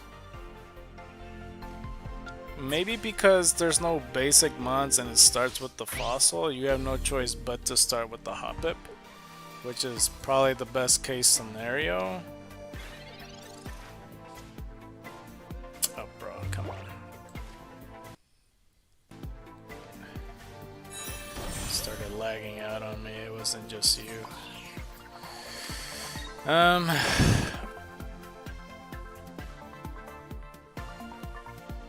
I feel like if I Sabrina, he won't switch to what I want. And also when he discards, it, like, his fossil mana don't count. Damn it, he knows. Okay, well this counts as 1 point at least. I scored, ha ha ha ha.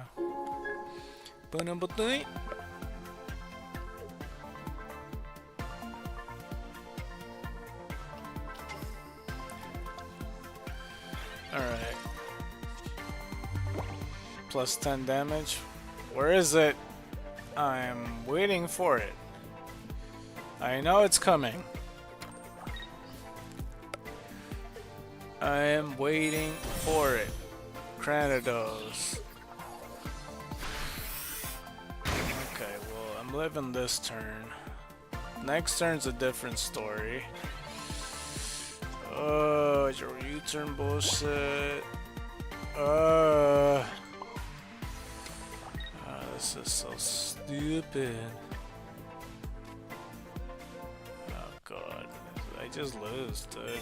I'll just play it out. I know I could retreat, and you're like, why aren't you retreating? It's stupid. I'm also trying to get the first game legs out the way. He's gonna kill with Cranidos, isn't he? Yep. Well, it's 2 energy to... Okay, well that's one game. Alright, so in the in-between stuff of the 3 matches before we do our packs, we'll come up with something. Alright, thank you for showing me a unique deck concept that's not Suicune. Okay, I guess we'll start with the trade. I think I tried to trade somebody for... I don't remember, dude. I think I tried to give somebody an Empoleon. Let's see.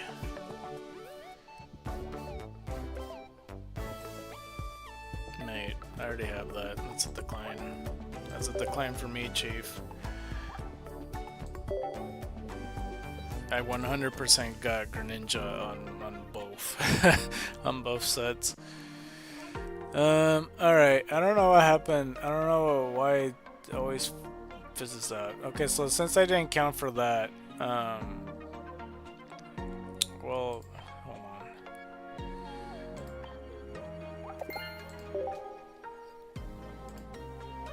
Let's just go for the bonus thingy. We need to go for the rallet. Let's do it. I believe in you. Alright, I'm gonna try to... Oh god, it lagged. I think it's bottom left. I think it's bottom left. Yes, I got it! Oh, ho, ho, ho. Yes. Regardless, I'm not gonna have all the stuff. So yeah, it's the reverse hollow rowlet. It's pretty common, but it's all good. Yeah, so you're gonna see all the collection. I was gonna show it off anyway, but yeah, it should show from the top. Anytime, that is. Oh god, that's so slow. 236, so 229 out of 353 because it's not including the other stuff like the full arts and stuff. Let me show from the top actually, just to show you what I have. So I'm missing a reverse hollow Bulbasaur, a reverse hollow Weedle, reverse hollow Kakuna, reverse hollow Execute, and Hoppips, Skiploom, regular Yanma, surprisingly. I don't know what goes here. Prep. I actually don't know. Whatever it is not a... Yeah, I don't know. Maybe it's a holographic, but I thought they have reverse hollows too. Don't know what goes here. Reverse hollow Cherubi and Cherim. I'm assuming a reverse hollow Shaman and Snivy. I just got this guy. Dartrix reverse hollow. Some of these don't have a reverse hollow, like, well, I don't know. There's Pheromosa, Kartana, Sprigatito, Florigato. I don't have a regular Charmander. I don't know what goes here. I assume Meowscarada. I tried to go for the reverse hollow Charmeleon, but I missed out on it. The Growlithe is reverse hollow. Reverse hollow Torkoal. Maybe this is an EX, I don't know. Along with the other one. I know that there's a reverse hollow Heatran, and then there's Litten. There's Horsey, and there's reverse hollow Seadra and Staryu. I don't know what goes here. I guess an EX. Reverse hollow Vaporeon. I have no idea about these guys. Manaphy. Reverse hollow Froakie, and there's the Greninja I was talking about, but I need a reverse hollow one. That's in the ultra rare one. Wishy-Washy. I don't know what's there. I guess the Wiglet. Reverse hollow Pikachu I've seen, but I have not collected. Regular Magnemite I don't have. Reverse hollow Magneton. Reverse hollow Chinchou. Oh, I've seen the Oricorio one. That's very rare for sure, at least in my opinion. Then the Zeraora, that one's rare. Ghastly, I'm missing. I assume it's an EX. I don't know what goes here. Reverse hollow Ralts, regular Gardevoir, Swirlix, reverse hollow I need, and then reverse hollow of that. Regular Oricorio. Reverse hollow Cosmog. I missed out on that. I could have gone down a bonus pick. And then the Milcery and Alcremia. Machop, reverse hollow. Machoke. Cubone. Sudowoodo I had a chance to, but messed that up. Fanfy. Nosepass, reverse hollow. Reverse hollow Gibble. Whatever that goes here. I think regular Riolu actually. Regular Jolbur, reverse hollow. View. Rockruff I need. Regular Marshadow. Reverse hollow Golbat, and I assume Zubat. Huh, and I got both of those. Reverse hollow Umbreon. I have no idea what the two view. Alolan Diglett, reverse hollow. And I'm guessing the Duck Trio? Alolan Duck Trio. I feel like I'm spending too much time on this, but yeah, you can see for yourselves. Like, I got this one, but not the regular one. Same goes for the other one. Need reverse hollows of Pidgey, Pidgeotto, Jigglypuff, Lickitung, Farfetch, Eevee. I don't know if Delcatty's in there or not, but yeah, whole mess of slew of things. I could have got a Celesteela, but messed that up. Eevee back, same there, and then like all the items, reverse hollow of those, communication. I could have gotten this one too, Cyrus, Lyra, Sabrina, Dawn, Mars, Lily, and then it goes from the full art, so I got all of those. And then, spoiler alert, if you haven't played Sun and Moon, I'm going to show what happens with Lusamine. I got this one, which is pretty special. Yeah. That's probably the best card I got. Of the set, at least. Alright, too much time spent on that, but it's all good. I do want to take the time to look at it. Here's my Korean friend. So I'll try to look at the reverse hollows as a priority. So I don't have Sabrina, but I do have Ho-Oh. Nothing of note there. I mean, I don't have Marshadow, even though it says I do. We just checked. We have Greninja, so not that. We got that. We have. I swear I got like 2 Briones. I swear I do. We have the Florigato or the Meowscarada, whatever. We got that. We don't have this. I think we barely pulled the Yanmega, but we do have that. I don't think we have this. But it's all good. That's holographic. I don't have that, even though I do. It says that I own it. I don't have it. I don't think I have the original one. I think I do have it in that set, but it's in my wish list. I don't think I got Delcatty. We just looked. Shaman. I don't know what. I don't even know if I could do this. Like, I'm missing like a few. Ralts I don't have. Like I said, I've never seen a full art along with the reverse hollow. Don't I have this? Yeah, I do. I hate that it blocks the screen. Yeah, the Kartana. I don't know where I could get. I want to focus on the reverse hollow because most of the EXs I have, there's very few that I don't have. But I think if I just focus on the reverse hollows, because even with the 10 packs or 12 or however many packs I'm getting, I won't 100% it because I'm missing over 100. And even if I get all the cards, like there's only at least 1 reverse hollow per pack. So it's very likely that I don't complete it. So it just depends which one I should get first. Part of me wants to get Sabrina would be. I feel like that's pretty common though. I feel like I should go for I feel like I should go for you. Then again though, I don't know.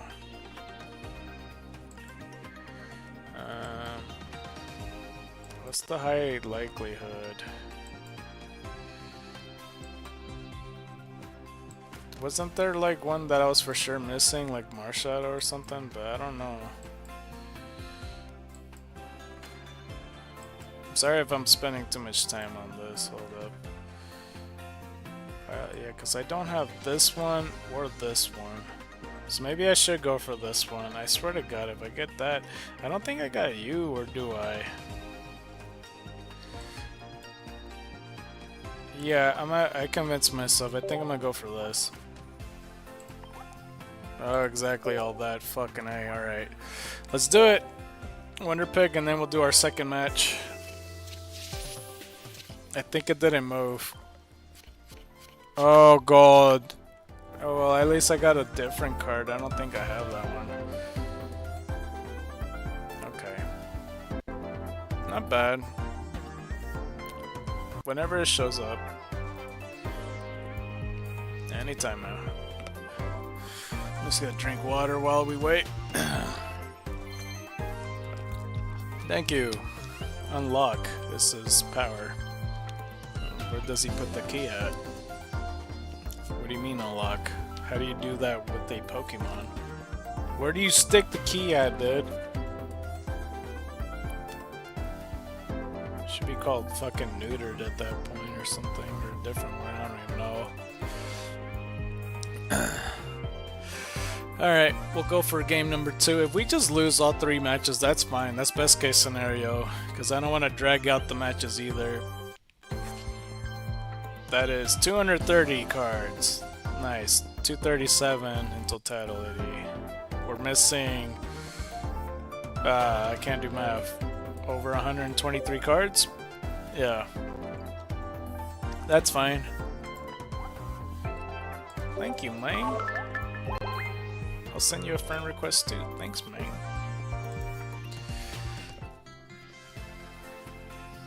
Also, that's not the first time I denied Geo, which is a funny name because it's like I did that in Xenoverse, like calling myself Geo. But that's not the first time I denied a trade. It's because he doesn't give me shit that I need, like ever. And he sees my wish list. It's either, I don't know if he just doesn't have cards that I don't have or something, or maybe he's just trying to see what he could get away with. I have no idea. Let's go with match number 2.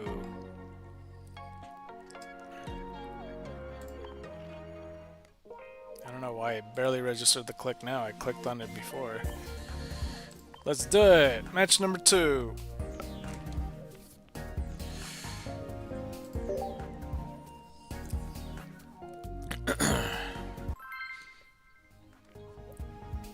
Lord Mine. Interesting name, I guess.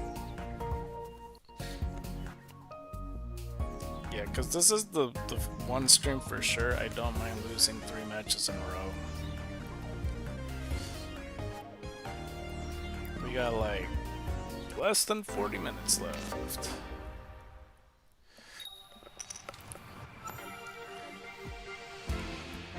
Boom, boom, boom, boom. Okay, so I got pretty much my whole evolution lineup, but I don't want that yet because I really need, at least we got 2 Kadabras as well.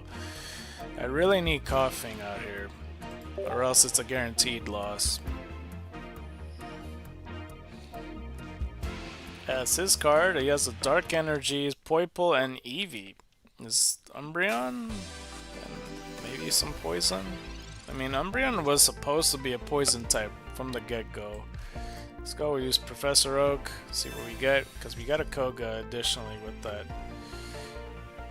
If you want to take a look at the other cards that I got, that's all I could do. It doesn't let me put an energy. I hate that for the first turns. I always want to be the offense first.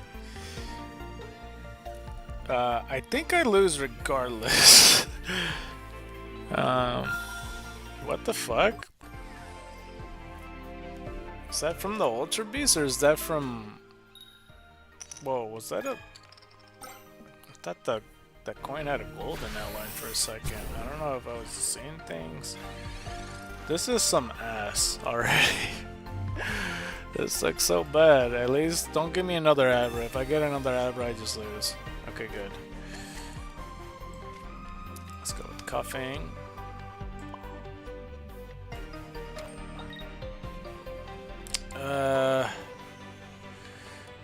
I think I have to force switch him. Yeah, I'm gonna have to. Yeah, let's just go force switch. Get Eevee out here, please. Okay. And then I'm gonna teleport. And hopefully he does not... Because I lose already. Just the fact that he has a dark type and I have an injured Abra on my side. Oh my gosh, that's actually the Umbreon card I'm missing too. Maybe it was a mistake having Eevee come out here. Or a right decision. I don't know, man. How the hell is it 5 hours and 10 minutes, by the way? I thought I did it on time. Or maybe it was 12:02, I don't fucking know. Alright, clearly it was a fucking mistake putting that up there. That's another Sabrina main. Get the fuck out of there, I regret my decision. It's either a blessing in disguise or not, I don't know. But that's all I could do. Next turn though, you're screwed. Unless you use Cyrus.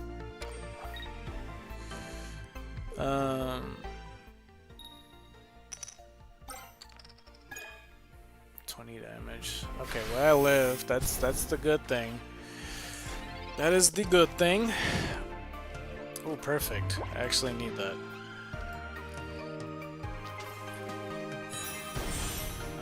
Alright, so these are the cards in case you can't really see too well. We'll put Alakazam. And we'll put some of this right now. I'll put some of this right now.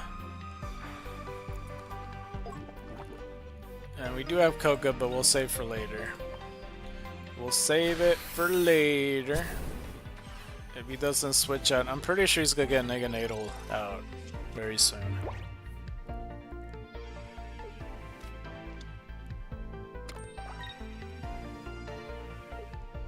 Or not. Are you gonna let it die? Interesting. Okay, well, shit. I don't know what's the best idea. Because I don't want Wheezing to die.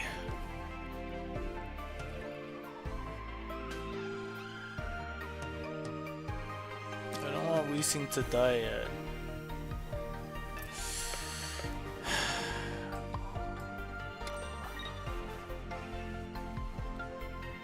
Because I let him die, but I get it out. Alakazam will go in front. Then you'll just get a free hit in, because, like, fucking Umbreon hits for 40. This sucks. I'm in trouble regardless. I hate that Umbreon only has 1 energy. He's like a good counter to Alakazam.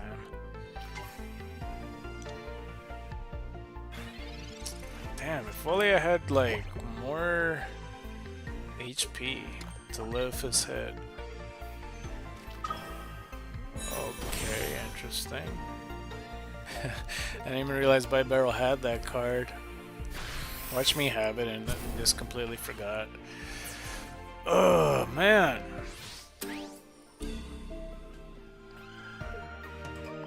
I need another Mon, like, right the fuck now. Okay, good. Okay, coughing. How much damage does he do? 90? And then if I do red, it'll be 110. I need to scare him off. Hopefully he gets tricked and thinks that I'm a EX or something. He gets carried away and stays in. That'd be best case scenario.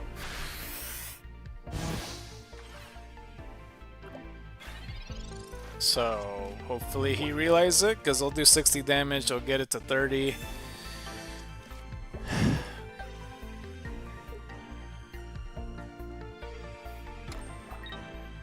Don't switch by barrel. Actually, you fucked up anyway. Wait, what? Why did you do that? You just... Okay. Alright, I win. Wait, no, you're not a EX either. Oh, I'm the dumb one. Fuck. I thought Umbreon was EX.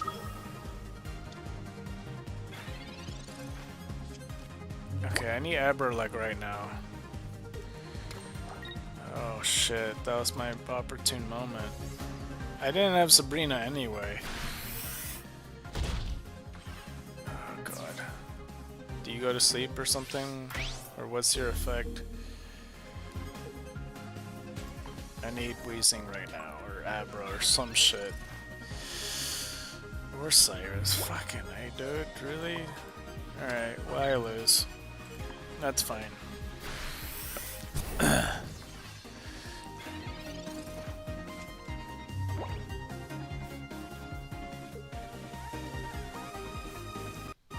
I want the sweet embrace of death already, dude. You didn't need a Darkrai, dude. Okay, I thought he was gonna give him energy just to hurt me. What are you fucking doing, dude? Just kill me.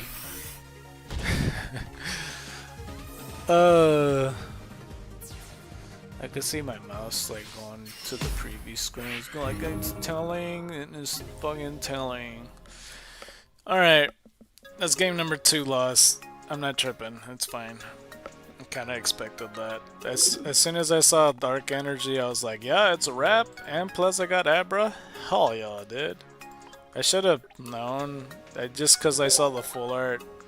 You know, it's funny too, because I thought that I was like, oh, he'll think my Alakazam is an EX, and then I'm like thinking that with this Umbreon. It's all good. I mean, I guess what I could have done is switch into Coughing, but then that would have been down 2 energy, and that would have been a problem. I could have fit. I don't know. I could have done a few things. I would have been like 1 energy short somewhere there. Okay, so for the second segment of stuff, let's just go accept the thanks and everything. And I want to, of course, look to a certain card and everything. And that card I want to look at. You probably already know it because it fucks up every single time via cutscene. I want to see Mew again. And it's the anniversary and everything, so it would be good to see it. Maybe one of these days when like my emulator works smoother, whatever TCG Pocket emulator I get, I'll show off all the cutscenes.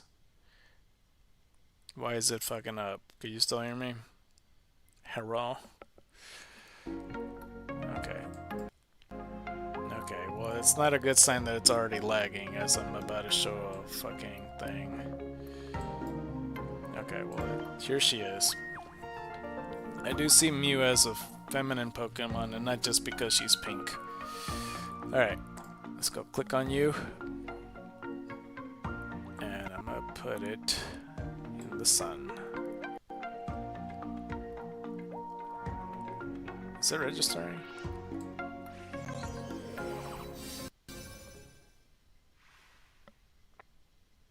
Wow.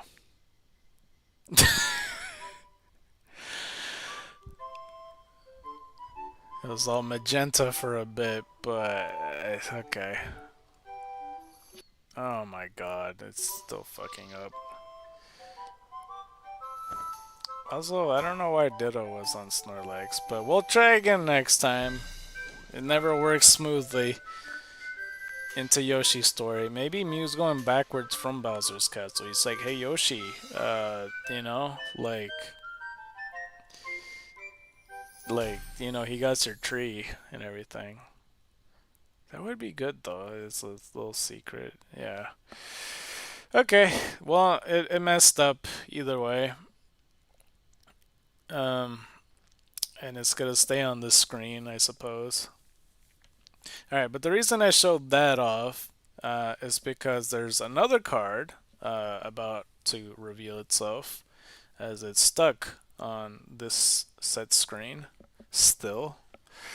Through the anniversary, even though I started playing more likely towards the end of January or February or whatever month it was, the anniversary was October apparently. At least that's what I thought. Is this good or what? The hell? As soon as I clicked it, this shit in the bottom appeared. Is you good, Mew? Come on, Mew. Mew. Please. Don't tell me this crashed the game, bro. I can't wait another 20 minutes. Bro, I got so many packs open. I can't be waiting on this. Am I able to skip it? Okay, I'm so glad I did that, actually. Yeah, we'll do that some other time. Let's go home. I would have waited there had I not done that. Interesting, though. Alright, but like I said, the anniversary had done that, pretty much. Is given another card for those that logged in every single day. And I was saving it for this occasion. It's not like an immersive or anything like that, but it is a rainbow border card. And that rainbow border card has itself this card right here. So we'll take a look at it once we get to the main homepage. Or not, we could just look at it here. But yeah, Eevee with the little birthday. And we see other Pokemon like most of the starters, and for some reason Delibird. I don't know why Delibird's there too. Because like it's more of a Christmas Pokemon. But let's see, we got Bulbasaur, we got Squirtle, Charmander, Chikorita, Cynical Totodile. I don't see Torchic anywhere. Or Trico, for that matter. Or Mudkip. I don't know what's with the hate with the Hoenn games. But we see Sinnoh, Turtwig, Chimchar, Piplup, no Unova whatsoever. So, yeah, there's no Kalos. There's Sun and Moon. No Galar, and no... That's interesting. I don't know. But there's Pikachu. I mean, we know that he was gonna go. But yeah, that's for the most part. This is a really special card to celebrate the anniversary, so it works. I don't know what set this will go to. Oh, look at the holograph. It looks pretty nice, actually. Come on. There we go. I was trying to send it up there. The fucking mouse went flying. So where does this go to, or is it just account for promos? Yeah, it's promo. Goes there of all things? What goes here then? Huh. Interesting. But yeah, just ignore all the other notifications. It'll always be like that, as long as I'm on the emulator, because there'll be like a little white bubble. Okay. Let's do a third match. If we lose, best case scenario, we get to open as much packs as we possibly can. If we win, we delay it. I don't know by how much, but we'll open 2 packs if we win. If we lose, we open all packs. How's that sound? We got 20 minutes left, so let's make it count. I'll try to extend it as much as I can, but I can't exceed 6 o'clock. It's currently 5:25. But preferably if I lose, so hopefully he gets like a Buku shit on you deck or something. I also don't like the word Buku, but I've been using that a lot. It's like, what the fuck does Buku even mean? You could just imagine like crazy big whatever. I don't know. I don't even like saying that, but yeah. Abra. And these are my other cards. We got ourselves Koga, Cyrus, Weezing, and Giovanni. Well, he has an electric deck. Okay. This could be finished pretty quickly, actually. Come on. I feel like this song's gonna loop forever. Well, I'm fucked. I'll see you at the homepage. And Tapu Koko, and Pikachu, and Silence. There we go. Alright, my turn. You better get ready or get fucked up. Are you ready, Raikou? You're not even a saber-toothed tiger, dog. I'm screwed. Oh my god. Why is it lagging now? How does that make sense? It's worse than before. I spent the whole fucking almost an hour on this game. How the hell is it getting worse over time? Just to make sure that I'm not... Yeah. I'm not muted. I'm just making sure. Because that would have been worst case scenario. Not only is it, like, laggy, but I was muted the whole time, too. Because that would have been pretty random. You just playing the game in silence, and I see a magenta screen. Sir! No, it's me lagging. The timer stopped. Oh no, my timer stopped. Or my timer keeps going. What the fuck? I press end turned. What the hell?